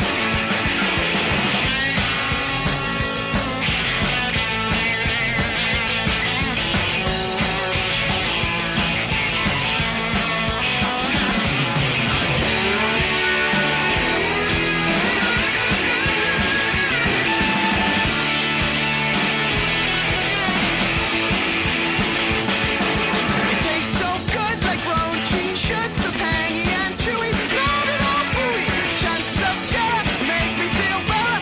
Slabs of brie will set me free.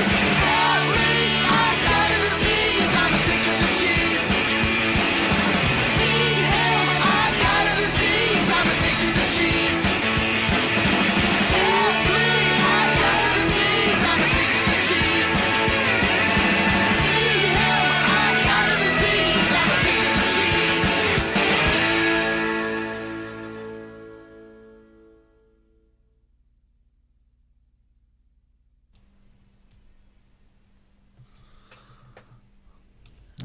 Alright then. Oops, played the next song. Let's go enchiladas. See this basket case clip, it's not actually that loud I think, which is a shame. It's not bad. Listen up, everyone. Frederick's getting a little too hyper, and I can't find anything on the radio. And since we've got such a long way to go, how about it, everyone?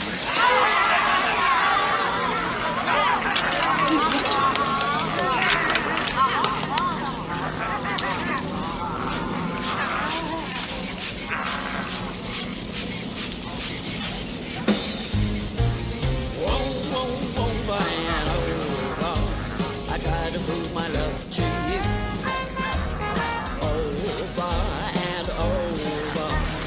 What more can I do?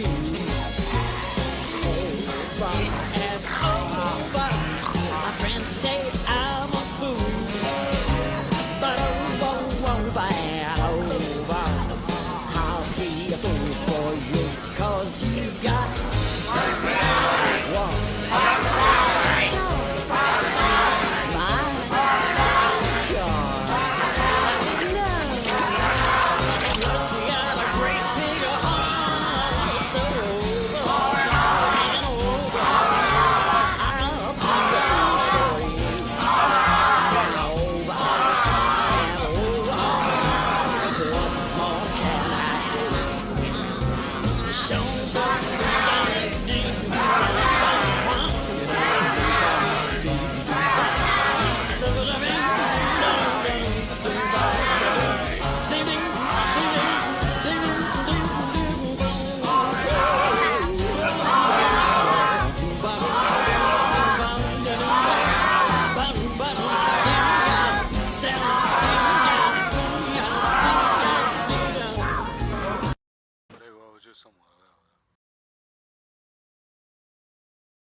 One of the things I like to do in my shows is complain, you know?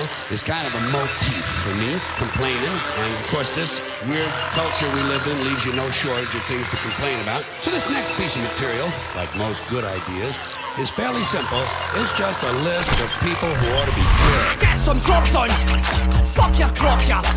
Your hairy drops, fuck them too, and your top knot. Fuck that also lager tops. No! Vintage shops. Oh, wait for the bass drop.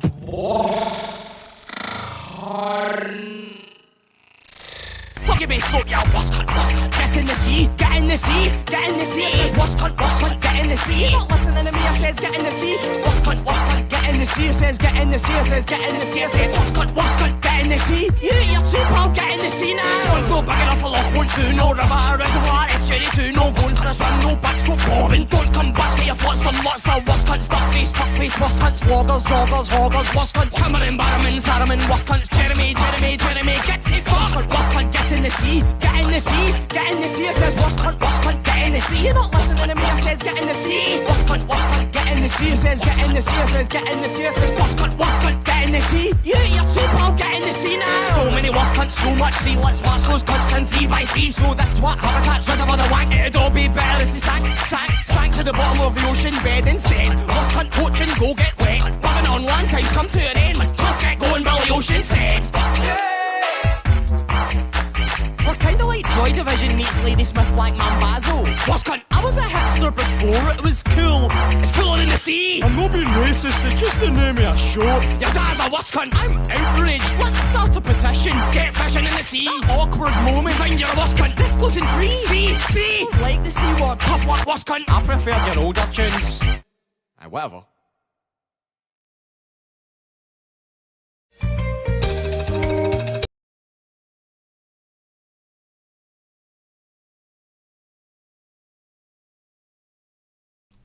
Get in the sea. Get in the sea.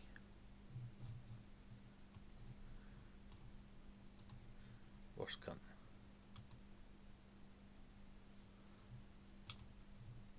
No, love, he died of a heart attack when I was pissing in his mouth one day. He was laid on the bedroom carpet and I just unburdened my bladder and he stopped breathing. Does that count as manslaughter or womanslaughter? I don't know. I don't know the law, to be honest. No, I'd call it death by misadventure at the inquest. Well, I suppose it was a misadventure when all's said and done.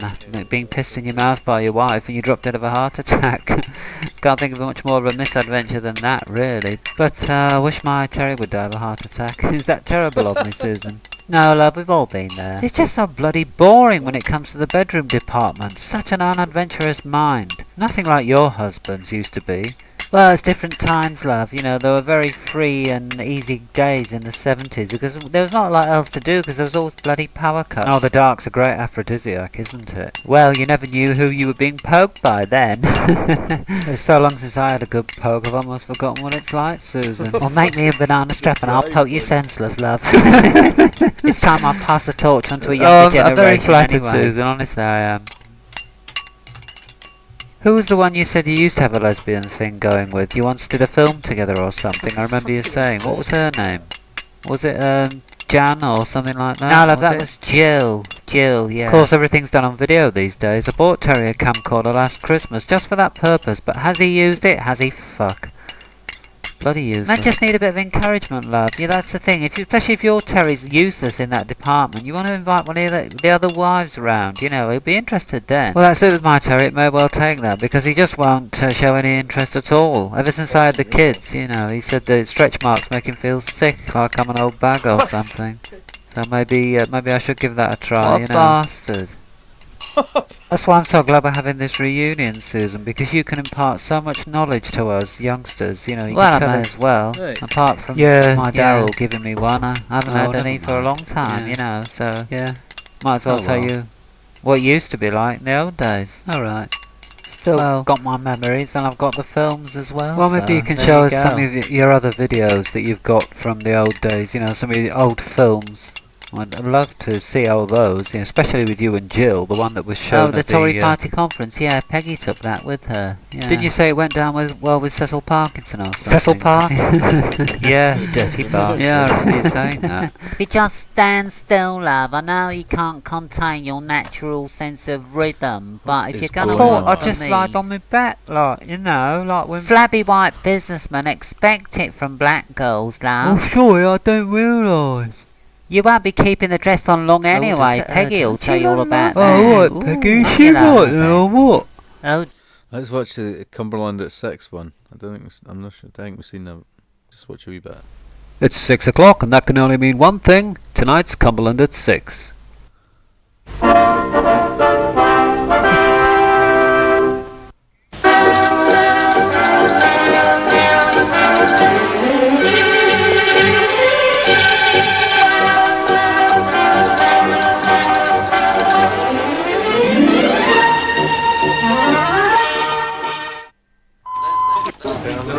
Yeah, it was in the toilets, you know, across the road from the studio. I mean, talk about not shitting on your own doorstep. The silly bastard. I mean, he was very lucky. He wasn't an undercover police officer, because he really would have been well and truly. Time when you're travelling up and down the country with your new group, Public Convenience Limited. Are you going paid a little money to play Carlisle Town Hall? Anything. I've seen that.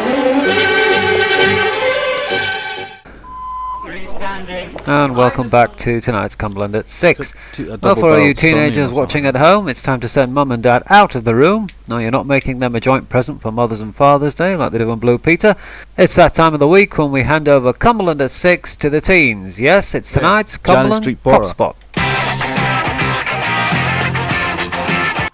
It's a Janet Street Porter interview where John Lydon. They said Sid Vicious when it came up on the screen.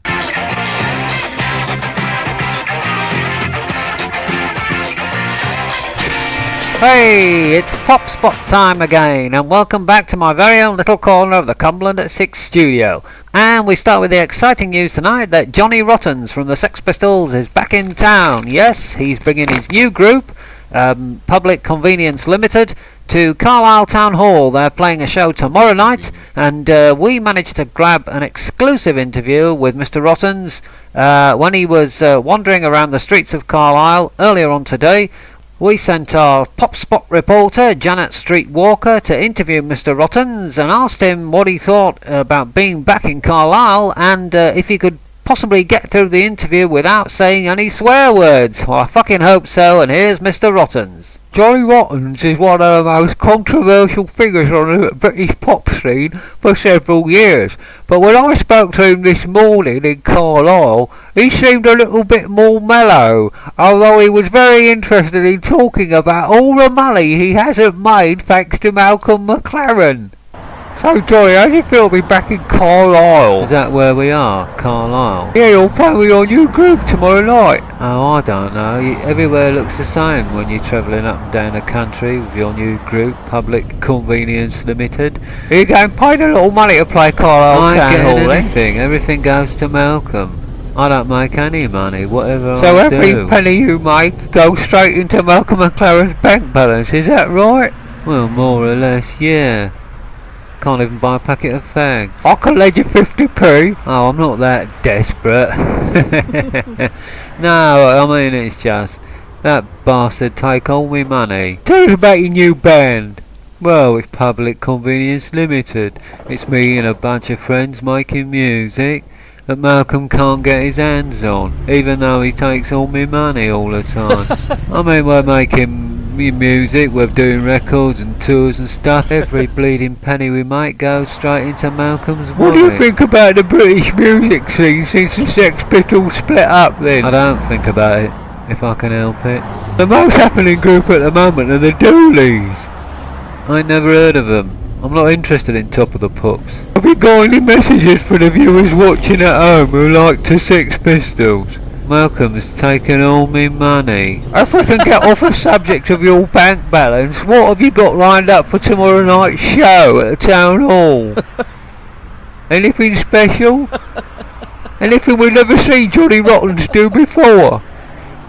Are you gonna go disco? I don't have any plans. We just do what we do. What happens, happens. I mean, I don't really plan things out like that, because I can't, because I've never got any money, you see, because Malcolm's taken it all. Is that why the tickets cost so much? Because your skin? Yeah, more or less. Malcolm's taken all my money. This is Janet Streetwalker for Cumberland at 6. Janet Streetwalker there talking to Johnny Rottens. Well, it's all happening in Carlisle this week. Just down the road last night at the Locarno Ballroom, it was the Northwest Heats of the World Disco Dancing Championships, and we're going to take a look at some of the action from that now. Hey, I'm Peter Gordino. I used to be in UFO, the great series by Jerry Anderson. And I used to wear a string vest and drive a rocket ship. But hey, I'm not doing that now. I'm just playing the part of a clapped-out club singer hosting the World Disco Dancing Championships. Hey, from one clapped-out old fart to another. Diddy David here, telling you who's come first in the Northwest Heats. It's Beryl Haddock from Workington. Here she is.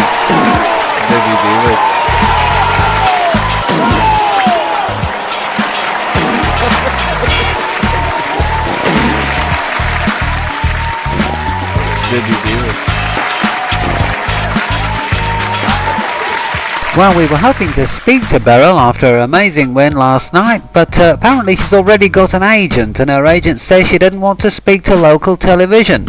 So much for a humble local superstar, and we think she's already too big for her stupid boots. So let's have a laugh at her doing her stupid dancing, and let's hope she gets beat when the next round comes along.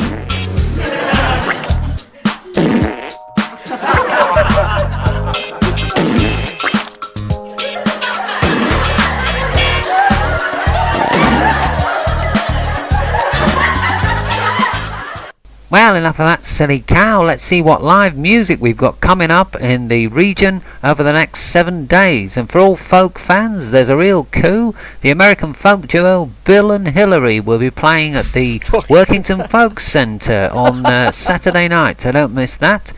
And Derek Griffiths, the man known for his wibbly wobbly walk, will be singing the music from his TV series Heads and Tails, and that'll be at the Wigton Winter Gardens a week on Sunday.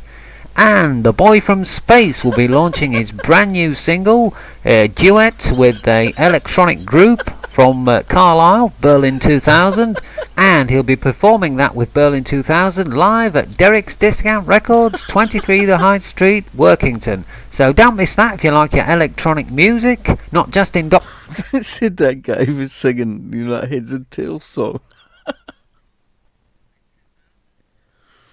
Look, it's the Clintons, look. He says they're coming playing music. Saturday night, so don't miss that. Look, and look. Derek Griffiths, the man known Heads for and his Tails. wibbly wobbly Heads. walk, will be singing the music from his TV series Heads and Heads and Tails, and that'll be at the Wigton Winter Gardens a week on Sunday. And The Boy from Space will be launching his brand new single, duet Heads. with Heads, fingers, knees and toes. Or something, I don't know. He had some TV American programs. folk duo Bill and Hillary will be playing at the Workington Folk Centre on Saturday night, so don't miss that. And Derek Griffiths, the man known for his wibbly wobbly walk, will be singing the music from his TV series Heads and Tails, and that'll be at the Wigton Winter Gardens a week on Sunday. And The Boy from Space will be launching his brand new single, duet with the electronic group from Carlisle, Berlin 2000, and he'll be performing that with Berlin 2000 live at Derek's Discount Records, 23 The High Street, Workington. So don't miss that if you like your electronic music, not just in Doctor Who, but to dance around your bedroom too as well. Well, that's about all from me tonight on the Cumberland Pop Spot. Hope you're enjoying all this wacky stuff behind me. It's our mixing guys and cameramen having a bit of fun, but it just goes to show what you can do with visuals. That's why we get so many interesting promotional films made for records these days, because of weird technology like this. Well, I better get off now. I'm going to have an early night, because tomorrow night I'm going to be at Carlisle Town Hall, pelgoing and gobbing on Johnny Rottens and his new band Public Convenience Limited. See you soon.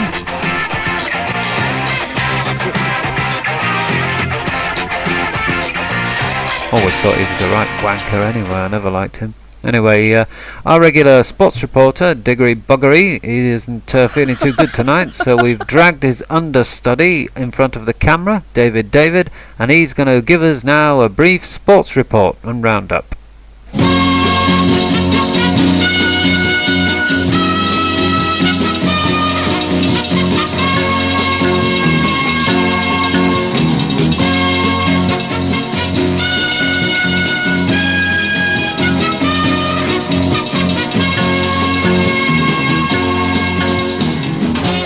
Good evening. Well, the only big news on the football scene in this part of the world tonight is that Laurie McMenemy, the Southampton manager, has ruled himself out of the vacant position at Carlisle United. Earlier on we rang Mr McMenemy and this was the response he gave us.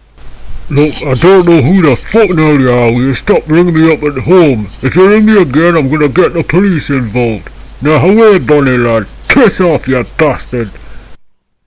And as you might already know, if you support the other team in this part of the world, Workington are also looking for a new manager at the moment, but seeing as they dropped out of the Football League a couple of seasons ago, that's going to be hard, nobody's applied, and who would want to anyway.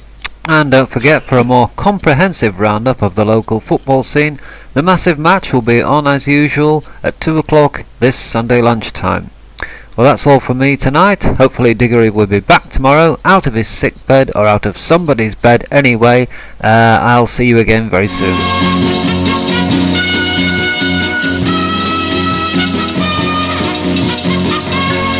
David there, sticking a place as our regular sports reporter, but somehow I don't think Diggory will let him get away with that. Anyway, we're almost at the end of the programme now, but we can't end Cumberland at 6 without recourse to Bobby Nancy and the local weather. I took my mother to the doctors today, you know, and it were all to do with the varicose veins. And when I had a look at them and saw what the doctor was doing to them, I swear to God, it just looked like this bloody map behind me. Oh, you've never seen anything like it. And I'm sorry if you're still eating your tea, but you should have seen the state of them. They were terrible. Hopefully, though, she's getting on a bit now, so she hasn't got long left in the world. Then I can get my hands on the house and on the money she's got stuffed under her mattress. She's never never out of that bloody bed, so I can't get my hands on it most of the time. Anyway, what about the weather? Well, here we go. This is my mum's ankle. No, it isn't. I'm only joking. As you can see, there's been some lots of funny stuff flying about in the air. Rain and clouds and all sorts of stuff like that. It says bright on there, but it didn't look bright to me today. You see the state of it this afternoon? It was terrible. Well, anyway, this is what it's going to be like noon tomorrow. It's going to be very high, as I will be once my mother dies and I get my hands on her money. Anyway, I'm going to leave you with this map, and I'll see you tomorrow. See ya. Thanks, Bobby, and that's it for tonight. I think I might have had balls up there. I don't know about you. Just about fucking sick of this place.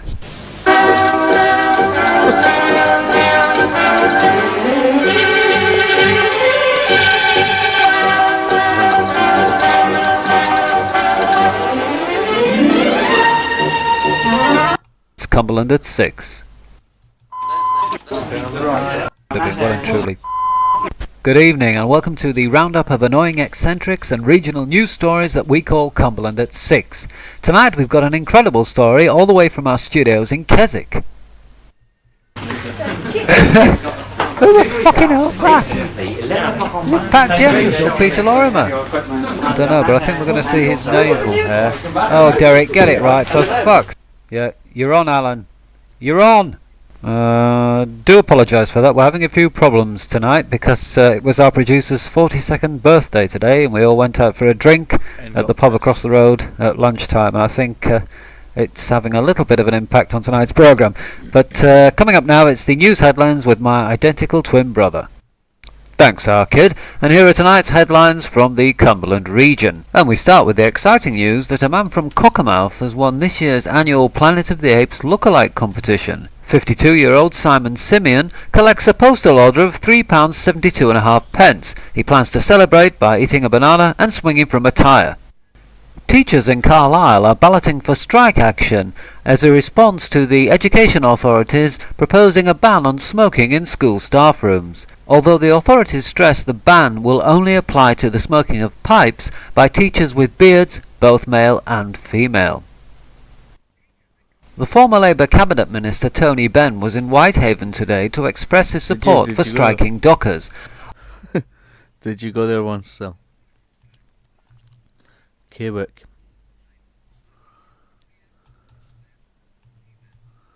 Although, as Hugh Jarse now reports, many of the strikers were left bemused by Mr Benn's message. With most of them being left-leaning commie bastards, the striking dockers in Whitehaven were certainly looking forward to an address by a former cabinet minister who's always been the darling of the left. But when Tony Benn stood up to the podium, his sentiments seemed to be one of defeat. And now, the end is near, and so I face my final curtain. Mr Benn's eccentric delivery certainly didn't go down well with the congregation. They swiftly made an exit, with boos and jeers ringing in Mr Benn's ears. Hugh Jarse, Whitehaven. The National Union of Secretaries, an organisation based here in Carlisle, have decided to take one-day strike action next Tuesday. They're angered by proposals put forward by the National Union of Smug, Fat, Middle-Aged Businessmen that they will no longer be taking their secretaries on business weekends away. It's believed the businessmen were prompted into such drastic action by the National Union of Nagging Housewives, although the National Union of B&B owners have said Mr. and Mrs. Smith are still welcome at their properties. Tom Peeping, a 50-year-old man from Workington who still lives with his mother, today won a High Court ruling allowing him to watch women's arses as they walk down the street without being arrested. Here's our report. Most of Britain's streets are full of smelly old people and fat bastards that you really wouldn't want to get next to in a supermarket queue. But Tom Peeping, a 50-year-old man from Workington who still lives with his mother, likes to spend most of his time watching people on the street. But it's not just any old people, it's young women. He likes to look at their arses. He's been arrested for this several times, but now he's legally entitled to do so without being apprehended by the law. Well, let's hear what he's got to say. Hello, my name is Tom Peeping. I'm 50 years old and I still live with my mother. I've been watching women's arses on the street for several years. I find it very soothing and relaxing, and it helps me to calm down in a way that prescribed medication just doesn't. I think the fact that I can look at women's arses now without being arrested is a victory for all men in this age of women's lib. Mr. Peeping's views are certainly controversial, but the High Court judge has decided that it's perfectly fine for him to look at young women's arses when he's strolling down the street, and if it helps him, then it helps all men, because there's nothing quite as nice as watching a finely toned arse when you're walking down the street. It certainly brightens up the day, and long may it stay that way. Ed Dinage, Workington. The Cumberland-born porn star Linda Bootlace was back in her hometown of Wigton today to try and break the world record for the amount of people who could see her while she urinated. The event, which was only advertised in the back pages of gentlemen's magazines, was nevertheless attended by 300 people, who crammed into Wigton Town Hall to watch Miss Bootlace urinate for approximately 30 seconds. Unfortunately, she didn't break the world record, but I made sure I got to the front by pulling rank. Well, here at Cumberland at 6, we're always keen to know what you, the viewers, think of what we do.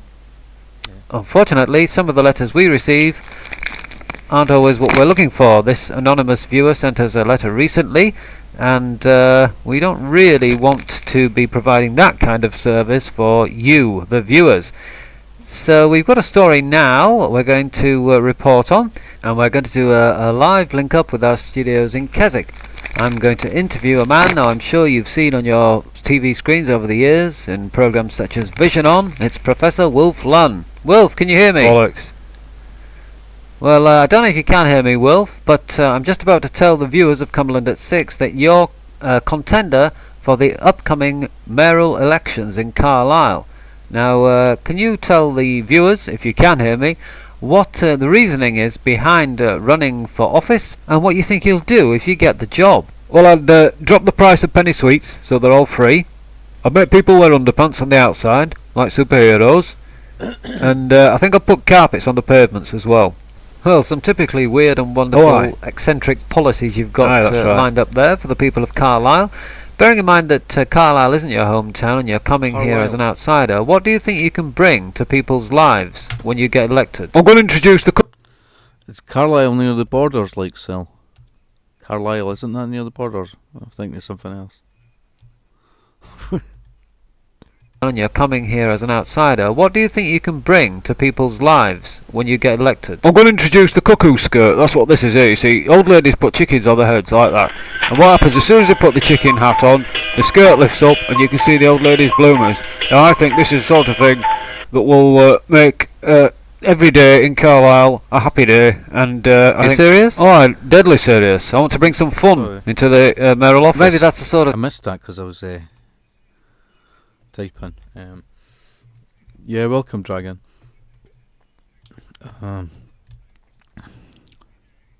Tried to ban us from the local pub.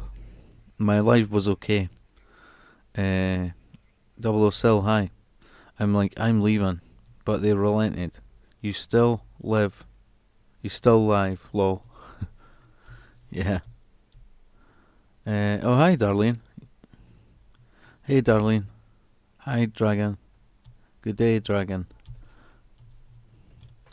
Yeah, I was just watching another bits via another channel. This person is Victoria Lucas 38, and I just saved a bunch of some of the clips are quite funny. So yeah, welcome back. I like camping. I've been camping for years, man. But I think it's good.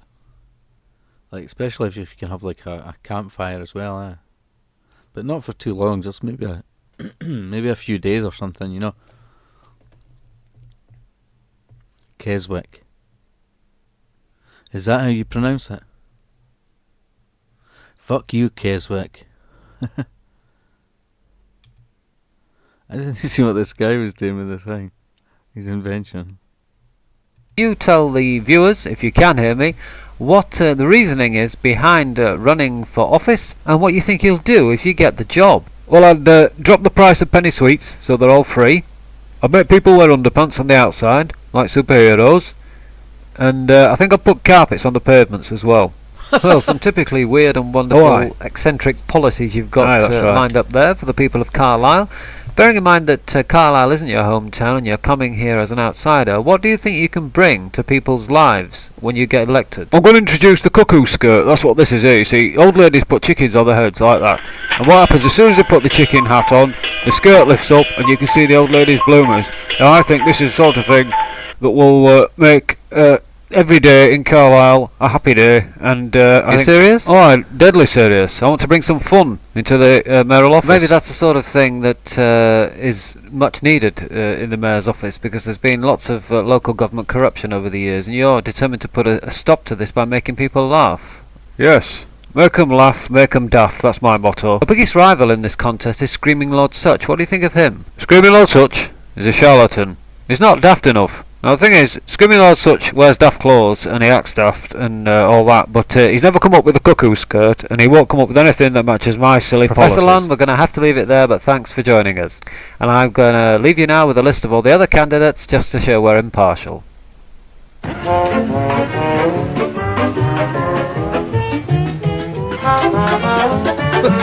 Alan Hitler. Legalised dog management. Martin motherfucker. Legalised incest. What was the one before him? Black Power, it said.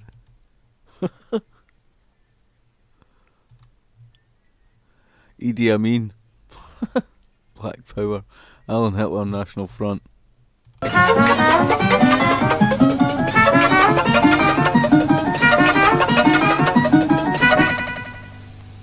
Have your equipment handed on that end and also.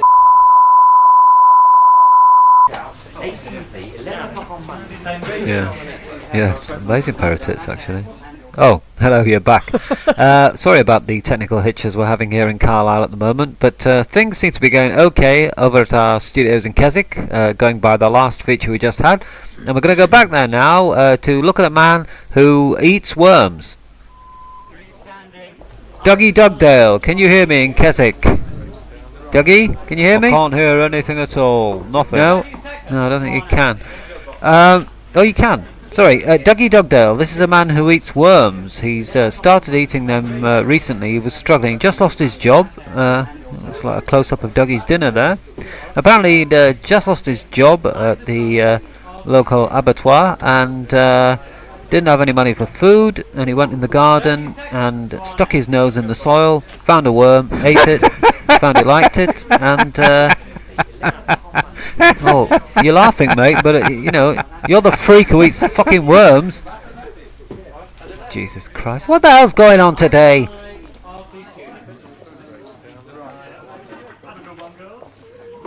It looks like I'm going to have to do some running commentary on this. So we're looking at an incredible shot of some soil that might have a few worms in it. Wow, this is incredibly gripping television, isn't it? So it seems the party spirit has even travelled all the way to Keswick. Oh, he's pointing at some worms, is he now? Dougie, can you hear me at all? Oh, that's what's his name? Bloody, he's a guy who was screwing his wife's sister. Kevin, what's his Kevin? I can't remember his bloody name. He really thinks he's something special anyway, but his wife doesn't know about that. So he's not. Oh well, she probably will now if she's watching this. But well, there's a shot of a worm, and is Dougie going to eat it on camera for us? That's what the viewers are expecting, I suppose.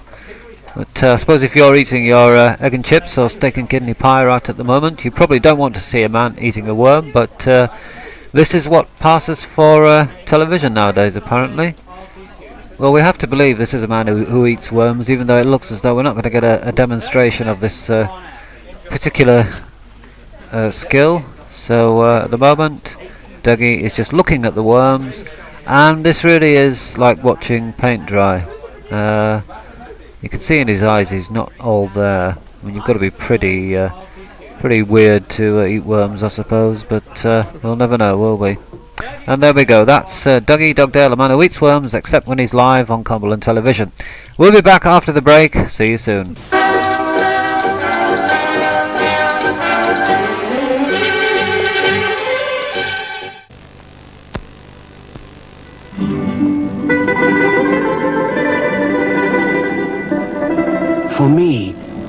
Martini is a flavor that lingers in the mind forever.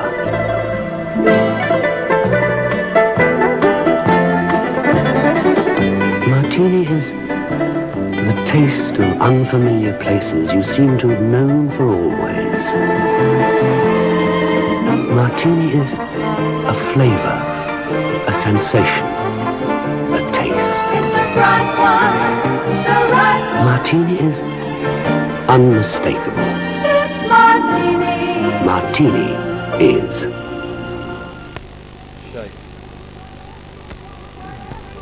Whatever you want, get it today. Green. Remember them sold Green Shield stamps? You saved them up. People got them at some of the supermarkets, and you saved them up in the wee book, and then you could like spend them or buy stuff. Everything in the New Deal catalogue is now available from Argos stores at a big discount, so you save money on everything. Keswick. Sells banned for Keswick now. For causing trouble. Now with one full saver book you can get what you want simply by paying the difference in cash. With enough books you can get it free. Whatever you want, get it today. Green Shield, New Deal.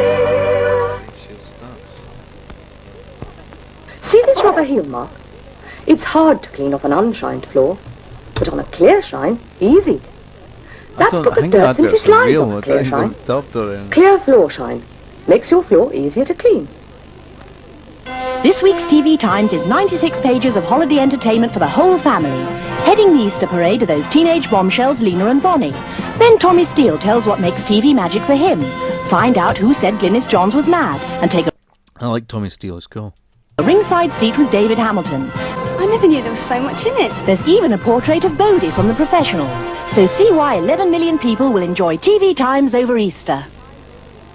Hello, my name is Enid. I represent an organisation for people who are scared of their own shadows. It can be a very difficult life when you're scared of your own shadow, because you always think there's somebody behind you with an axe who wants to chop your head off. My PO box address will be at the end of this message, so please send me some money now. I decided long ago never to walk in anybody's shadow. Oh God, what was that? I decided long ago never to walk in anybody's shadow. Delicious chocolate flavor through and through. When you feel a little bit peckish, what's bigger and best for you? A penguin. So pick up a penguin. When you feel a little bit peckish, pick up a penguin.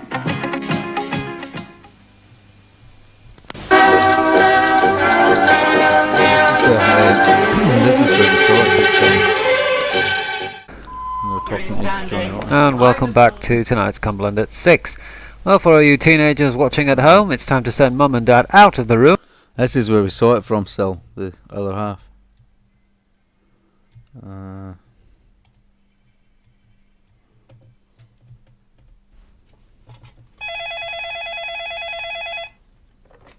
What? Hello. Could I speak to Mr. Potter, please? Speaking. Mr. Potter from the Phoenix Club. Yeah, who's this? Ronnie Pickering. Who? Ronnie Pickering. What? Ronnie Pickering. Oh, God, no. Oh, no, no. Do you know who I am? Who is this? Ronnie Pickering. I know who you are. Who are you? Ronnie Pickering. Cop for this. Good night. Really Pickering. You watch a bit more of the reunion hanging there.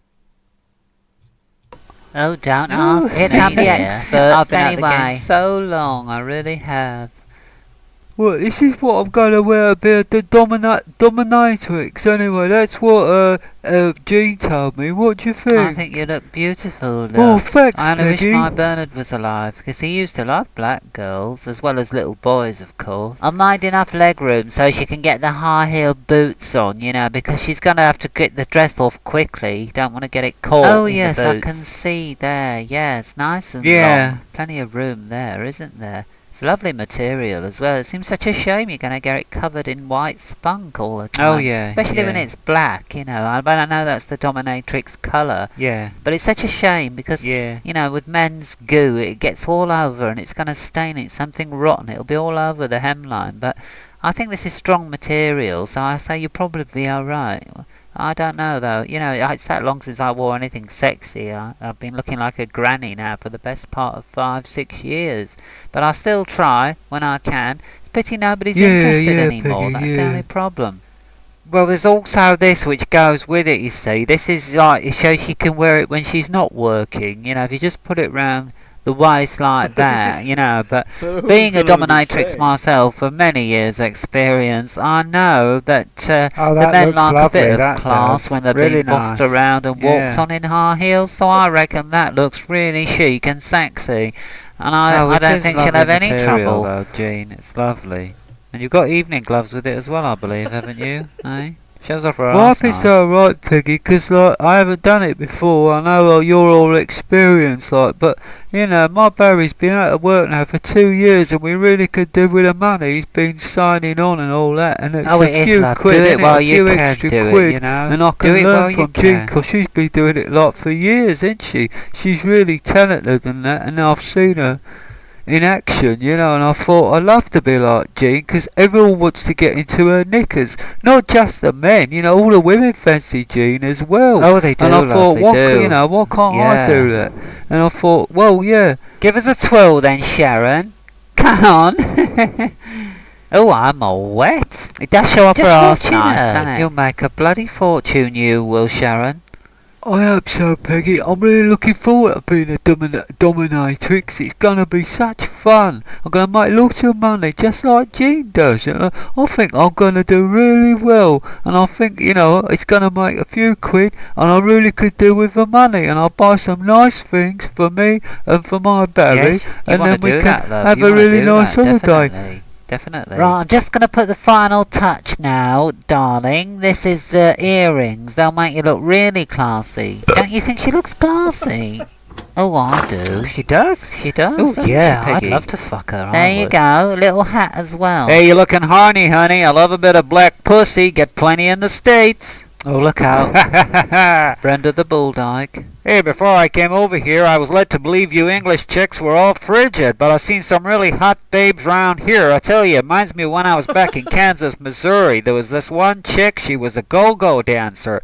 I said to her, "Hey, honey, you ever tried with another girl?" She said, "No, I ain't." "Why, you offering?" I said, "Sure I am, honey. I got a fist like a welder. You want it up your crotch?" She said, "Sure." So I fisted her solid for about 5 hours, and I tell you, by the end of it, she was walking like a goddamn crab. And my hand smelled so sweet, I was licking it like a baby sucking his thumb for the best part of 3 days afterwards.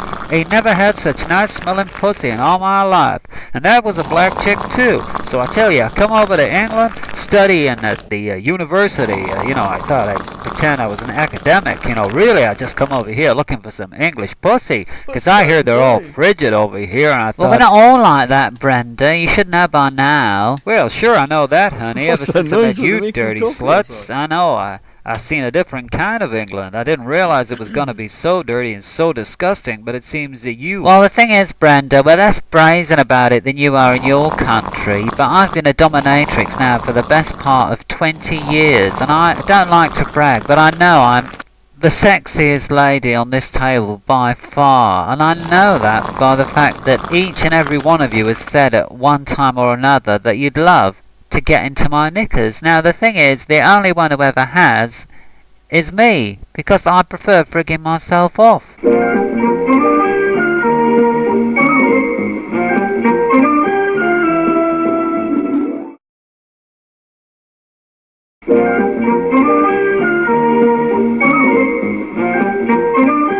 I was plucking nasal hairs out of my ass for days from sitting on his bloody face for 2 hours. Well, I know what that's like, because I've sat on many faces in my time, but I think we are all trying desperately to live up to this street's reputation. Yeah. But that looks like that's Sarah Ferguson there, a wee bit. I think we've got a long way to go, to be honest. I still like the washing machine. Oh yeah, yeah. Yeah, well, I have a tumble dryer in the kitchen, as you know, don't you, June? And I think that still it's the best I've ever had. That washing machine. Yes. Well, you can't beat a good tumble dryer. I found that out myself. Of course, when you're on your own and there's so many temptations, there's so many household appliances that can be used, such as the vacuum cleaner, the washing machine, and I've even tried it with the loofah in the bath, and that was rough, but very arousing actually. But I think the spread of the supermarket has really killed the temptations that our predecessors were tempted by. Well, that's true, Diane, because we all buy our milk at the supermarket now, so there's no milkman comes round for a quickie anymore, like it used to be. But you can't help but be envious of women like Susan and Peggy, because in the 70s they had milkmen and postmen who all looked like Robin Asquith, and they were all up for it. I mean, my postman now, he's got a hair lip. I mean, I wouldn't want him near me if he was the last man on earth, you know. Well, it's like Susan was telling me about her and her friend Jill. They made a film together having sex, and they took it to the Tory party conference and they sold it in the back of gentlemen's magazines, and they made a fortune. But you can't do that now, you know, you just can't. Well, that's a good point, because they were all married to Tory MPs, That's right, weren't yeah, there? And yeah. there's no Tory MPs round here anymore. We've just got those boring Labour MPs, and they're no good. They don't have the inbuilt sexual depravity of the Tories. Well, it's the public school thing, isn't it? That's where they teach them to be perverts. That's right, and the public school thing now, it's very unpopular, isn't That's it? right, They all yeah, want to go to state schools, and state schools just teach you to be boring. All they teach is the missionary position. They don't have that history, that tradition, if you like. Well, that's the thing, it came natural to Peggy and Susan and all their friends, but it doesn't to us. We've had to learn to be disgusting and filthy, and it's not easy, because we had mothers who were very straight and prim and proper. We didn't grow up in this neighbourhood, so we weren't accustomed. I didn't know what a dildo was till I moved here. I know what you mean, June. I felt the same way. Yeah, it was quite an eye-opener when I got to know Susan, but I'm really glad I did, because I've learnt so much from her, and there's still so much she can teach us. She really is like a guru, I suppose. Well, I wouldn't disagree with that. I think she's been like, to me, like the Maharishi was to the Beatles. I think she's taught me a hell of a lot. Made me a real woman. Made me filthy. Maybe we should try the wife swapping thing, you know, the swinging thing, the car keys parties. Yeah, definitely. Maybe we should give that a go. What do you think? Well, the only thing is you don't know who the hell you're going to end up with in that situation, and there's some really ugly buggers round here. We don't have to involve them. We could have a lesbian gangbang, all four of us, and maybe rub a few others in too. I mean, that would be fun. That's not such a bad idea, Alison, because we could film it like they used to do before. Well, we didn't use film, we got a cine camera or anything, but we've got a camcorder. I got one for Terry at Christmas, and he's never used it, so why don't we have a crack at that? That would be something different, wouldn't it? And we'd be living up to the reputation of our foremothers. The thing is, we don't need men. We don't need sweaty old dicks in us. Right, we could use dildos. Yeah, I think that'd be a great idea, because I've never fucked a woman, you see. I've only ever fucked a man up his arse. My brother-in-law, actually, Brian's. I think that would be a great idea. Cause Brian. Poor Brian. Fucked a woman, you see. I've only ever fucked a man up his arse. My brother-in-law, actually, Brian's. I think that would be a great idea, because you know, Terry won't let me use them. Oh, I came close to using one once when I was about 15. My Uncle Keith asked me if I'd put one on and fuck him. I think we'd best ask Susan, because she's got all the dirty equipment that she used when she lived on this street, so she'd be the best person to ask. Right, you dirty old whores, come and get something to eat. Come on. Come on, Alison, I think we better go. We've not had that many lines today, have we? Come on. Well, Angela, smells in here like you've been shitting bricks you all cheeky cow. You wouldn't know good food if it ate you. Never mind you eat it. This is what I've been doing. Just look at this. Isn't it wonderful? Lots of twee, nauseating little WI foodie bits of stuff. What the hell's that supposed to be? A spastic gingerbread man? You cheeky bitch, I'd like to see you do better. What's that, Angela? That's nice. What's it supposed to be? Never mind that. What about our brown bread dildo? A little friend we've been cooking up all afternoon. I think that'll go down. Oh, that is nice, yeah. Like to try it out, would you? Hey? Like to have a go at that, would you? No. Come on then, let's see you have a go. Here, oh no, fuck it, I'll do it myself. Look, this is how you make one of these. See what she said about the gingerbread man.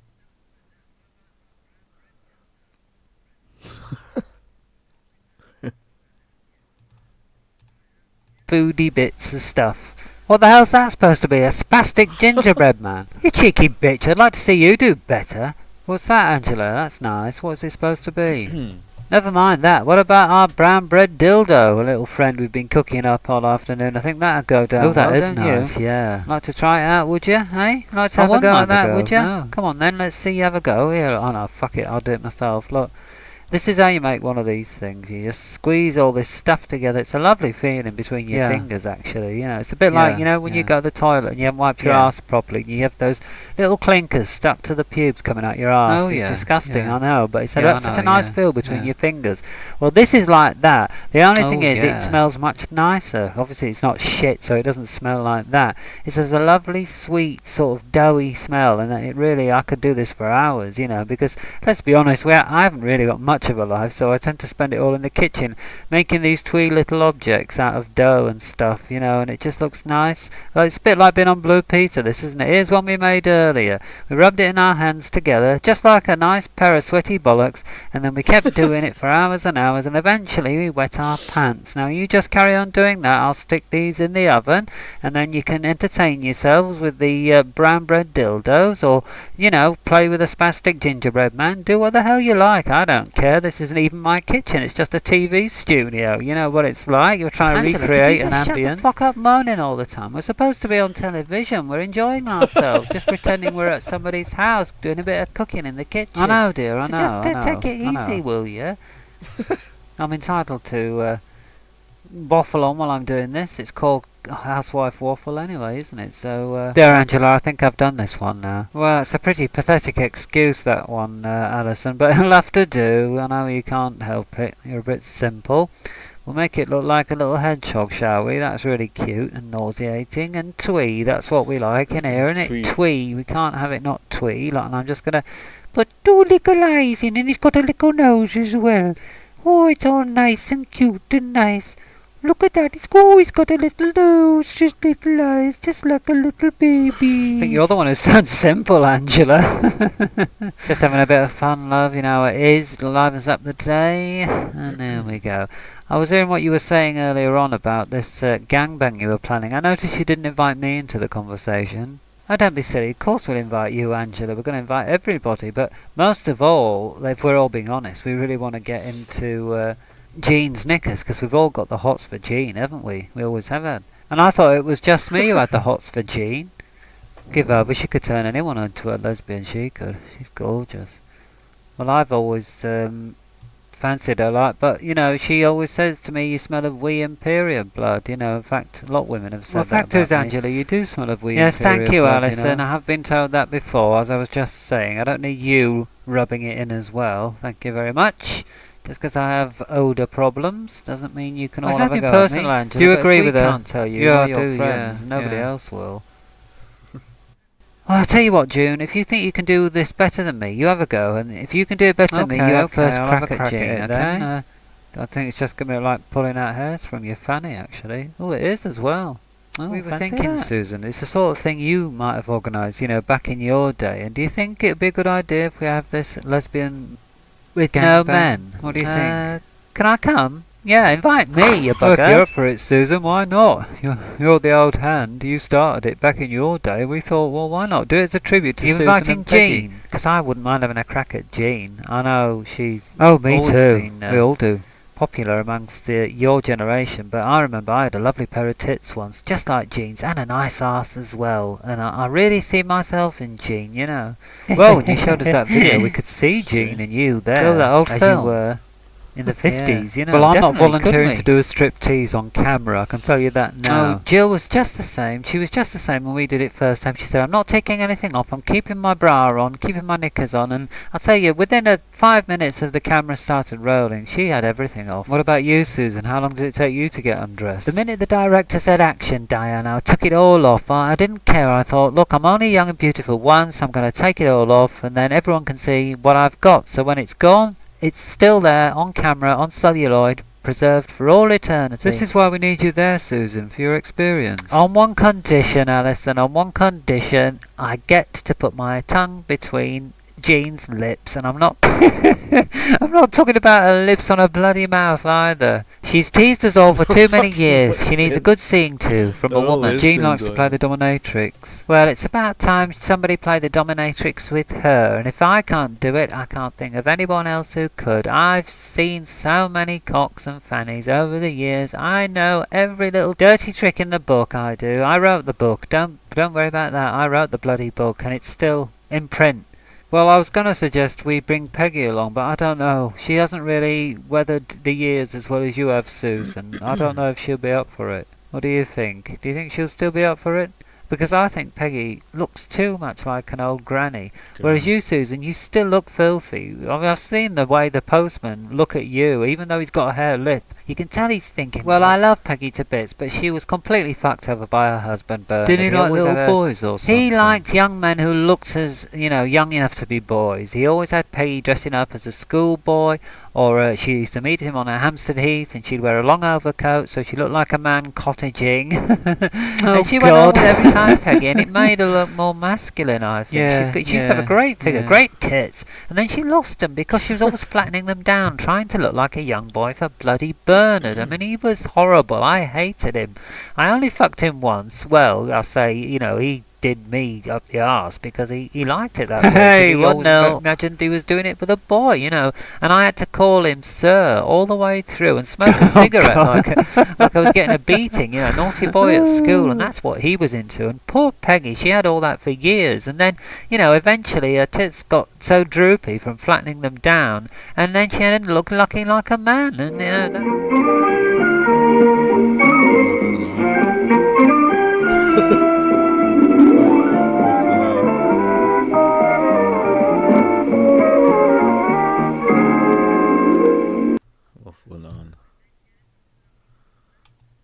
Right. So I'm gonna get a tea, or probably a tea, probably my last tea. But yeah, I've not got anything to drink just now, so.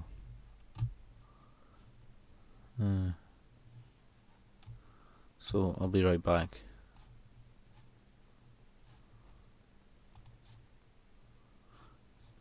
Try to get the right window here. It keeps coming up with a different one, but. There we go.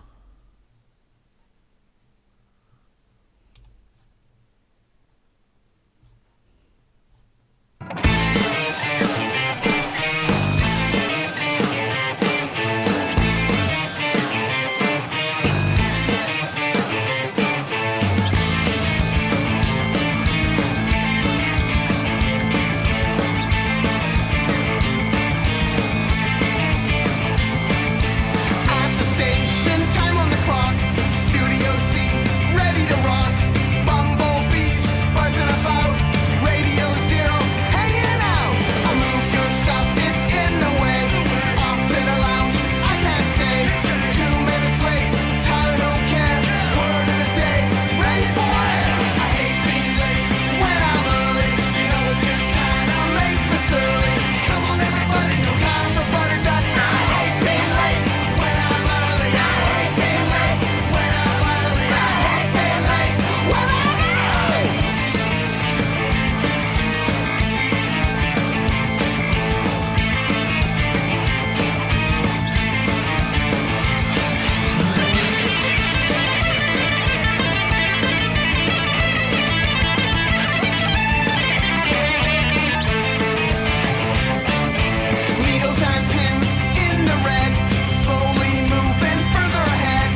In the entertainment industry's war on its customers, the CEOs of media conglomerates are represented by two separate yet equally important groups. The Motion Picture Association of America, who believes their shitty copy protection will suddenly become effective if they throw the DMCA in enough people's faces, and the Recording Industry Association.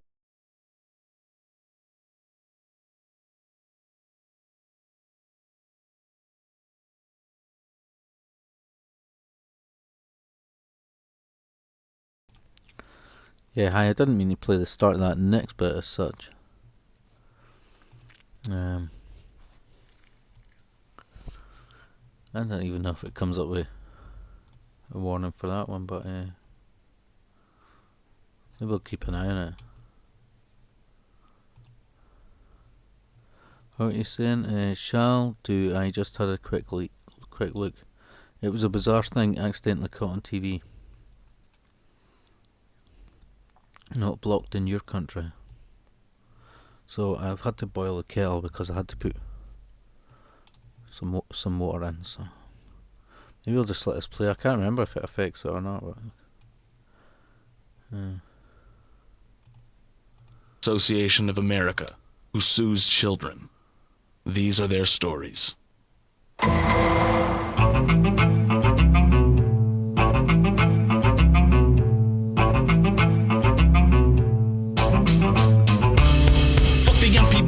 Coming straight out the underground. A young pirate got a bag cause I'm down. Loading DVDs like a motherfucking bean. Bring my camera through the movies and I put them on BT. Back on my stolen content up on DVD ROMs. Cause my tips from piracy since I dropped at my mom's. And just because I share my MP3s, they got the government coming after me.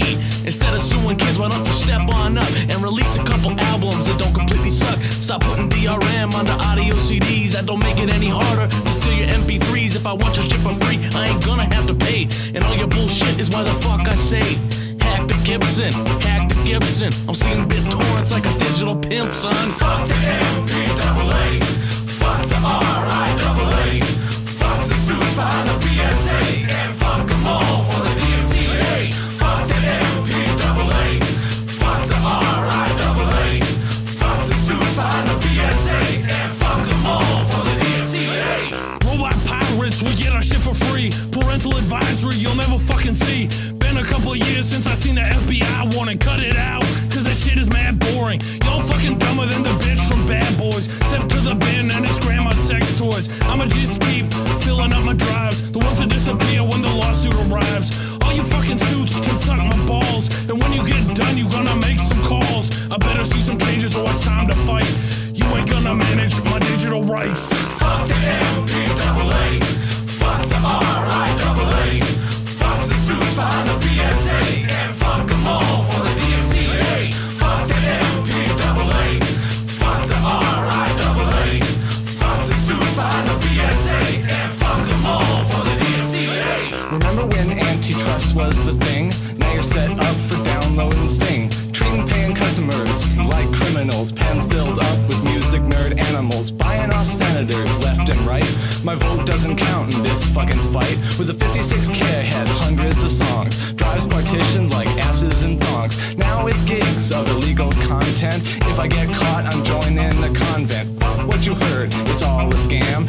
If they at your door, burn them in a van. Fuck the MPAA, fuck the RIAA, fuck the suits behind the PSA, and fuck them all for the DMCA. Fuck the MPAA, fuck the RIAA, fuck the suits behind the PSA, and fuck them all for the DMCA.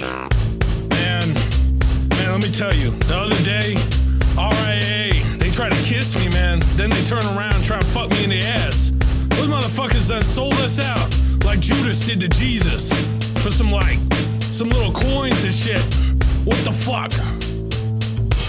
They got dollar signs in the fucking eyes, with heads in between politicians' thighs. Fat checks endorsed by senators that lie, pulling fake dollar loss straight out of the sky. And I don't trust trusted computing. They don't just want it around to stop looting. The internet is the only place you're still free. If you disagree, just wait and see. You wanna lock down the web and throw away the key? Well, you You better not touch my fucking technology. So back the fuck off, or you fucking dead. Yelling 1, 3, 3, 7, and I'm motherfucking fed. Fuck the MPAA.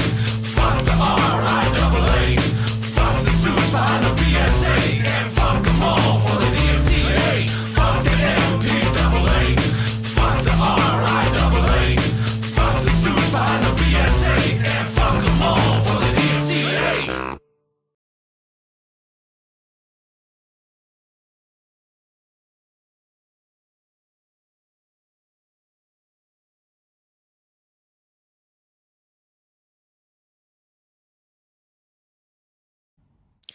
And that's where we bid goodbye to our colleagues on the BBC World Service this morning and begin another day here on BBC Radio 4. Very good morning and a warm welcome. It's Sunday, the 29th of May, a very special day if you're an Archers fan and or a Mountaineer, or both, which is often the case, I'm told. We'll have more on that a bit later on this hour. And in a moment, Nick Miller will have the shipping forecast for us. First news of a story from Agatha Christie this afternoon. Christie's Giant's Bread. Agatha Christie. May. I'm Nick Miller. Morning, Nick. Good morning. Now let's head down to the BBC Weather Centre and join Nick Miller. Morning, Nick. Good morning. Now the shipping forecast issued by the Met Office on behalf of the Maritime and Coast Guard Agency at 05:05 on Sunday the 29th of May. There are warnings of gales in South Utsira and Fisher. The general synopsis at midnight. High, Bailey, 1033, expected 300 miles west of Bailey, 1029, by midnight tonight. High Bailey. High Bailey, by midnight tonight. In South Utsira and Fisher. The general synopsis at midnight. This afternoon. What did he say? There are warnings of gales in South Utsira and Fisher. The general synopsis at midnight. High, Bailey, 1033, expected 300 miles west. What's Bailey doing getting high? Bailey, 1033, expected 300 miles west of Bailey, 1029, by midnight tonight. The area forecast for the next 24 hours. Viking, North Utsira. Northwesterly, 5 to 7, decreasing 3 to 5, becoming variable 2 to 4 later. Showers, good occasionally moderate. South Utsira. Northwesterly 5 to 7, occasionally gale 8 at first, becoming variable 2 to 4 later. Showers good. Forties, Cromarty, Forth, Tyne, Dogger. Northwesterly 4 to 6, decreasing 3 or 4 later, becoming variable 2 to 4 in Forth and Tyne. Showers good occasionally moderate. Fisher, northwest 6 to gale 8, decreasing 4 to 6, backing west 3 or 4 later. Showers later, good. German Bight, northwesterly 5 or 6, decreasing 3 or 4 later. Showers, good. Humber, northwest 4 to 6, decreasing 3 or 4 later. Showers, good occasionally moderate. Good showers. Thames, Dover. North or northeast 3 to 5, becoming northeast. variable 1 to 3 later. Showers, good occasionally moderate. White, Portland, Plymouth, northeast 3 to 5, becoming variable 2 to 4. Showers, good. Biscay, east or northeast 4 to 6. Fair, good. South Fitzroy, cyclonic 3 to 5, west of Iberia, otherwise easterly 4 to 6. Rain later, good occasionally moderate later. North Fitzroy, Seoul, easterly or northeasterly 4 to 6. Fair, good. Lundy Fastnet, South Irish Sea, northeasterly 3 to 5, occasionally 6 for a time. Mainly fair, good. North Irish Sea, northeasterly backing northwesterly 3 to 5, occasionally 6 in north. Showers, good. Shannon, Rockall, north or northeast 4 to 6. Fair, good. Malin Hebrides, north or northwest 4 to 6. Showers later, good occasionally moderate later. Sounds good there. Bailey, variable 2 to 4 at first in southwest, otherwise northwest 4 to 6. Sounds all right. Fair, good. Fair Isle Faroes, northerly or northwesterly 4 to 6. Showers, good occasionally, moderate. Southeast Iceland, Showers. variable 2 to 4 in far west, otherwise northwesterly, veering northerly 4 to 6. Fair, good. Showers, occasionally poor. Cromarty, occasionally poor, moderate. Occasionally poor, Miss Moneypenny. Now the weather reports from coastal stations for 0400. Tyree Automatic, north-northeast 5, 27 miles, 1026, falling slowly. Stornoway, northwest by north 3, 22 miles, 1028, falling slowly. Lerwick, north-northwest 5, 19 miles, 1021, falling. Lucas, north 1, 35 miles, 1025, falling slowly. Bridlington, north-northwest 3, 1021, falling slowly.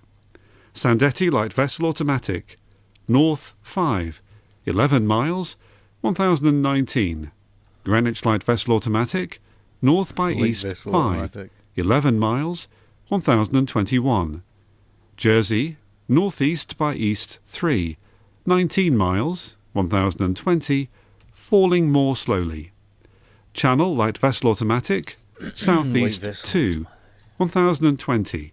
Scilly Automatic, north-northeast 3, 12 miles, 1021, falling slowly. Scilly Automatic. Valentia, east-northeast 1, 19 miles, 1023, falling slowly.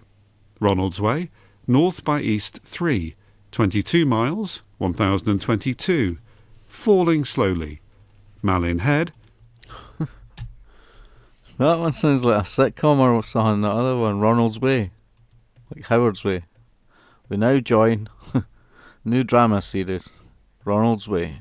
3, 12 miles, 1021, falling slowly. Falling. Valencia, Everybody's east-northeast falling. 1, 19 miles, 1023, falling slowly. Ronaldsway, north by east 3, 22 miles, 1022, falling slowly. Malin Head, north by east 5, 15 miles, 1026, falling slowly. Here's a weather forecast for the inshore waters of Great Britain and Northern Ireland, valid for the following 24 hours, issued by the Met Office at 0500. The general situation, high pressure centred to the northwest of the United Kingdom, will decline as it moves away to the west. Meanwhile, low pressure is expected to develop over southern Norway and then move southwestwards towards northern Britain by Monday. From Cape Wrath to Rattray Head, Northern including Britain. Orkney, northwest 4 or 5, occasionally Cape Wrath. 6 at first. Showers, good occasionally moderate. Cape Wrath. Rattray Head to Berwick upon Tweed. Northerly or northwesterly 4 or 5, occasionally 6 at first in north, becoming variable 2 to 4 in south. Showers, mainly good.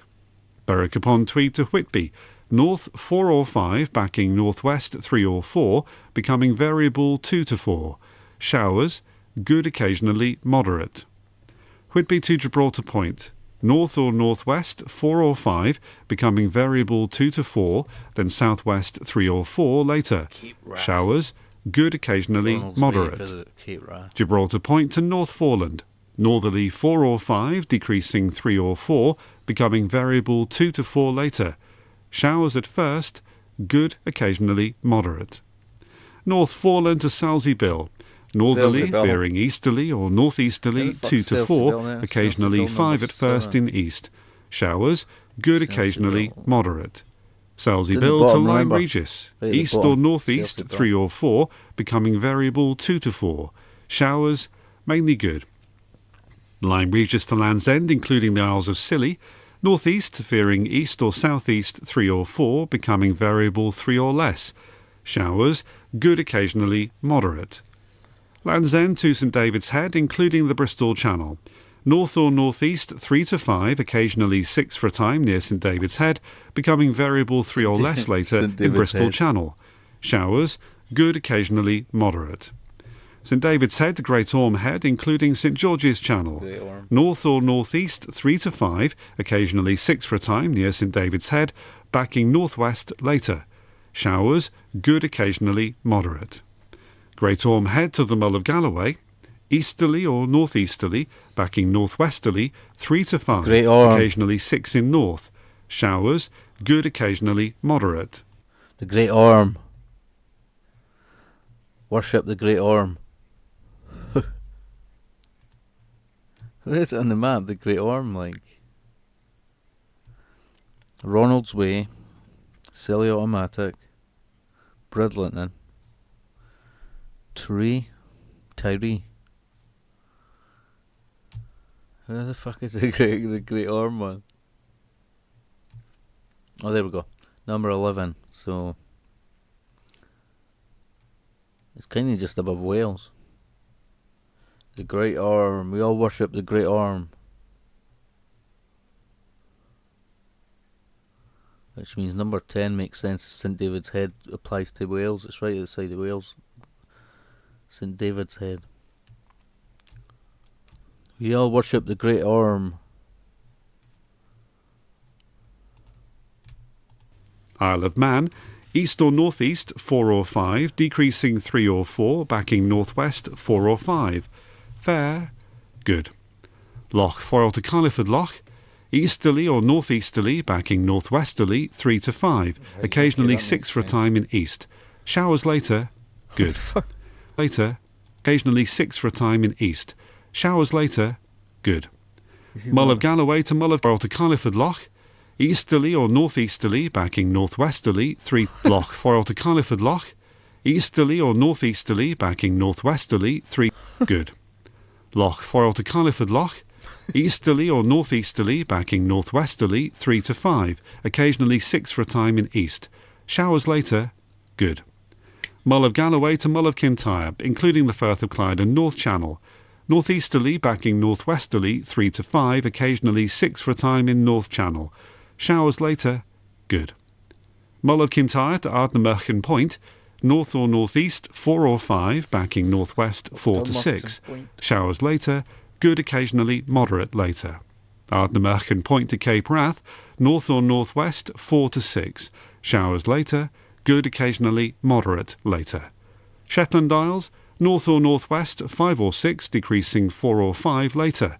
Showers, good, occasionally moderate.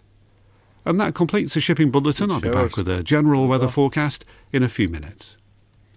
Good showers. Nick Miller there. This is BBC Radio 4. It's 5:30 on Sunday, the 29th of May. Good morning. This is News Briefing with Vigialis. Russia's ambassador in London has told the BBC his country won't use nuclear weapons in Ukraine. Okay. I didn't even catch the bit about what the 34th bit was like, but I can't be bothered finding it. Cool. It actually sounded alright, it wasn't that bleak. Making a million behind the counter of its corner shop. There was something that I was watching on that. Thank you, good day.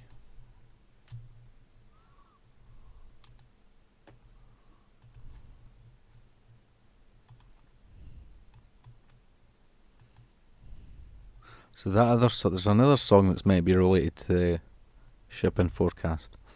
It's 5:47, like long. So I'm going to try and play it just now. See what happens. Might be alright.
forecasting in the deep in areas. Don't go biking, marry for them only. Keeping covering the muted scrub, the slow destroy. Ice love, and it's making with let's all fire.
Well, that was alright, I guess.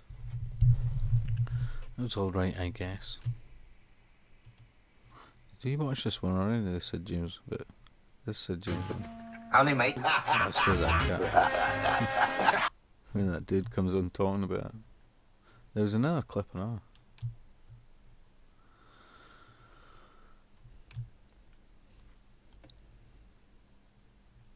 So there was something I watched. There was one of these bits, and it had a channel we were watching. Oh, there we go. That schools thing.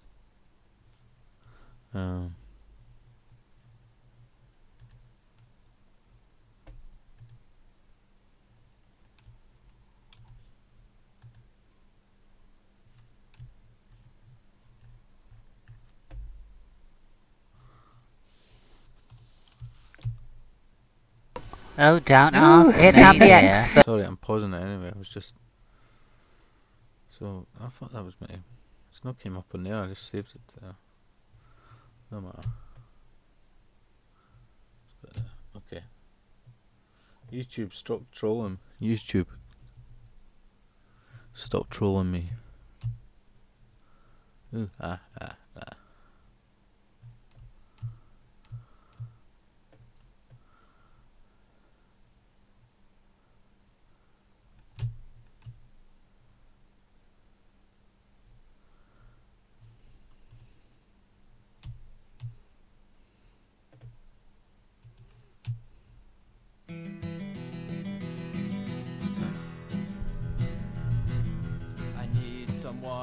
person to talk to, someone who'd care to love. Could it be you?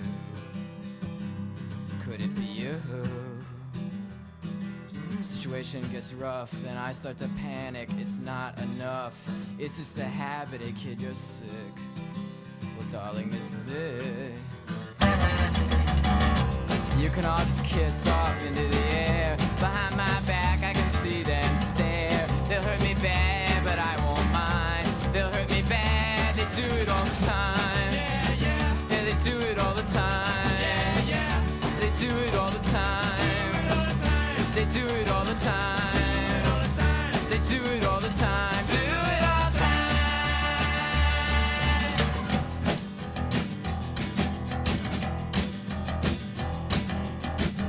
I hope you know that this will go down on your permanent record. Oh yeah? Well, don't get so distressed. Did I happen to mention that I'm in the press?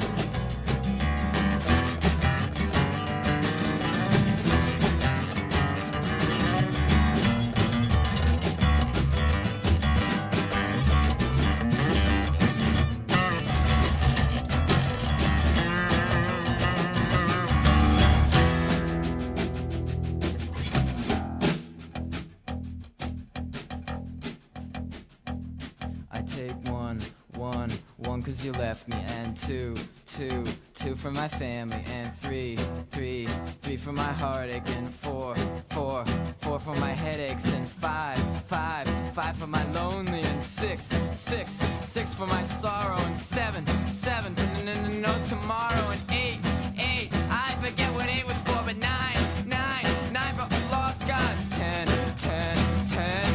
for everything. Or you can all just kiss off into the air. Behind my back I can see them stare. They'll hurt me bad, but I won't mind. They'll hurt me bad, they do it all the time. Yeah, they do it all the time. Yeah, they do it all the time. Do it all the time. Do it all the time. Do it all the time.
Let's see what it says. It says it's alright, like, check the video resolution.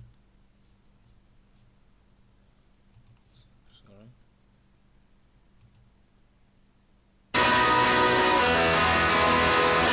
What's the one that says you're a big man but you're out of shape? Smart, I'm sure it's that one.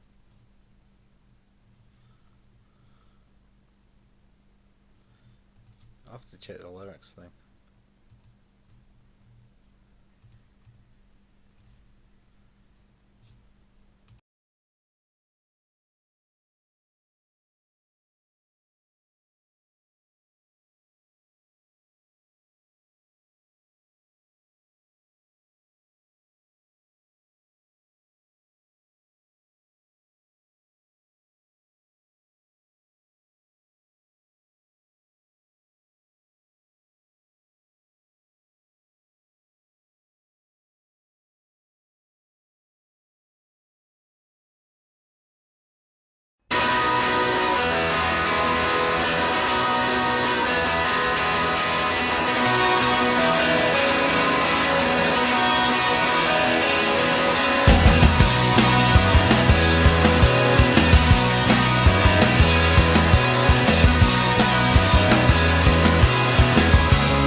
don't know what's happened to the copyright demon. It's no, it's just letting me play songs.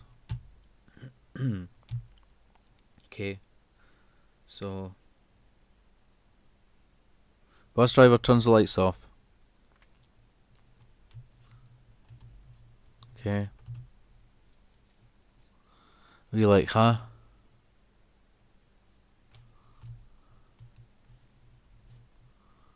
I'm quite hungry, to be honest. Are you like, huh? Are you like, huh? What's the driver up to?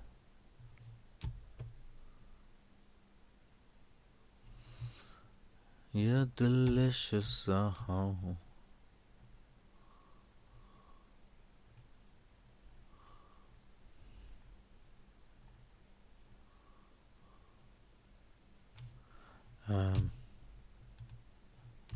He said, ladies, I thought you'd prefer it this way. The fuck? Lol. Crazy. What an arsehole.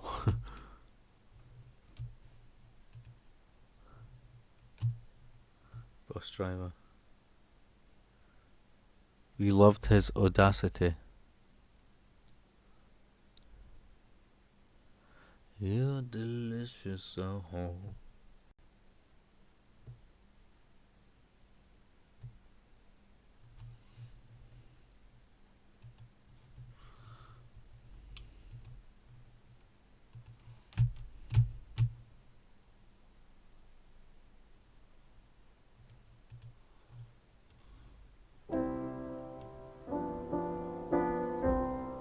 This is the slower version of that, yeah, that's what it is.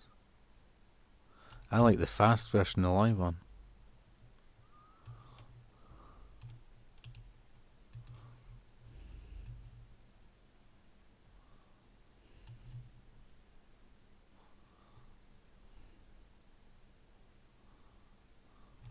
Oh, never mind.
Well, the rain.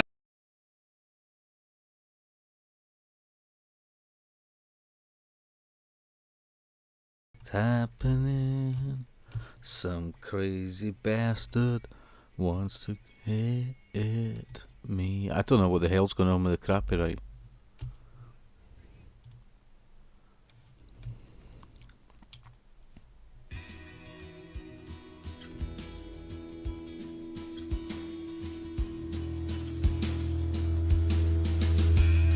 Is it this one, King Lear I'm thinking of? Yeah. It mentions Tizer in this song, I think. Tizer.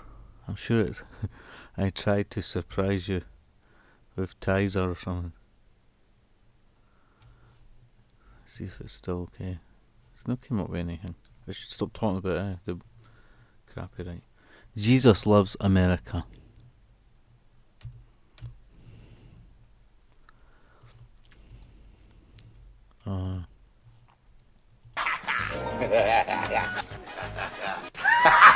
That was the one of game where he was peeking through, hey?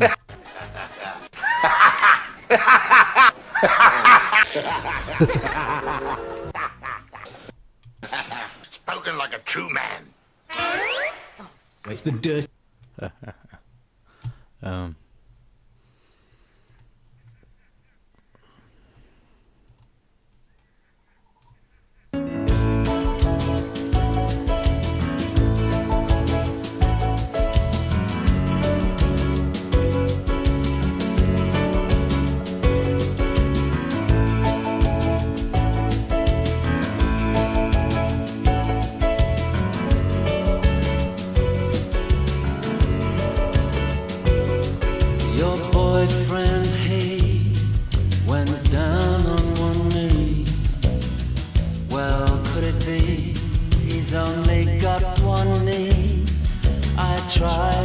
Surprise you with vodka or Tizer, I can't quite remember, but you didn't thank me. You didn't even thank me, because you never do.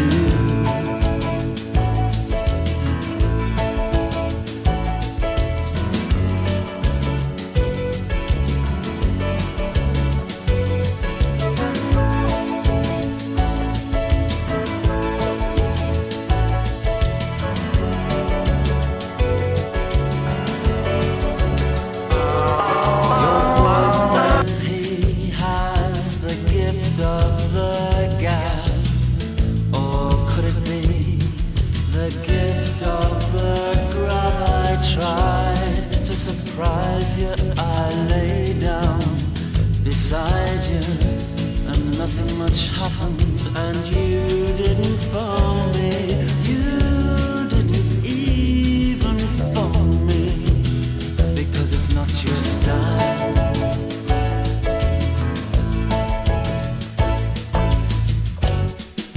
To dial.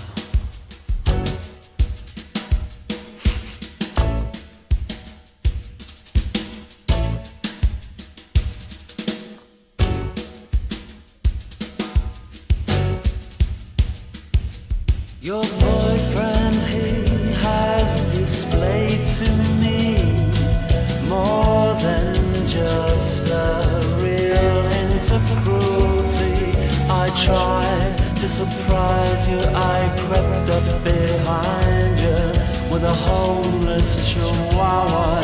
You cooed for an hour, you handed him back and you said you'll never guess I'm bored.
nuclear armament. Right.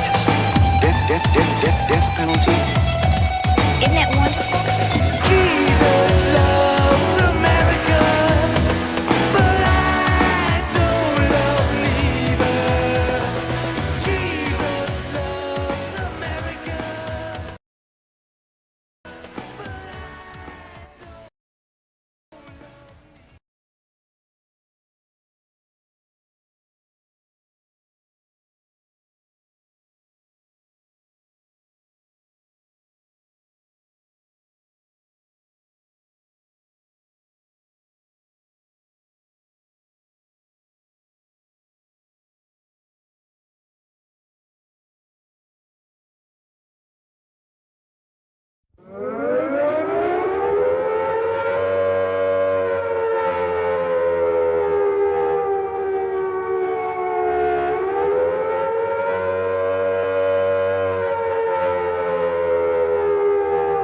If any of your family should die whilst in the shelter, put them outside.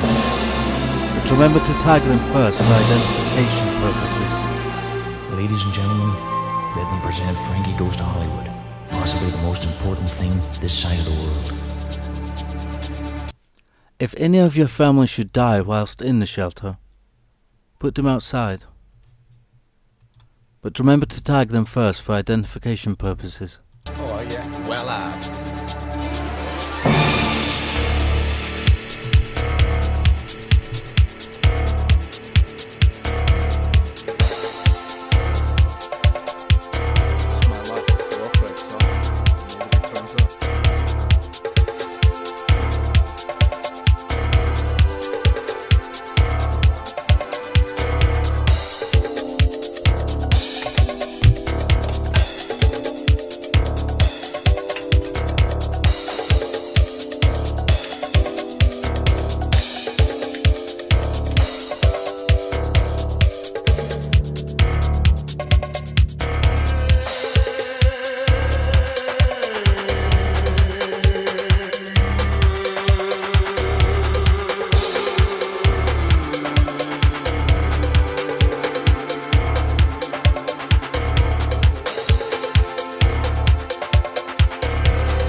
Pronounce us guilty 1,000 times over, but the goddess of the eternal court of history will smile and tear to tatters the brief of the state prosecutor and the sentence of this court, for she acquits us.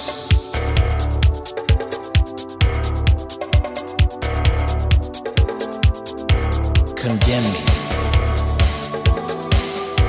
Condemn me. Condemn me. History will absolve. Singing, this'll be the day that I die.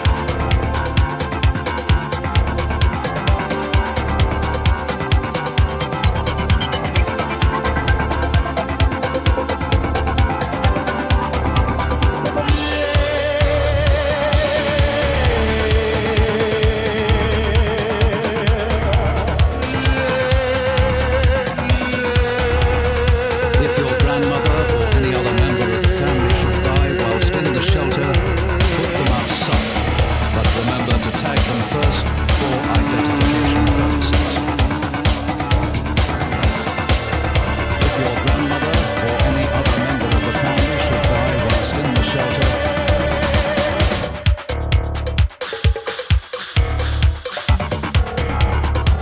put them outside, but remember to tag them first for identification purposes.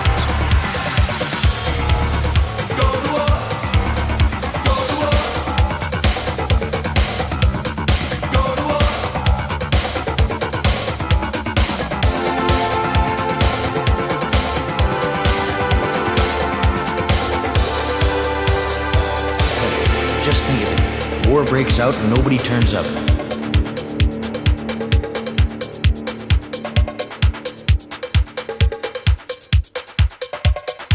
If any member of the family should die whilst in the shelter, put them outside, but remember to tag them first for identification purposes.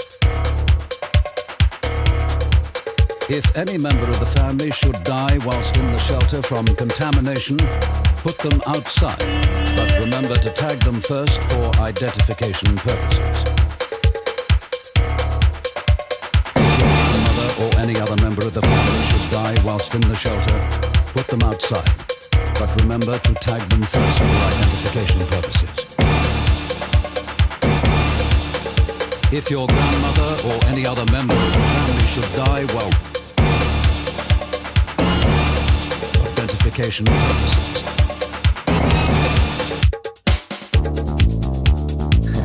It's enough to make you wonder sometimes if you're on the right planet.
The air attack warning, you and your family must take cover at once. Do not stay out of doors. If you are caught in the open, lie down. And now here is a reminder about fallout warnings. When fallout is expected, you will hear 3 bangs in short succession, like this. In some areas, the warning may be given by means of 3 gongs, like this. Or you may hear 3 whistles. All these 3 types of sounds indicate that fallout is expected.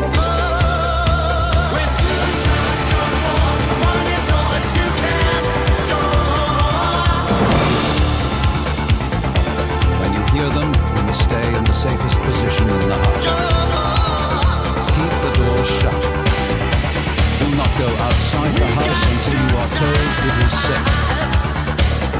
Here is the all clear warning. When you hear this sound, you can leave your cover.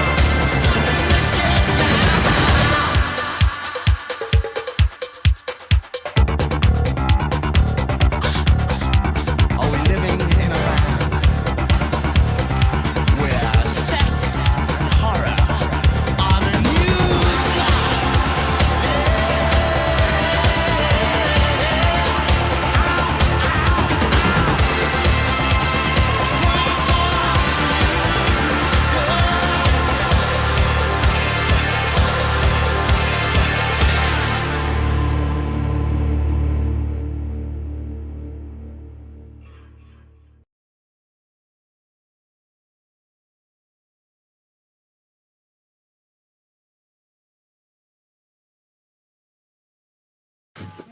Only mate.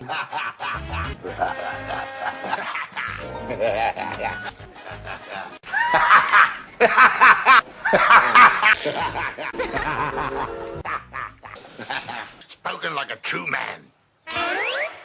It's the dirtiest laugh in cinema history, isn't it?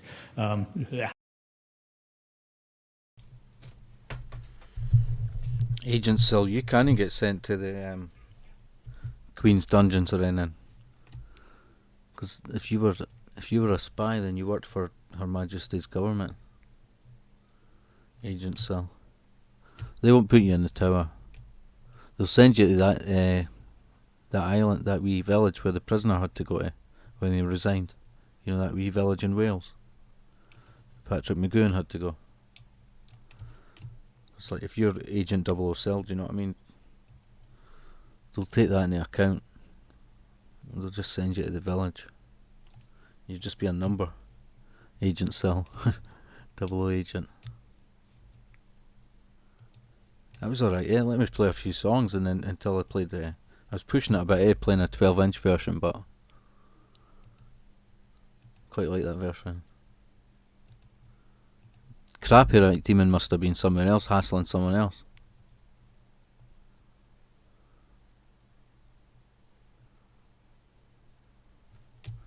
There we go. So now it's caught on to us. So this program here, that other channel, there's something here that says Cumberland Schools Program. So I don't know if it'll be any good, but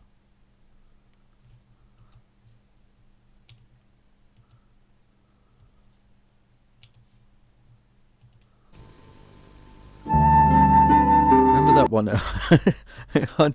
Did you see it? I had the news that there was a stage version of Pinky and Perky involving the crucifixion. People had complained. It was on one of the news things. It's crazy.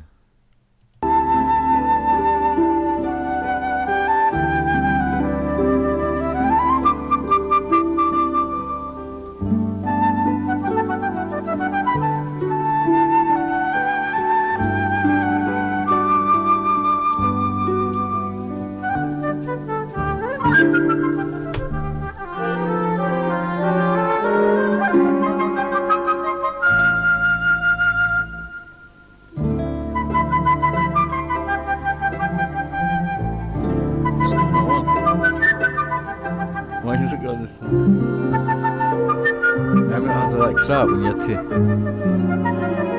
when you had to watch schools programs at school. Well, it was schools programs, but you know, you had to sit on the floor and watch it. We had that program that was called Watch, where the intro was Plasticine or something. Oh, here we go.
absolute disgrace your bedroom is. It's like a flea pit. It's absolutely disgusting. You never clean it up. You come straight up from school. First thing you do, it's straight upstairs, put the Bay City rollers on, and don't you dare walk out on me, young lady.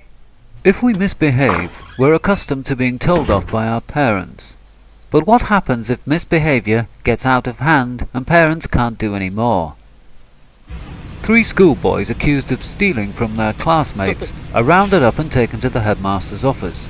But rather than seeing the headmaster, these boys are meeting the police, in particular a special policeman who deals with child criminals.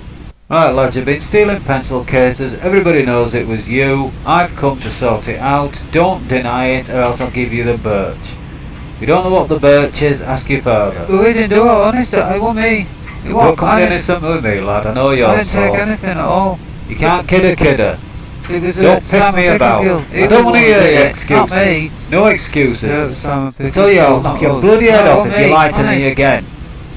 You think it's bad at school, just wait till you get to Borstal, and then prison, and you'll find out what it's really like. Now you tell me, you on the end, tell me what happened.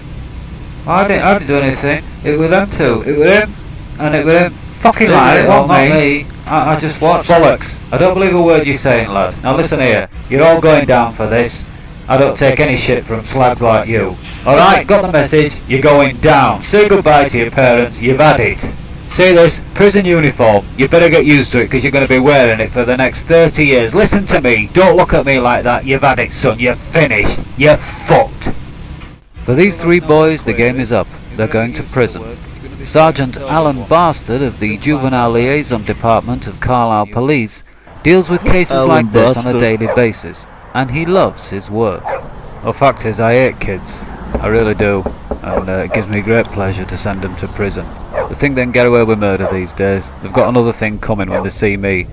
They soon shit their pants then, like the big girls' blouses they all are. Hello, Mrs. Busfield. Sergeant Bastard here. The Carlisle Police. Come back, your lad Warren. He's been at it again. Oh dear.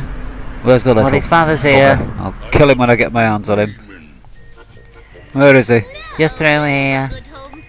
Oh! Watching Pixie and Dixie, are we? We can forget about Pixie and Dixie for a while. Where's his dad? Bring him in here.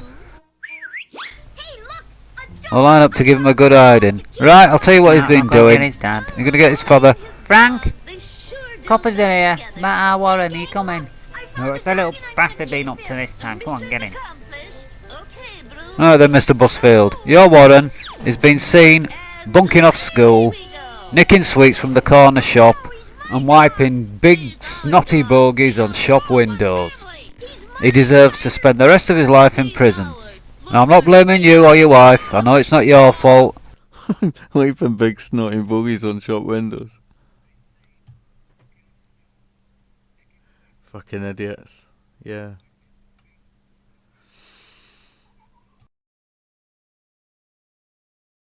It's not the fault of the parents, it's the fault of the schools, it's the fault of society in general being too soft on nasty little shits like your lad. Now, I'm going to take him off now, we're going to book him in at the police station, and then we're going to send him off to prison. He's going to get 6 years for this. So you better start packing a bag for him, because you won't see him again for a while. He'll be a young You man listening by to him, then. Warren? Take your hands out of your pockets. Do as you're bloody told. We've got what we call zero tolerance at our police station.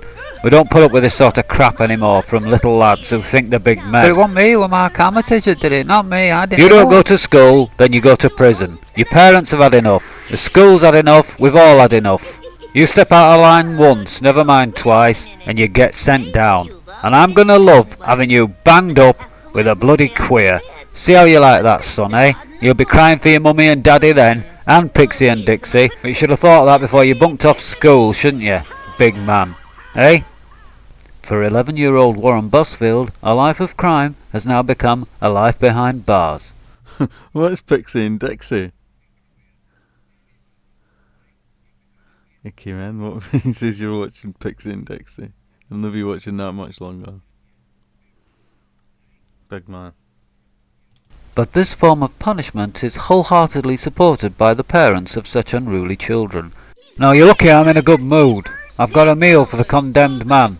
Fish and chips, I've just been to the shop now. And if you behave yourself, you can have these now before we go. Oh, you haven't finished yet. Come and get your fish and chips. Hey, Warren, come here.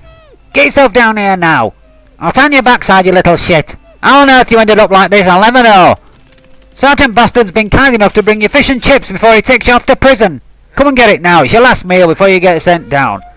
Get yourself in there. Now, you little fucker. The following day is Saturday, but juvenile crime doesn't have the weekend off. Ah, there you are, Andrew. Where's your mother then? She's coming now. She's coming up the street now. Aye, good. Got a lot to talk about, haven't we? What's this about you saying she had tits like a witch, eh? It's not a very nice thing to say to your mother, is it? Especially when she's such an attractive woman. I wouldn't mind giving her one, and I don't think she's got tits like a witch. And anyway, what do you know about witches' tits? Have you ever seen any? Eh? Have you ever seen a pair of tits in your life? No, you haven't, have you? And you won't be seeing any for a few years because you're going straight to prison, son. There won't be no tits in there. Just lots of sweaty balls. Just think about that when you're cheeking off your mother. Are you gonna lock him up? Here you are, Mrs. Pinder. What's this he's been saying about you having tits like a witch then? Is this true? Because he claims he said no such thing, but I've got my doubts. I know what a little bastard he is. You tell me what happened then. I've just had enough of him. I can't take it anymore. I don't blame you, love. I took him to town this morning, and I had to go in to see her to get a new brassiere. And I said to him, we'll go to the toy shop as soon as we've done in here. And he said to me, no word of a lie, he said, you don't need a bra because you've got tits like a witch. Now, if his father was still here and not inside, I tell you, he'd bray him till he were black and blue. But he's too strong for me. I know, I can't do out with him, so I'd rather you take him away and put him inside where he belongs. This looks like late 70s, or early 80s, with the clothes they're wearing and just everything about it. He said she had tits like a witch. That guy says, I don't think she's got... What's this he's been saying about you having tits like a witch?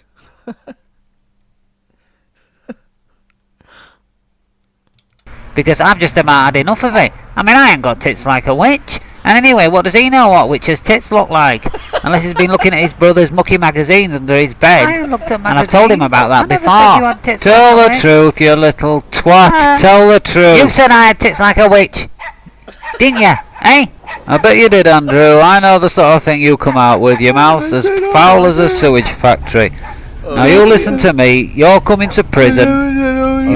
They totally, even though it's dubbed, like they're totally scaring the wee lad, like, because he's done wrong, eh? He's great in there, like.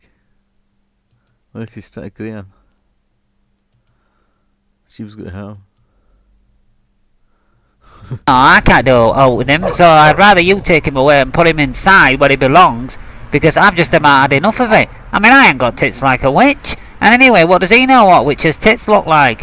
Unless he's been looking at his brother's mucky magazines under his bed. I looked at magazines. And I've told him about that I never before. said you had tits Tell like a the witch. truth, you little twat. Tell the truth. You said I had tits like a witch. Didn't you? Eh? I bet you did, Andrew. I know the sort of thing you come out with. Your mouth's as foul as a sewage factory. Now you listen to me. You're coming to prison. You're going to be looked after by a nice older man in a cell. That's going to be great fun, innit? Well, that'll teach you to be rude to your mother. Now you see, she wouldn't say anything, would she, if there wasn't a camera crew here and I wasn't here to give you a good hiding? But now she's all cocky. And do you like that? Do you like your mother being all cocky and not being nice to you? Eh? You've committed verbal sexual assault, young Andrew. And it's a crime that's very serious, and you do a lot of time for it. So you're looking at a 5-year stretch now, young man. And when you come out, you won't be able to get a job. You won't be able to fit back into society because nobody will want to know you. Well, that's tough shit, son. You should have thought of that before you said your mother had tits like a witch. What do you think this is, a bloody holiday camp? I'll give you a holiday camp. Just you wait till you get to prison, lad. You'll find out what a bloody holiday camp that is, and it'll serve you right. People have been too soft on little buggers like you. Well, all that's changing, son. You're going down. You're doing time. You're absolutely well and truly fucked. So you better say goodbye to your mother, because next time you'll see her, you'll be looking at her through prison bars. Has he got a clean pair of underpants? No, he wears the same ones for about 2 weeks at a time, and he turns them inside out when they're mucky. Right then. No clean underpants. No mother. No father. You're on your own, son. What do you think of that, eh? I don't know. I'm sorry. Oh, wonders never cease. It's too late for that now. Take him away. Lock him up in a secure room, love. I'll go and bring the rest of the lads over in about half an hour. Then he's going down. For 9-year-old Andrew Pinder, a life of crime has become a life behind bars. But does Sergeant Bastard think his tactics are too strong? What you've got to understand is these kids have had a hard upbringing, you know. Usually fathers are away, dead, or in prison, or they've just buggered off with another woman. And the mother's usually a whiny old bag who's had about 15 kids. Now the thing is, with a start like that, you've had it anyway. Right, Alan. A few more for you. I know you love them. Cheers, thanks. Jesus Christ, look at this lot. Fucking little bastards. Anyway, as I was saying, yeah, these kids have had a hard start, and that's a good thing as far as I'm concerned. If you have a hard start, then you've got no illusions about what life's got in offer for you. Hard start, hard life, and tough shit, you know. But as I say, I hate kids anyway, so don't bother me. The more I can put in prison, the better. So, yeah. Sergeant Bastard wouldn't be look at a place on Scum. Did you see that one? I think it was made in Britain. Oops. And it's I think he's an English actor. He was in like Tarantino films. Made in Britain. Oh, it says it's been blocked. Never mind.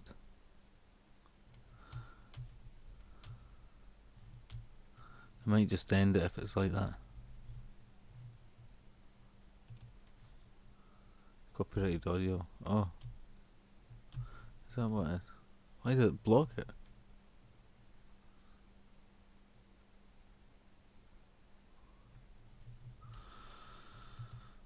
Copyrighted audio. Release Warnold.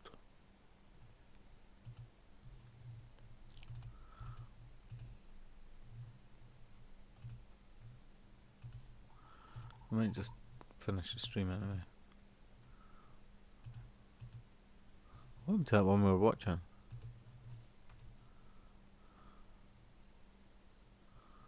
Program.